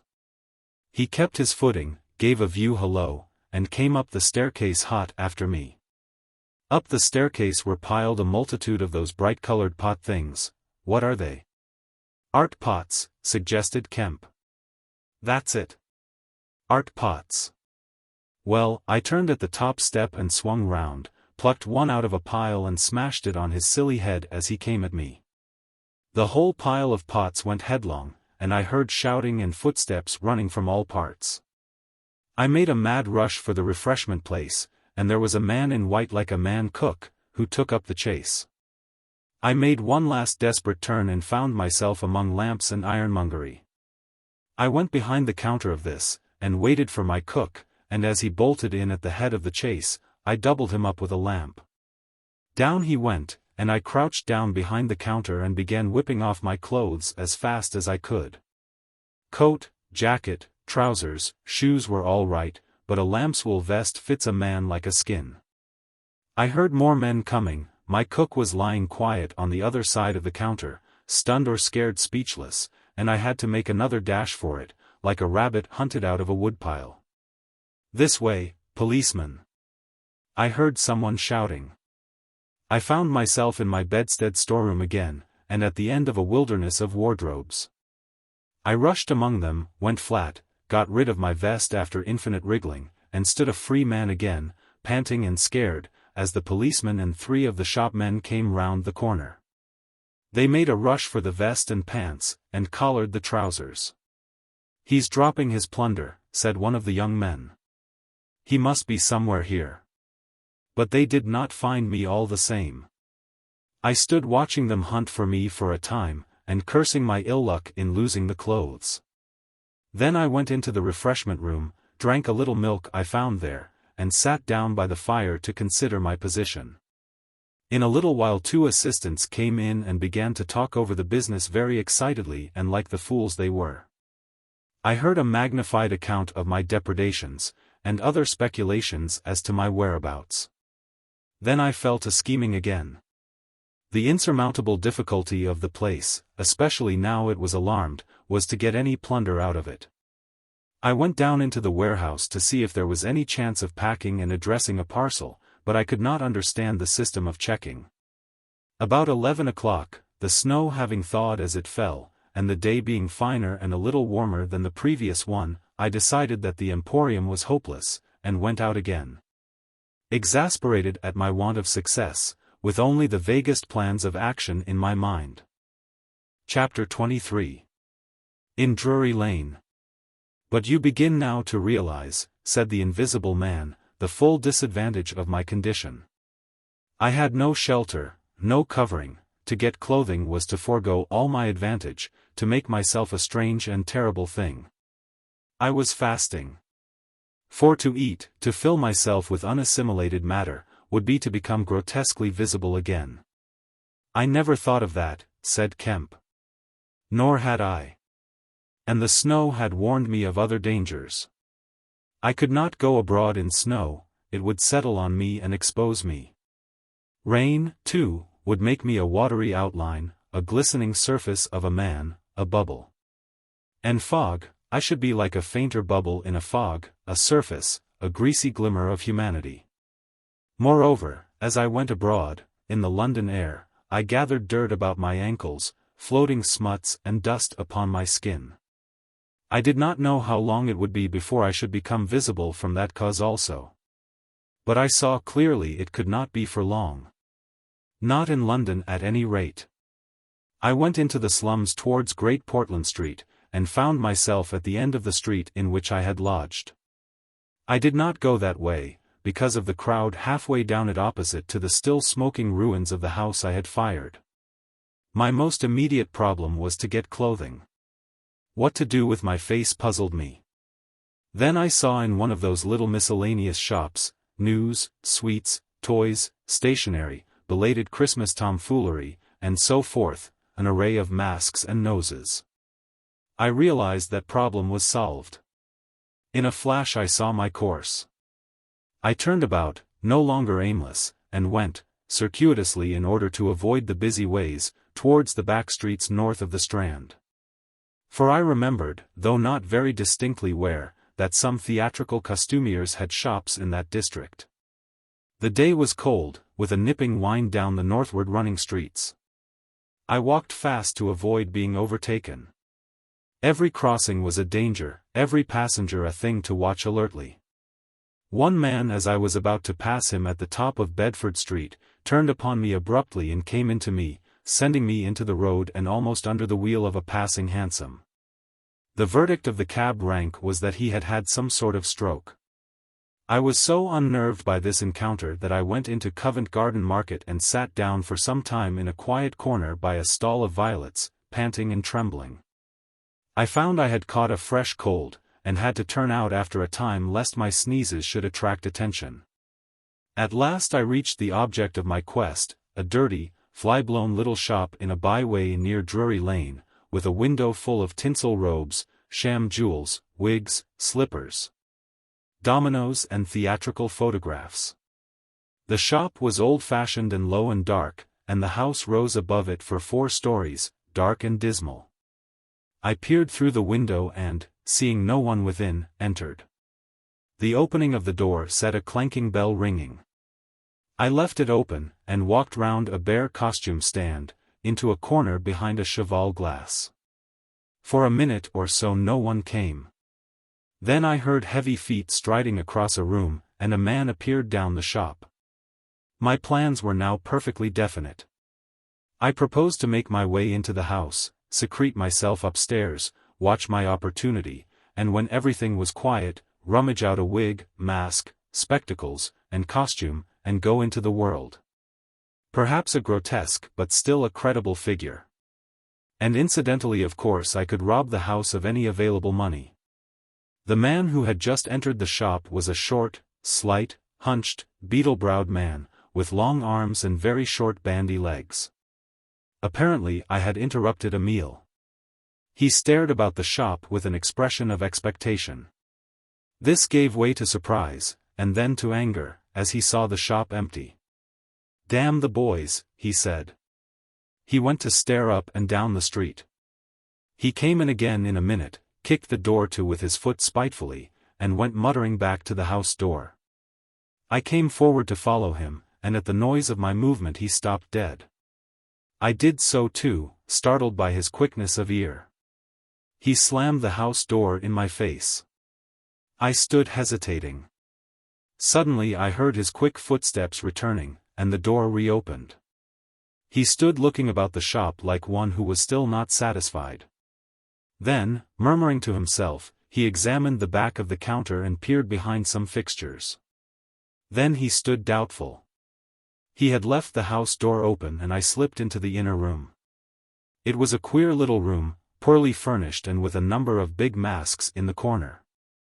On the table was his belated breakfast, and it was a confoundedly exasperating thing for me, Kemp, to have to sniff his coffee and stand watching while he came in and resumed his meal. And his table manners were irritating. 3 doors opened into the little room, one going upstairs and one down, but they were all shut. I could not get out of the room while he was there. I could scarcely move because of his alertness, and there was a draft down my back. Twice I strangled a sneeze just in time. The spectacular quality of my sensations was curious and novel, but for all that I was heartily tired and angry long before he had done his eating. But at last he made an end, and putting his beggarly crockery on the black tin tray upon which he had had his teapot, and gathering all the crumbs up on the mustard-stained cloth, he took the whole lot of things after him. His burden prevented his shutting the door behind him, as he would have done. I never saw such a man for shutting doors, and I followed him into a very dirty underground kitchen and scullery.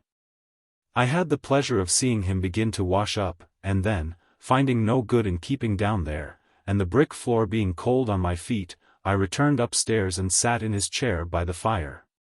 It was burning low, and scarcely thinking, I put on a little coal. The noise of this brought him up at once, and he stood aglare. He peered about the room and was within an ace of touching me. Even after that examination, he scarcely seemed satisfied. He stopped in the doorway and took a final inspection before he went down. I waited in the little parlor for an age, and at last he came up and opened the upstairs door. I just managed to get by him. On the staircase he stopped suddenly, so that I very nearly blundered into him. He stood looking back right into my face and listening. "I could have sworn," he said. His long hairy hand pulled at his lower lip. His eye went up and down the staircase. Then he grunted and went on up again. His hand was on the handle of a door, and then he stopped again with the same puzzled anger on his face. He was becoming aware of the faint sounds of my movements about him. The man must have had diabolically acute hearing. He suddenly flashed into rage. "If there's anyone in this house," he cried with an oath, and left the threat unfinished. He put his hand in his pocket, failed to find what he wanted, and rushing past me went blundering noisily and pugnaciously downstairs. But I did not follow him. I sat on the head of the staircase until his return.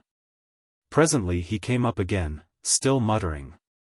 He opened the door of the room, and before I could enter, slammed it in my face. I resolved to explore the house, and spent some time in doing so as noiselessly as possible. The house was very old and tumble down, damp so that the paper in the attics was peeling from the walls, and rat-infested. Some of the door handles were stiff and I was afraid to turn them. Several rooms I did inspect were unfurnished, and others were littered with theatrical lumber, bought second-hand, I judged, from its appearance. In one room next to his I found a lot of old clothes. I began routing among these, and in my eagerness forgot again the evident sharpness of his ears. I heard a stealthy footstep and, looking up just in time, saw him peering in at the tumbled heap and holding an old-fashioned revolver in his hand. I stood perfectly still while he stared about open-mouthed and suspicious. "It must have been her," he said slowly. "Damn her." He shut the door quietly, and immediately I heard the key turn in the lock. Then his footsteps retreated. I realized abruptly that I was locked in. For a minute I did not know what to do. I walked from door to window and back, and stood perplexed. A gust of anger came upon me. But I decided to inspect the clothes before I did anything further, and my first attempt brought down a pile from an upper shelf. This brought him back, more sinister than ever. That time he actually touched me, jumped back with amazement and stood astonished in the middle of the room. Presently he calmed a little. "Rats," he said in an undertone, fingers on lips. He was evidently a little scared. I edged quietly out of the room, but a plank creaked. Then the infernal little brute started going all over the house, revolver in hand and locking door after door and pocketing the keys. When I realized what he was up to I had a fit of rage. I could hardly control myself sufficiently to watch my opportunity. By this time I knew he was alone in the house, and so I made no more ado, but knocked him on the head. "Knocked him on the head?" exclaimed Kemp. "Yes, stunned him, as he was going downstairs. Hit him from behind with a stool that stood on the landing. He went downstairs like a bag of old boots." But, I say, the common conventions of humanity are all very well for common people. But the point was, Kemp, that I had to get out of that house in a disguise without his seeing me. I couldn't think of any other way of doing it. And then I gagged him with a Louis Quatorze vest and tied him up in a sheet. Made a sort of bag of it. It was rather a good idea to keep the idiot scared and quiet, and a devilish hard thing to get out of, head away from the string.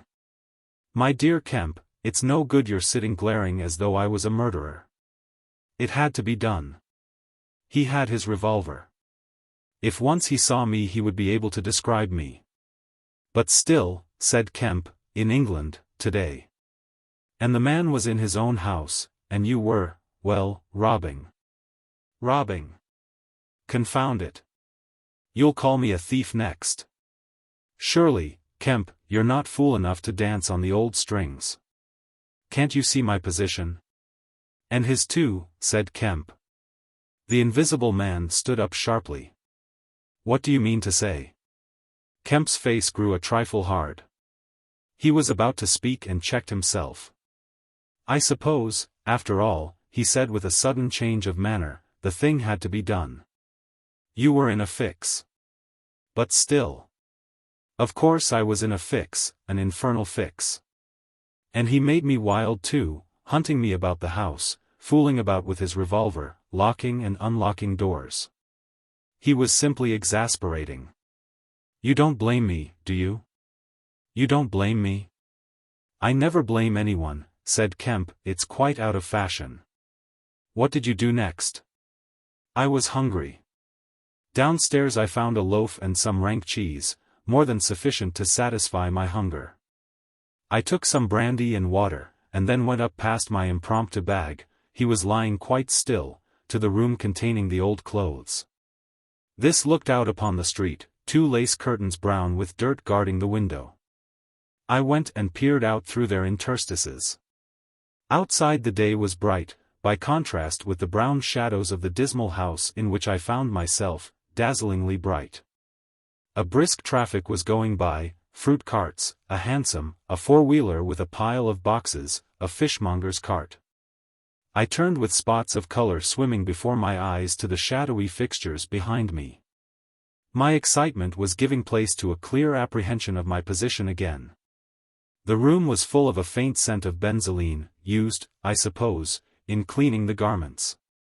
I began a systematic search of the place. I should judge the hunchback had been alone in the house for some time. He was a curious person. Everything that could possibly be of service to me I collected in the clothes storeroom, and then I made a deliberate selection. I found a handbag I thought a suitable possession, and some powder, rouge, and sticking plaster.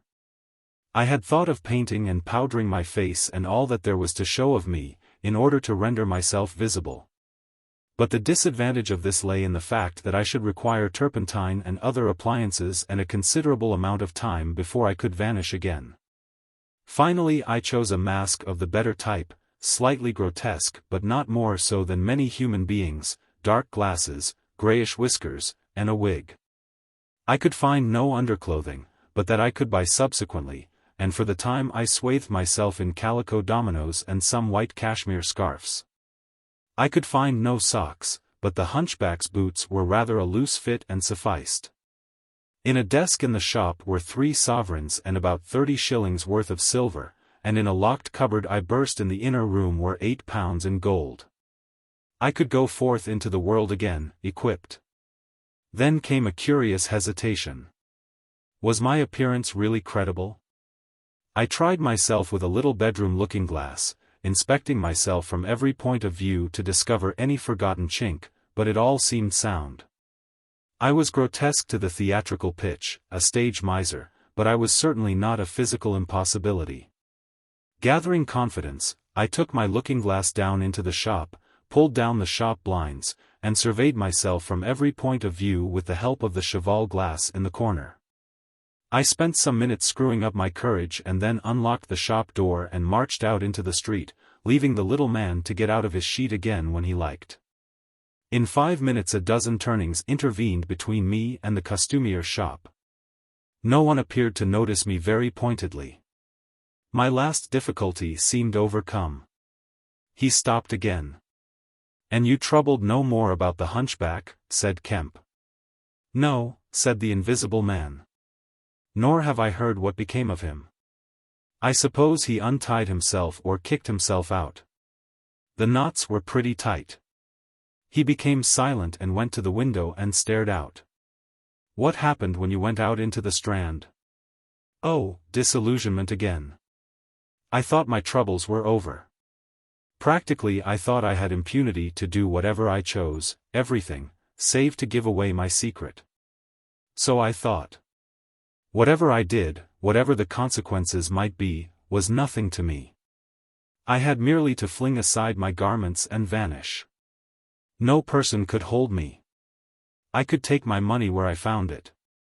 I decided to treat myself to a sumptuous feast, and then put up at a good hotel, and accumulate a new outfit of property. I felt amazingly confident. It's not particularly pleasant recalling that I was an ass. I went into a place and was already ordering lunch, when it occurred to me that I could not eat unless I exposed my invisible face. I finished ordering the lunch, told the man I should be back in 10 minutes, and went out exasperated. I don't know if you have ever been disappointed in your appetite. "Not quite so badly," said Kemp, "but I can imagine it. I could have smashed the silly devils." At last, faint with the desire for tasteful food, I went into another place and demanded a private room. "I am disfigured," I said. "Badly." They looked at me curiously, but of course it was not their affair, and so at last I got my lunch. It was not particularly well served, but it sufficed. And when I had had it, I sat over a cigar, trying to plan my line of action. And outside a snowstorm was beginning. The more I thought it over, Kemp, the more I realized what a helpless absurdity an invisible man was, in a cold and dirty climate and a crowded civilized city. Before I made this mad experiment I had dreamt of 1,000 advantages. That afternoon it seemed all disappointment. I went over the heads of the things a man reckons desirable. No doubt invisibility made it possible to get them, but it made it impossible to enjoy them when they are got. Ambition, what is the good of pride of place when you cannot appear there? What is the good of the love of woman when her name must needs be Delilah? I have no taste for politics, for the blackguardisms of fame, for philanthropy, for sport. What was I to do? And for this I had become a wrapped-up mystery, a swathed and bandaged caricature of a man. He paused, and his attitude suggested a roving glance at the window. "But how did you get to Iping?" said Kemp, anxious to keep his guest busy talking. "I went there to work. I had one hope. It was a half idea. I have it still. It is a full-blown idea now. A way of getting back. Of restoring what I have done. When I choose. When I have done all I mean to do invisibly. And that is what I chiefly want to talk to you about now." "You went straight to Iping?" "Yes. I had simply to get my 3 volumes of memoranda and my checkbook, my luggage and underclothing. Order a quantity of chemicals to work out this idea of mine. I will show you the calculations as soon as I get my books, and then I started. Jove! I remember the snowstorm now, and the accursed bother it was to keep the snow from damping my pasteboard nose. At the end, said Kemp, the day before yesterday, when they found you out, to judge by the papers. I did. Rather. Did I kill that fool of a constable? No, said Kemp. He's expected to recover. That's his luck, then. I clean lost my temper, the fools. Why couldn't they leave me alone? And that grocer lout? There are no deaths expected, said Kemp. I don't know about that tramp of mine, said the Invisible Man, with an unpleasant laugh. By heaven, Kemp, you don't know what rage is.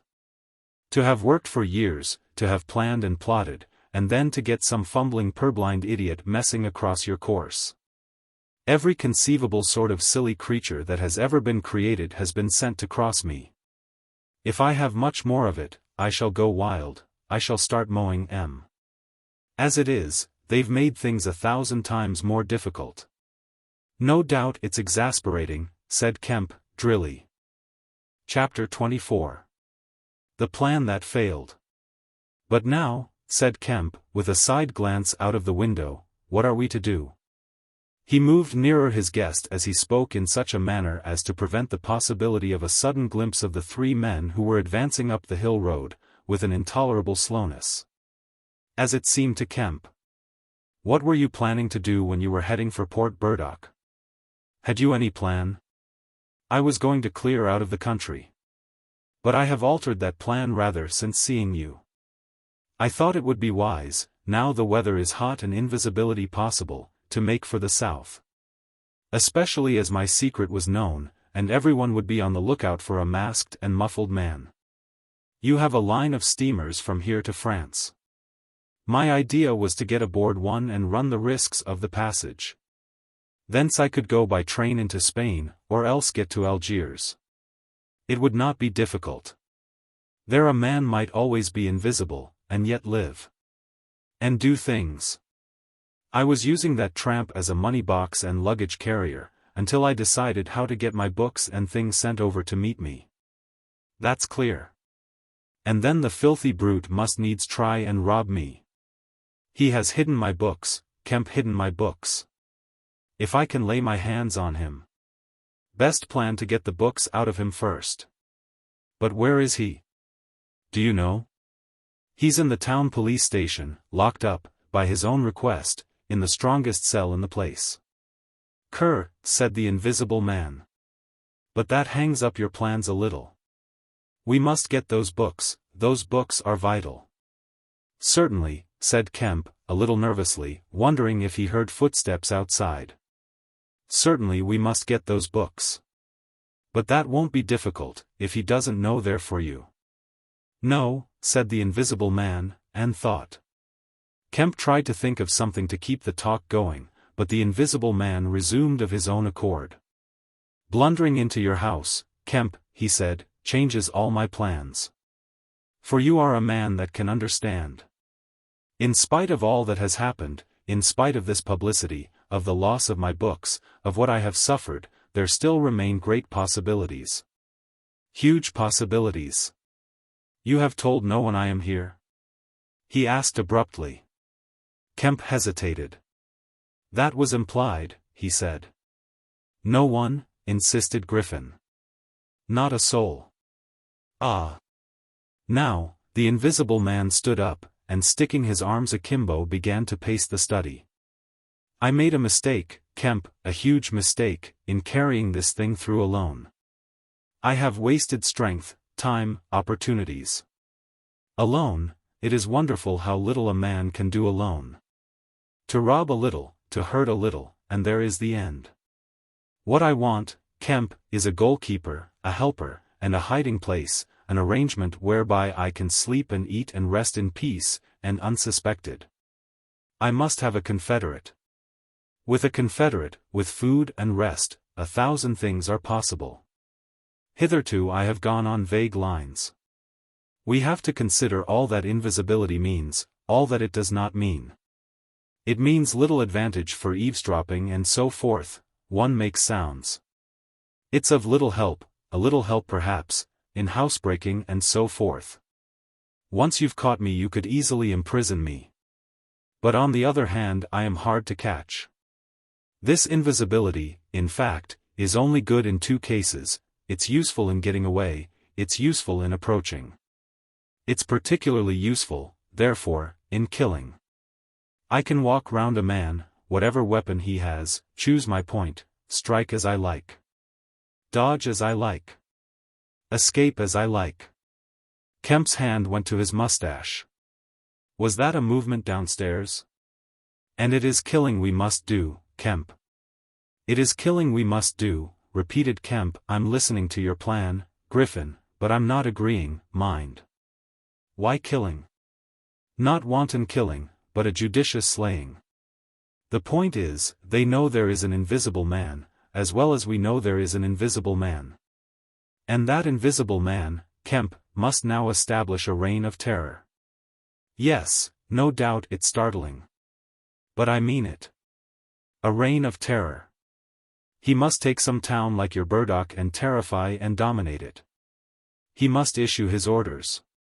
He can do that in 1,000 ways. Scraps of paper thrust under doors would suffice. And all who disobey his orders he must kill, and kill all who would defend them.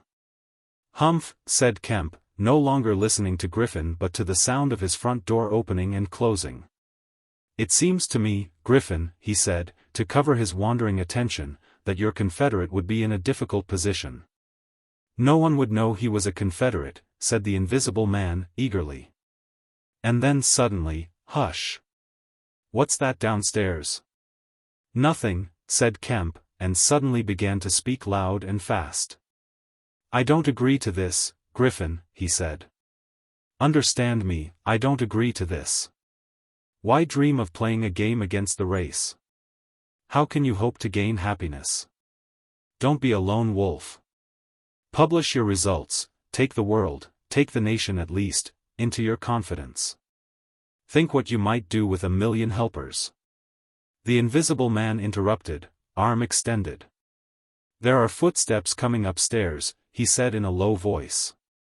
Nonsense, said Kemp. Let me see, said the invisible man, and advanced, arm extended, to the door. And then things happened very swiftly. Kemp hesitated for a second and then moved to intercept him.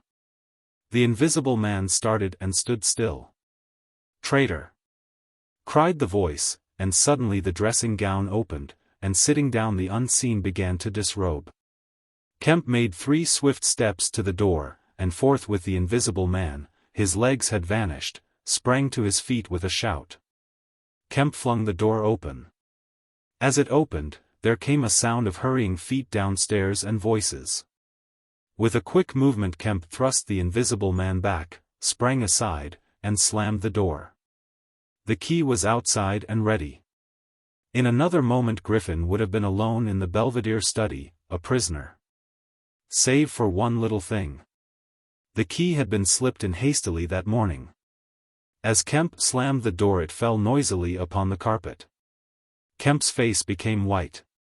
He tried to grip the door handle with both hands. For a moment he stood lugging. Then the door gave 6 inches. But he got it closed again. The second time it was jerked a foot wide, and the dressing gown came wedging itself into the opening. His throat was gripped by invisible fingers, and he left his hold on the handle to defend himself. He was forced back, tripped and pitched heavily into the corner of the landing. The empty dressing gown was flung on the top of him. Halfway up the staircase was Colonel Addy, the recipient of Kemp's letter, the chief of the Burdock police. He was staring aghast at the sudden appearance of Kemp, followed by the extraordinary sight of clothing tossing empty in the air. He saw Kemp felled, and struggling to his feet. He saw him rush forward, and go down again, felled like an ox. Then suddenly he was struck violently. By nothing. A vast weight, it seemed, leapt upon him, and he was hurled headlong down the staircase, with a grip on his throat and a knee in his groin. An invisible foot trod on his back, a ghostly patter passed downstairs, he heard the 2 police officers in the hall shout and run, and the front door of the house slammed violently. He rolled over and sat up staring.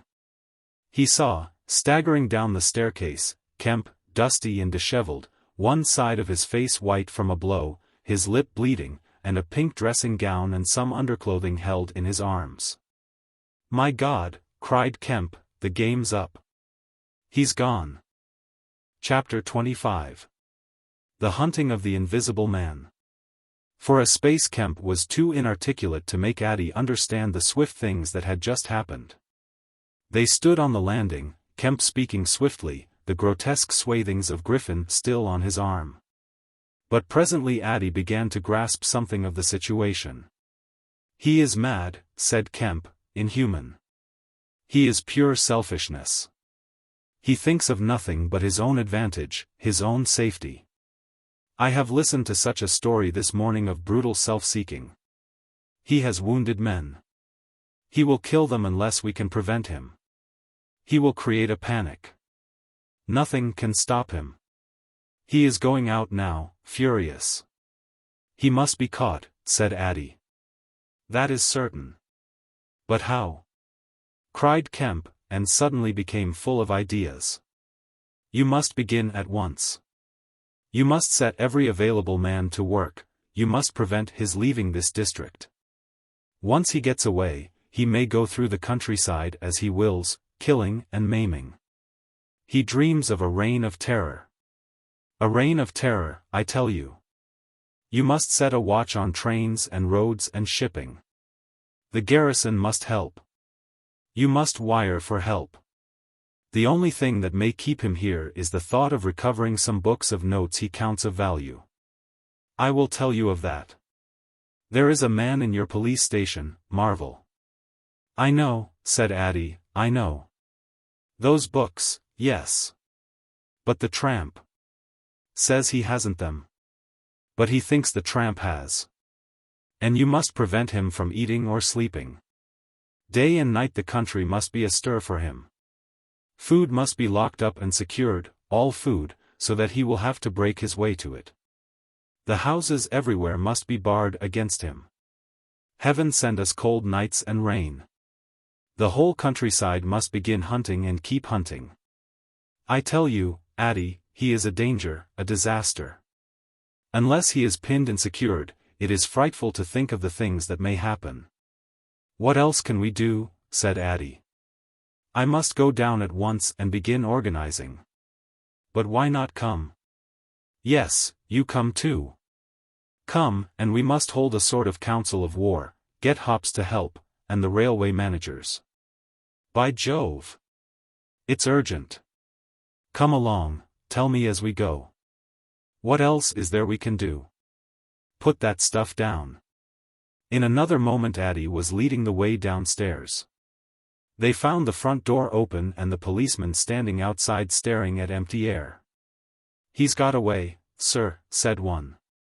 We must go to the central station at once, said Addie. One of you go on down and get a cab to come up and meet us, quickly. And now, Kemp, what else? Dogs, said Kemp, get dogs. They don't see him, but they wind him. Get dogs. Good, said Addie. It's not generally known, but the prison officials over at Halstead know a man with bloodhounds. Dogs. What else? Bear in mind, said Kemp, his food shows. After eating, his food shows until it is assimilated. So that he has to hide after eating. You must keep on beating. Every thicket, every quiet corner. And put all weapons, all implements that might be weapons, away. He can't carry such things for long. And what he can snatch up and strike men with must be hidden away. Good again, said Addie. We shall have him yet. And on the roads, said Kemp, and hesitated. Yes, said Addie. Powdered glass, said Kemp, it's cruel, I know. But think of what he may do. Addie drew the air in sharply between his teeth.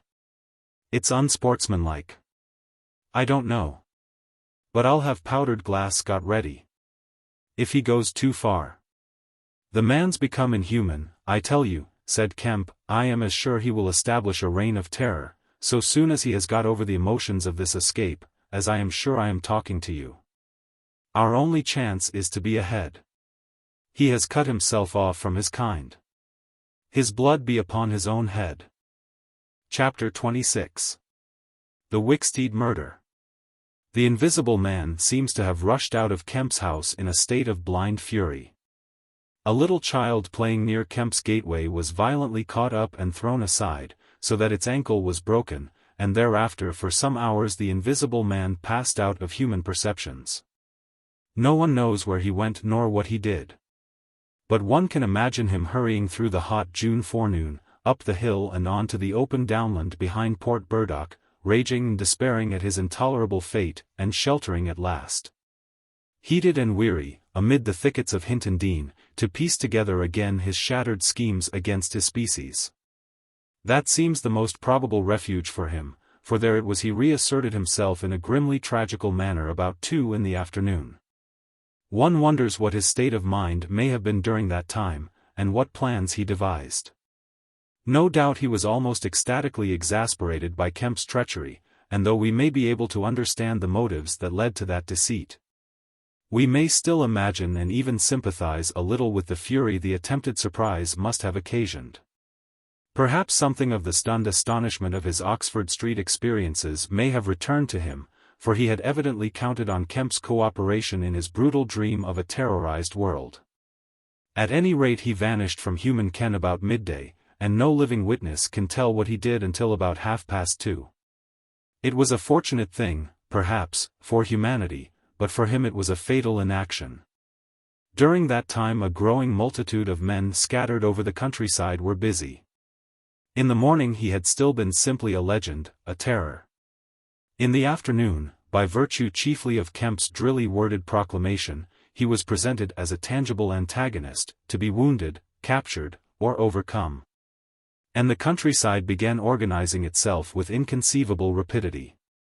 By 2 o'clock even he might still have removed himself out of the district by getting aboard a train, but after 2 that became impossible. Every passenger train along the lines on a great parallelogram between Southampton, Manchester, Brighton and Horsham, travelled with locked doors, and the goods traffic was almost entirely suspended.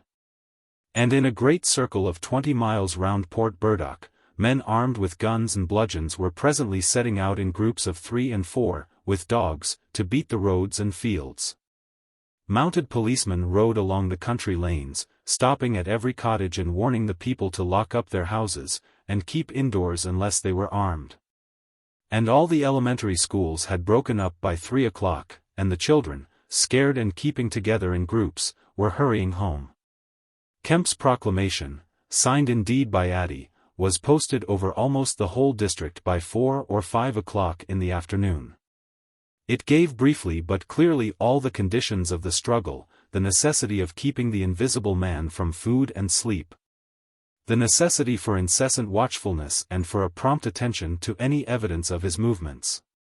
And so swift and decided was the action of the authorities, so prompt and universal was the belief in this strange being, that before nightfall an area of several hundred square miles was in a stringent state of siege. And before nightfall, too, a thrill of horror went through the whole watching nervous countryside.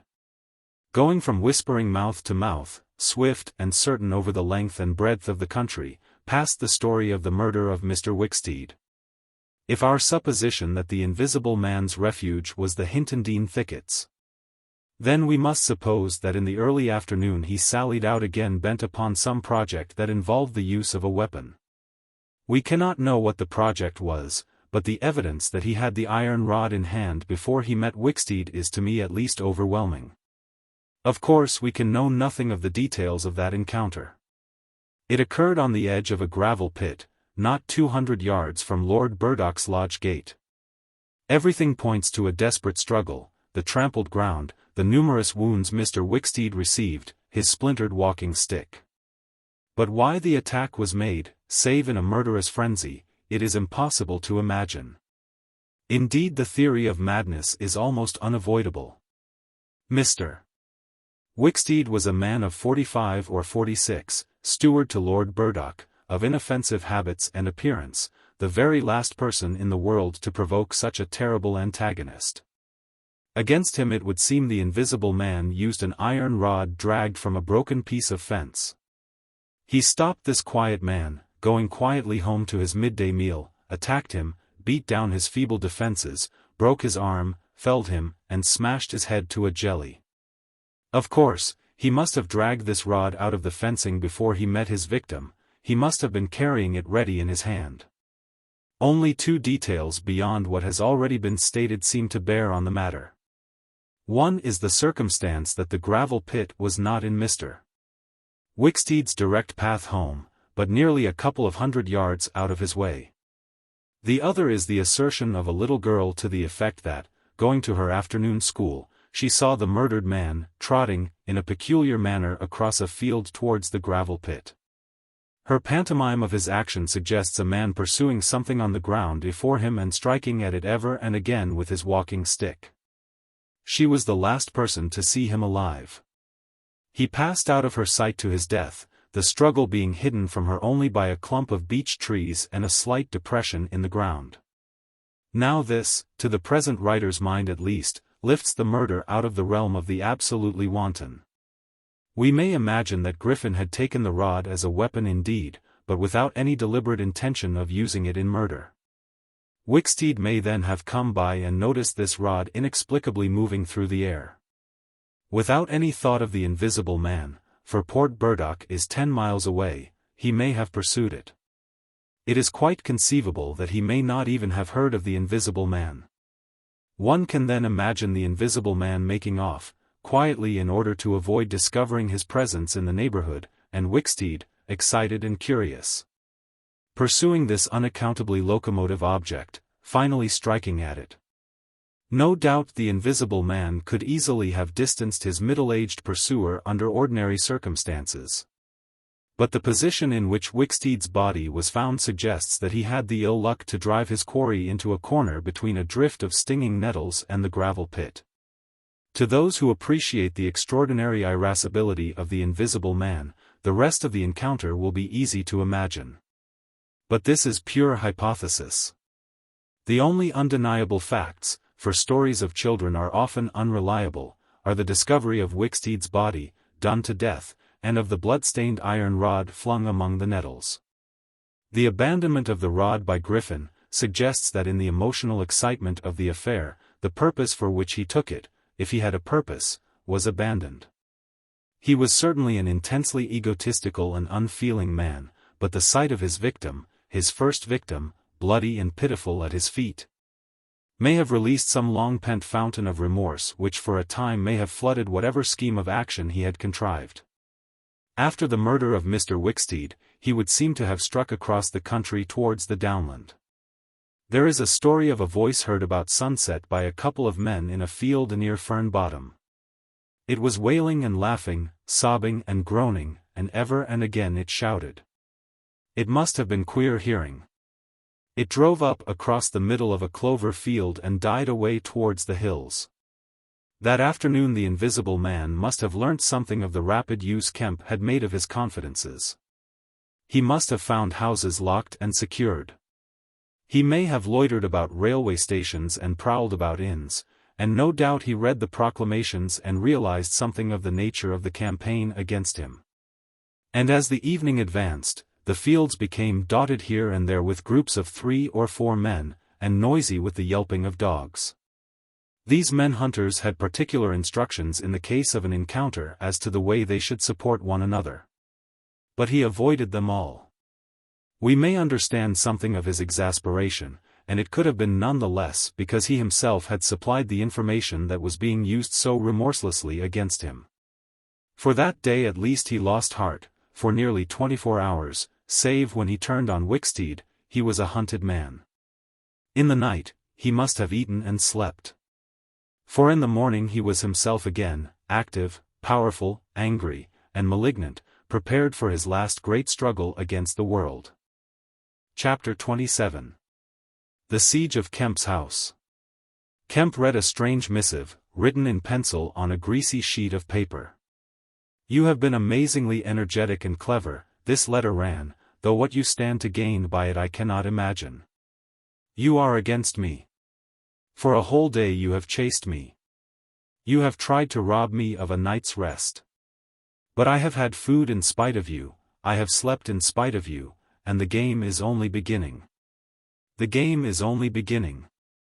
There is nothing for it, but to start the terror. This announces the first day of the terror. Port Burdock is no longer under the Queen, tell your Colonel of Police, and the rest of them.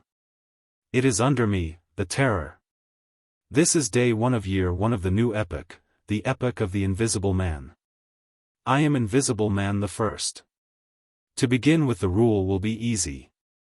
The first day there will be one execution for the sake of example. A man named Kemp. Death starts for him today. He may lock himself away, hide himself away, get guards about him, put on armor if he likes. Death, the unseen death, is coming. Let him take precautions, it will impress my people. Death starts from the pillar box by midday. The letter will fall in as the postman comes along, then off. The game begins. Death starts. Help him not, my people, lest death fall upon you also.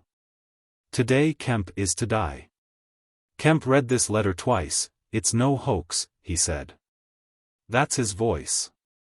And he means it. He turned the folded sheet over and saw on the addressed side of it the postmark Hinton, and the prosaic detail, 2D. To pay. He got up slowly, leaving his lunch unfinished. The letter had come by the 1 o'clock post, and went into his study.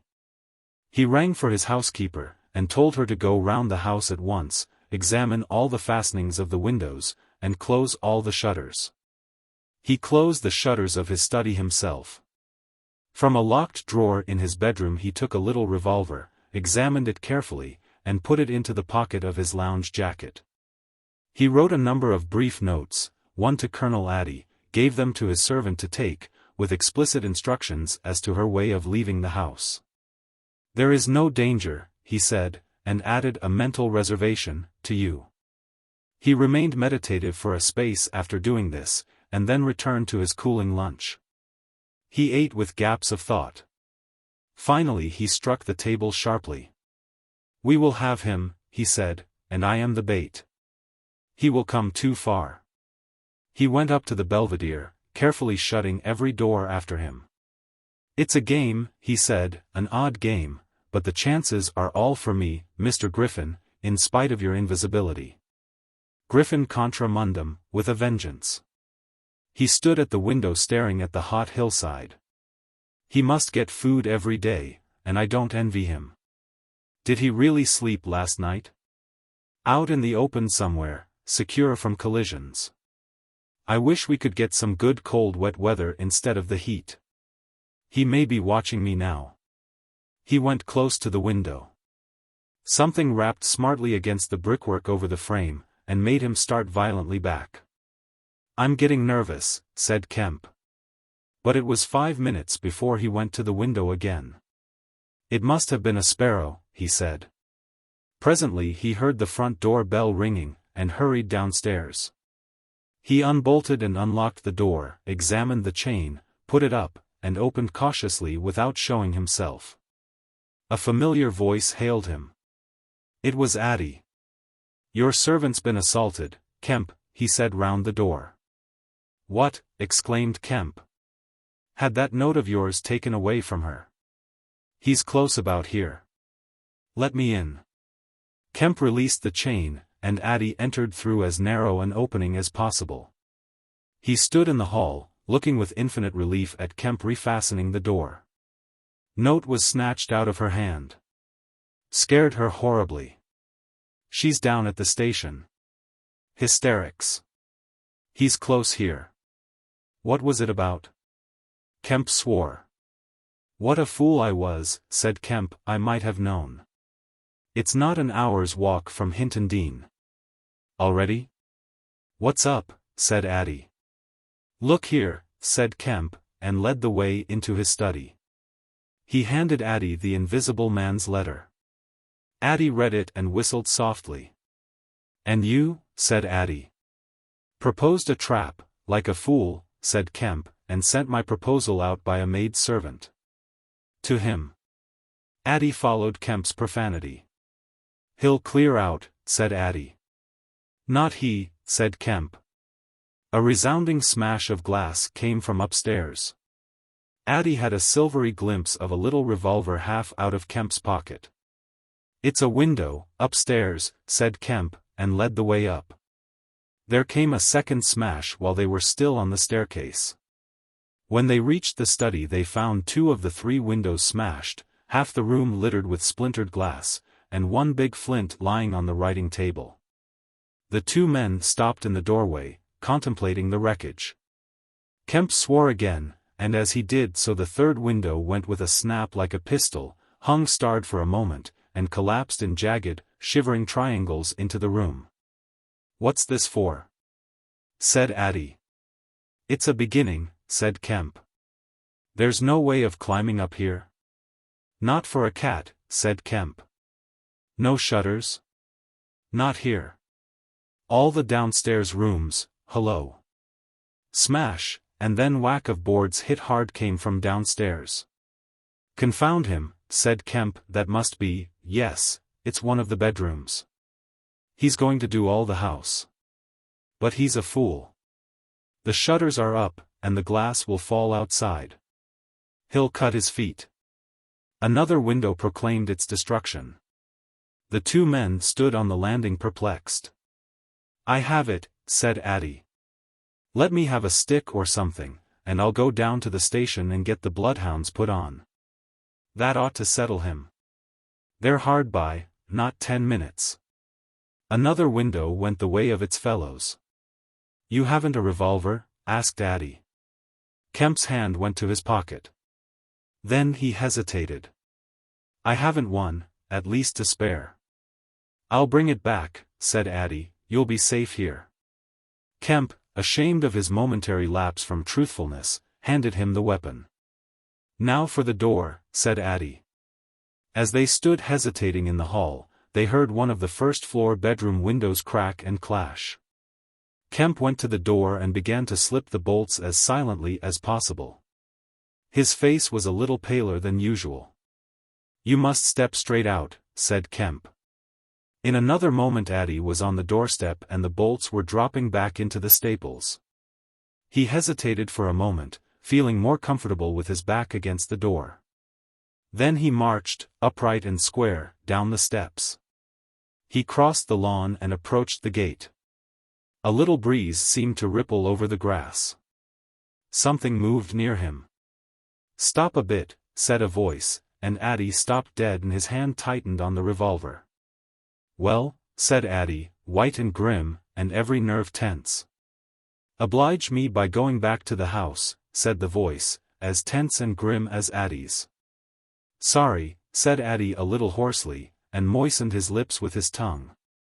The voice was on his left front, he thought. Suppose he were to take his luck with a shot? "What are you going for?" said the voice, and there was a quick movement of the two, and a flash of sunlight from the open lip of Addie's pocket. Addie desisted and thought. "Where I go," he said slowly, "is my own business." The words were still on his lips, when an arm came round his neck, his back felt a knee, and he was sprawling backward. He drew clumsily and fired absurdly, and in another moment he was struck in the mouth and the revolver wrested from his grip. He made a vain clutch at a slippery limb, tried to struggle up and fell back. "Damn," said Addie. The voice laughed. "I'd kill you now if it wasn't the waste of a bullet," it said. He saw the revolver in midair, 6 feet off, covering him. "Well," said Addie, sitting up. "Get up," said the voice. Addie stood up.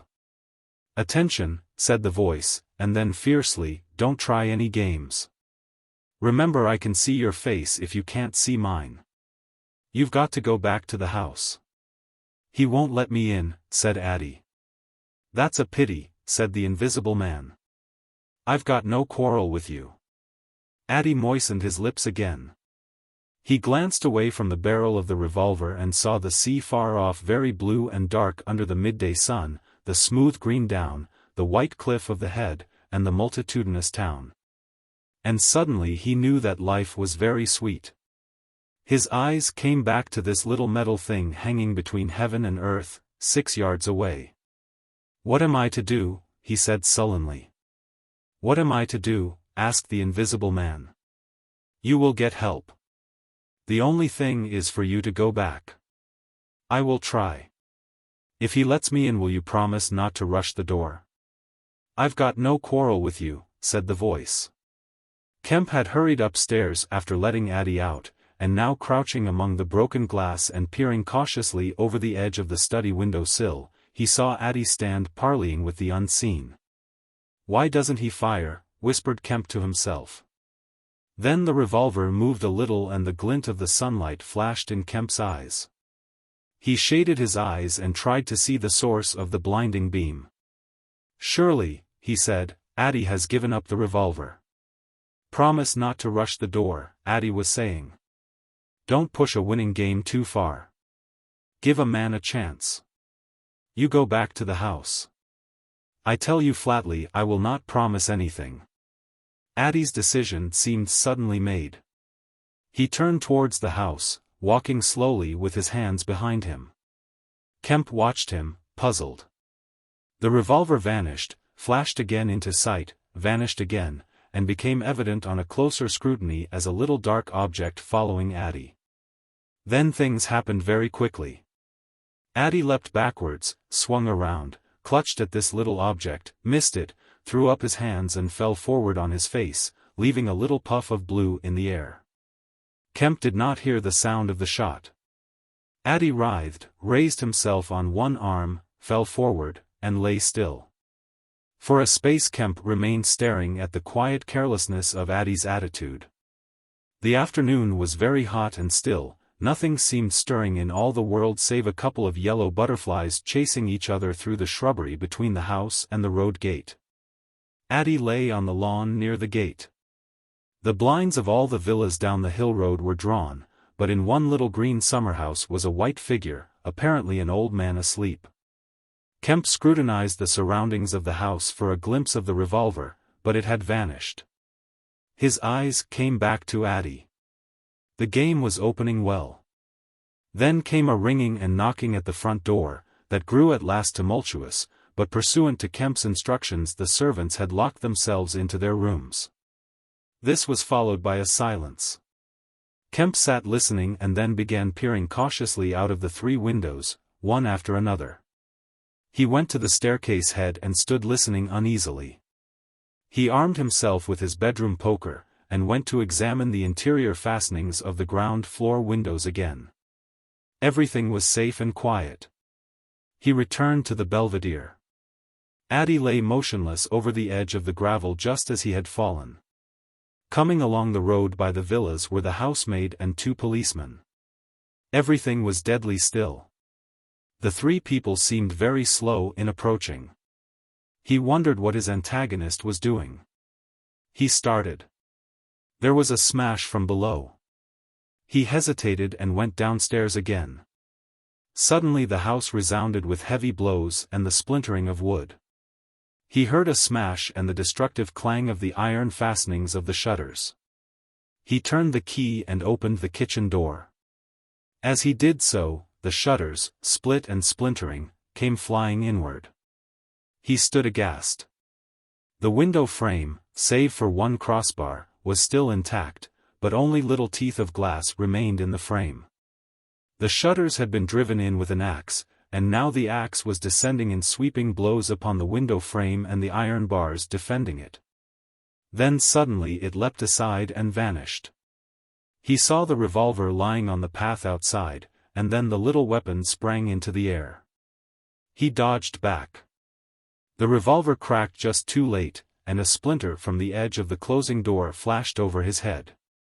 He slammed and locked the door, and as he stood outside he heard Griffin shouting and laughing. Then the blows of the axe with its splitting and smashing consequences, were resumed. Kemp stood in the passage trying to think. In a moment the invisible man would be in the kitchen. This door would not keep him a moment, and then a ringing came at the front door again. It would be the policeman. He ran into the hall, put up the chain, and drew the bolts. He made the girl speak before he dropped the chain, and the 3 people blundered into the house in a heap, and Kemp slammed the door again. The invisible man, said Kemp. He has a revolver, with 2 shots left. He's killed Addie. Shot him anyhow. Didn't you see him on the lawn? He's lying there. Who? Said one of the policemen.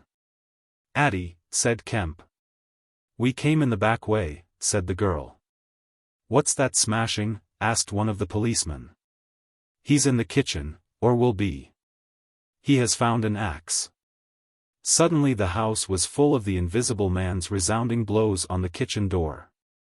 The girl stared towards the kitchen, shuddered, and retreated into the dining room. Kemp tried to explain in broken sentences. They heard the kitchen door give. "This way," said Kemp, starting into activity, and bundled the policeman into the dining room doorway. "Poker," said Kemp, and rushed to the fender. He handed the poker he had carried to the policeman and the dining room one to the other. He suddenly flung himself backward. "Whup!" said one policeman, ducked, and caught the axe on his poker. The pistol snapped its penultimate shot and ripped a valuable Sidney Cooper. The second policeman brought his poker down on the little weapon, as one might knock down a wasp, and sent it rattling to the floor. At the first clash the girl screamed, stood screaming for a moment by the fireplace, and then ran to open the shutters, possibly with an idea of escaping by the shattered window. The axe receded into the passage, and fell to a position about 2 feet from the ground. They could hear the invisible man breathing. "Stand away, you two," he said. "I want that man Kemp." "We want you," said the first policeman, making a quick step forward and wiping with his poker at the voice. The invisible man must have started back, and he blundered into the umbrella stand. Then, as the policeman staggered with the swing of the blow he had aimed, the invisible man countered with the axe, the helmet crumpled like paper. And the blow sent the man spinning to the floor at the head of the kitchen stairs. But the second policeman, aiming behind the axe with his poker, hit something soft that snapped. There was a sharp exclamation of pain and then the axe fell to the ground. The policeman wiped again at vacancy and hit nothing. He put his foot on the axe, and struck again.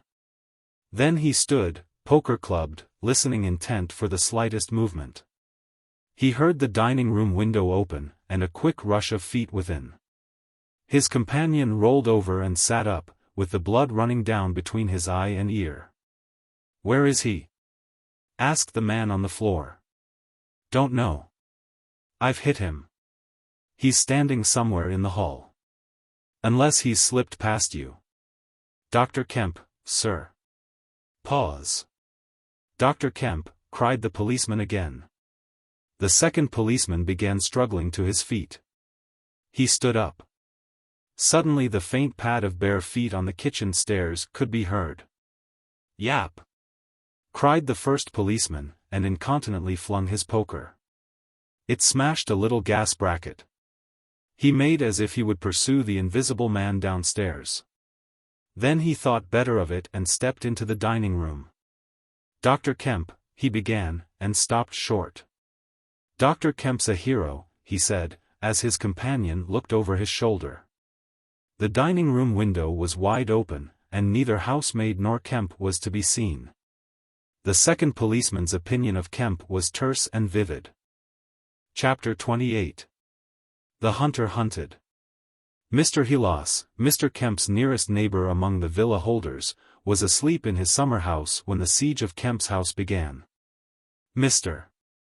Helas was one of the sturdy minority who refused to believe in all this nonsense about an invisible man. His wife, however, as he was subsequently to be reminded, did. He insisted upon walking about his garden just as if nothing was the matter, and he went to sleep in the afternoon in accordance with the custom of years. He slept through the smashing of the windows, and then woke up suddenly with a curious persuasion of something wrong. He looked across at Kemp's house, rubbed his eyes and looked again. Then he put his feet to the ground, and sat listening. He said he was damned, but still the strange thing was visible. The house looked as though it had been deserted for weeks, after a violent riot. Every window was broken, and every window, save those of the Belvedere study, was blinded by the internal shutters. "I could have sworn it was all right," he looked at his watch, 20 minutes ago. He became aware of a measured concussion and the clash of glass, far away in the distance. And then, as he sat open-mouthed, came a still more wonderful thing. The shutters of the drawing-room window were flung open violently, and the housemaid in her outdoor hat and garments, appeared struggling in a frantic manner to throw up the sash. Suddenly a man appeared beside her, helping her, Dr. Kemp. In another moment the window was open, and the housemaid was struggling out. She pitched forward and vanished among the shrubs. Mr. Helas stood up, exclaiming vaguely and vehemently at all these wonderful things. He saw Kemp stand on the sill, spring from the window, and reappear almost instantaneously running along a path in the shrubbery and stooping as he ran, like a man who evades observation. He vanished behind a laburnum, and appeared again clambering over a fence that abutted on the open down. In a second he had tumbled over and was running at a tremendous pace down the slope towards Mr. Helas. "Lord," cried Mr. Helas, struck with an idea, "it's that invisible man brute. It's right, after all." With Mr. Helas to think things like that was to act, and his cook watching him from the top window was amazed to see him come pelting towards the house at a good 9 miles an hour. There was a slamming of doors, a ringing of bells, and the voice of Mr. Helas bellowing like a bull. "Shut the doors, shut the windows, shut everything, the invisible man is coming." Instantly the house was full of screams and directions, and scurrying feet. He ran himself to shut the French windows that opened on the veranda. As he did so Kemp's head and shoulders and knee appeared over the edge of the garden fence. In another moment Kemp had ploughed through the asparagus, and was running across the tennis lawn to the house. "You can't come in," said Mr. Helas, shutting the bolts. "I'm very sorry if he's after you, but you can't come in." Kemp appeared with a face of terror close to the glass, rapping and then shaking frantically at the French window. Then, seeing his efforts were useless, he ran along the veranda, vaulted the end, and went to hammer at the side door. Then he ran round by the side gate to the front of the house, and so into the hill road. And Mr. Helas, staring from his window, a face of horror, had scarcely witnessed Kemp vanish, ere the asparagus was being trampled this way and that by feet unseen. At that Mr. Helas fled precipitately upstairs, and the rest of the chase is beyond his purview.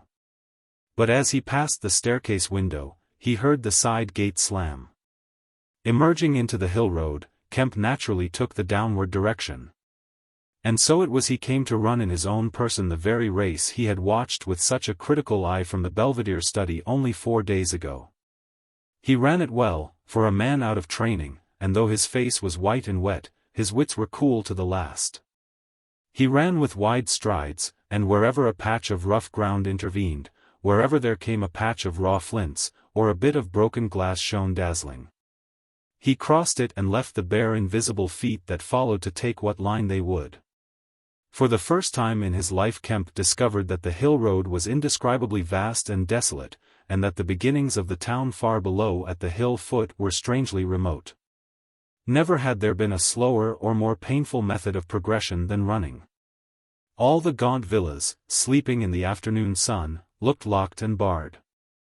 No doubt they were locked and barred, by his own orders. But at any rate they might have kept a lookout for an eventuality like this. The town was rising up now, the sea had dropped out of sight behind it, and people down below were stirring. A tram was just arriving at the hill foot. Beyond that was the police station. Was that footsteps he heard behind him? Spurt. The people below were staring at him, 1 or 2 were running, and his breath was beginning to saw in his throat. The tram was quite near now, and the Jolly Cricketers was noisily barring its doors. Beyond the tram were posts and heaps of gravel, the drainage works. He had a transitory idea of jumping into the tram and slamming the doors, and then he resolved to go for the police station. In another moment he had passed the door of the Jolly Cricketers, and was in the blistering fag end of the street, with human beings about him. The tram driver and his helper, arrested by the sight of his furious haste, stood staring with the tram horses unhitched. Further on the astonished features of navvies appeared above the mounds of gravel. His pace broke a little, and then he heard the swift pad of his pursuer, and leapt forward again. "The invisible man," he cried to the navvies, with a vague indicative gesture, and by an inspiration leapt the excavation and placed a burly group between him and the chase. Then abandoning the idea of the police station, he turned into a little side street, rushed by a greengrocer's cart, hesitated for the 10th of a second at the door of a sweetstuff shop, and then made for the mouth of an alley that ran back into the main hill street again. 2 or 3 little children were playing here, and shrieked and scattered at his apparition, and forthwith doors and windows opened and excited mothers revealed their hearts. Out he shot into Hill Street again, 300 yards from the tramline end, and immediately he became aware of a tumultuous vociferation and running people. He glanced up the street towards the hill. Hardly a dozen yards off ran a huge navvy, cursing in fragments and slashing viciously with a spade, and hard behind him came the tram conductor with his fists clenched. Up the street others followed these two, striking and shouting. Down towards the town, men and women were running, and he noticed clearly one man coming out of a shop door with a stick in his hand. "Spread out! Spread out!" cried someone. Kemp suddenly grasped the altered condition of the chase. He stopped, and looked round, panting. "He's close here," he cried. "Form a line across." He was hit hard under the ear, and went reeling, trying to face round towards his unseen antagonist. He just managed to keep his feet, and he struck a vain counter in the air. Then he was hit again under the jaw, and sprawled headlong on the ground. In another moment a knee compressed his diaphragm, and a couple of eager hands gripped his throat, but the grip of one was weaker than the other.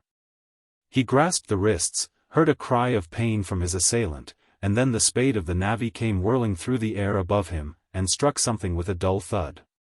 He felt a drop of moisture on his face. The grip at his throat suddenly relaxed, and with a convulsive effort, Kemp loosed himself, grasped a limp shoulder, and rolled uppermost. He gripped the unseen elbows near the ground. "I've got him," screamed Kemp. "Help! Help, hold! He's down! Hold his feet!"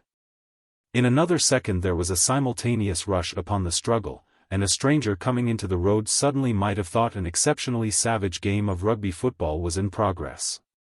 And there was no shouting after Kemp's cry, only a sound of blows and feet and heavy breathing. Then came a mighty effort, and the invisible man threw off a couple of his antagonists and rose to his knees. Kemp clung to him in front like a hound to a stag, and a dozen hands gripped, clutched, and tore at the unseen. The tram conductor suddenly got the neck and shoulders and lugged him back. Down went the heap of struggling men again and rolled over. There was, I am afraid, some savage kicking. Then suddenly a wild scream of "Mercy! Mercy!" That died down swiftly to a sound like choking. "Get back, you fools!" cried the muffled voice of Kemp, and there was a vigorous shoving back of stalwart forms. "He's hurt, I tell you. Stand back." There was a brief struggle to clear a space, and then the circle of eager faces saw the doctor kneeling, as it seemed, 15 inches in the air, and holding invisible arms to the ground. Behind him a constable gripped invisible ankles. "Don't you leave go of N," cried the big navvy, holding a blood-stained spade, "he's shamming." "He's not shamming," said the doctor, cautiously raising his knee, "and I'll hold him." His face was bruised and already going red, he spoke thickly because of a bleeding lip. He released one hand and seemed to be feeling at the face. "The mouth's all wet," he said. And then, good God! He stood up abruptly and then knelt down on the ground by the side of the thing unseen.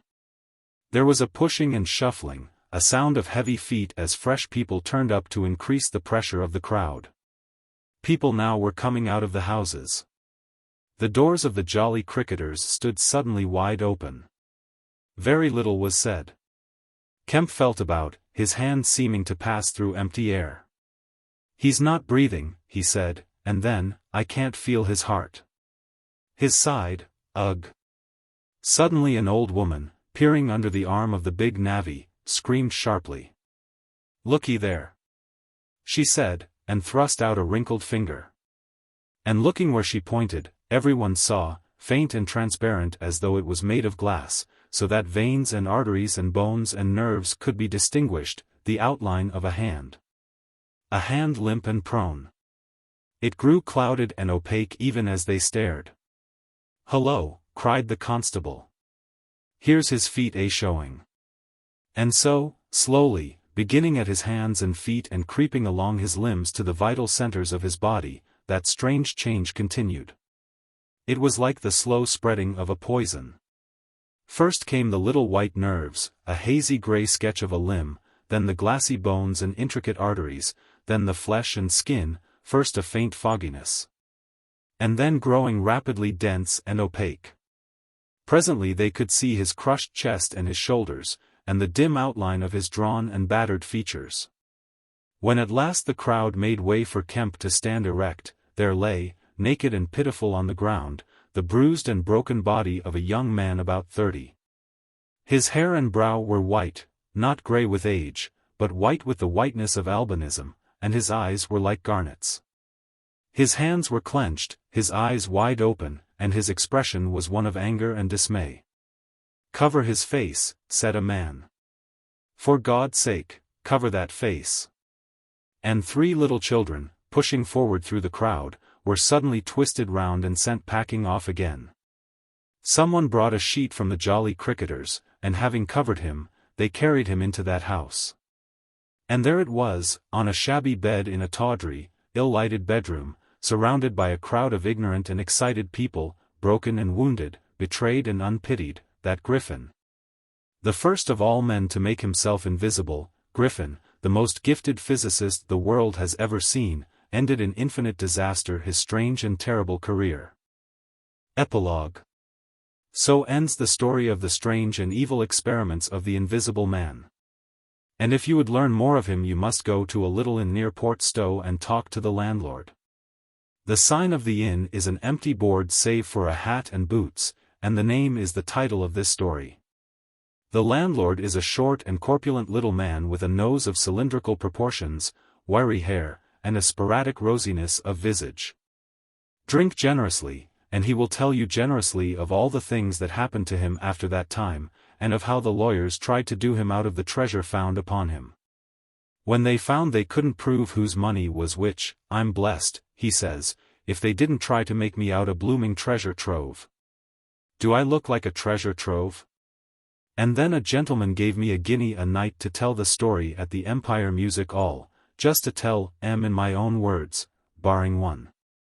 And if you want to cut off the flow of his reminiscences abruptly, you can always do so by asking if there weren't 3 manuscript books in the story. He admits there were and proceeds to explain, with asseverations that everybody thinks he has, But bless you, he hasn't. The Invisible Man it was took off to hide when I cut and ran for Port Stowe. It's that Mr. Kemp put people on with the idea of my having And then he subsides into a pensive state, watches you furtively, bustles nervously with glasses, and presently leaves the bar. He is a bachelor man, his tastes were ever bachelor, and there are no women folk in the house. Outwardly he buttons, it is expected of him, but in his more vital privacies, in the matter of braces for example, he still turns to string. He conducts his house without enterprise, but with eminent decorum. His movements are slow, and he is a great thinker. But he has a reputation for wisdom and for a respectable parsimony in the village, and his knowledge of the roads of the south of England would beat Cobbett. And on Sunday mornings, every Sunday morning, all the year round, while he is closed to the outer world, and every night after 10, he goes into his bar parlor. Bearing a glass of gin faintly tinged with water, and having placed this down, he locks the door and examines the blinds, and even looks under the table. And then, being satisfied of his solitude, he unlocks the cupboard and a box in the cupboard and a drawer in that box, and produces 3 volumes bound in brown leather. And places them solemnly in the middle of the table. The covers are weather-worn and tinged with an algal green, for once they sojourned in a ditch and some of the pages have been washed blank by dirty water. The landlord sits down in an armchair, fills a long clay pipe slowly, gloating over the books the while. Then he pulls one towards him and opens it, and begins to study it, turning over the leaves backwards and forwards. His brows are knit and his lips move painfully. Hex, little two up in the air, cross and a fiddle-de-dee. Lord! What a one he was for intellect. Presently he relaxes and leans back, and blinks through his smoke across the room at things invisible to other eyes. Full of secrets, he says. Wonderful secrets. Once I get the haul of them, Lord. I wouldn't do what he did, I'd just, well. He pulls at his pipe. So he lapses into a dream, the undying wonderful dream of his life. And though Kemp has fished unceasingly, no human being save the landlord knows those books are there, with the subtle secret of invisibility and a dozen other strange secrets written therein. And none other will know of them until he dies.